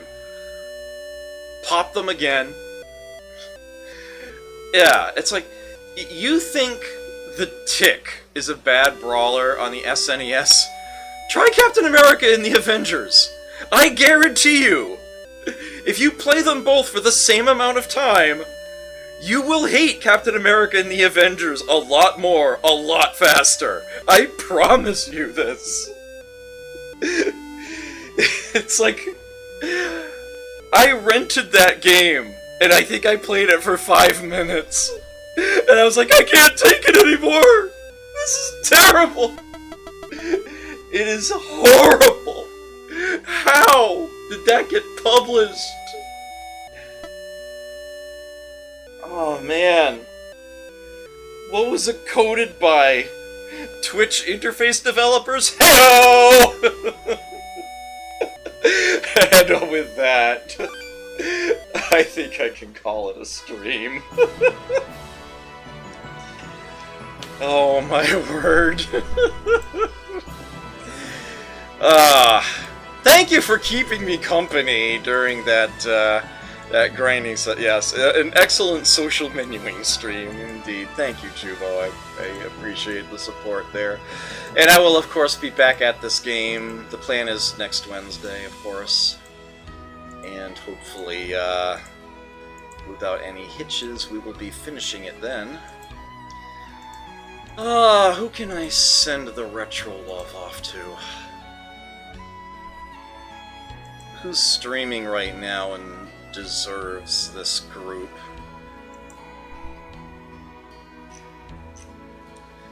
I always like to look at the bottom of my list first. People who are fewer viewers. Luxwell's playing Tetris 99, and he's very, very good at that, by the way. K-Rose TV is doing Smash Brothers Ultimate Pyra releases tomorrow. I know he's looking forward to that. Yells Rake is once again speedrunning Marble Madness NES. Good stuff there. Lord BBH is working on Xbox 360 shmups. Ooh. I try not to send people to Lord BBH if there's anybody else out there worthy, because he doesn't need the viewers. Other people do. What's up for tomorrow night? I haven't decided yet, Ghoulie. That's a good question. It will be retro, I promise you that. But I actually don't know what it's going to be. I guess we'll see what mood I'm in. I want to say the new... I haven't looked it up myself, but I heard the next Arcade Archives release is Legend of Makai. Not exactly exciting. I haven't done a retro on Xbox One stream in a while, so I might do that. I'll think of something. I always do. For those of you who saw the Civilization Call to Power I was playing last week, I'm not coming back to that because I actually did finish that. I did a stream on the weekend. So if you were expecting that and you missed it, you have a VOD to check. Yeah, I'll think of something. Are you going to be around that night, Ghoulie? Of course, the Immortals on the Switch, not on the One, but... Yeah, we need to get through that game already so that we can move on to Nightshade. we're falling behind. A bit late. Oh, okay. I'll think of something, I don't know. I'm kind of still in... I still kind of have that DOS bug a little, so it might end up being something along those lines. I'll have to think about it. I'll come up with something. In the meantime, though, I'll raid Lord BBH. And if you're so inclined, I will see you there. If not, although I kind of did this once already, I'll do it again anyhow. Take care. Never forget to play. I will catch you next time.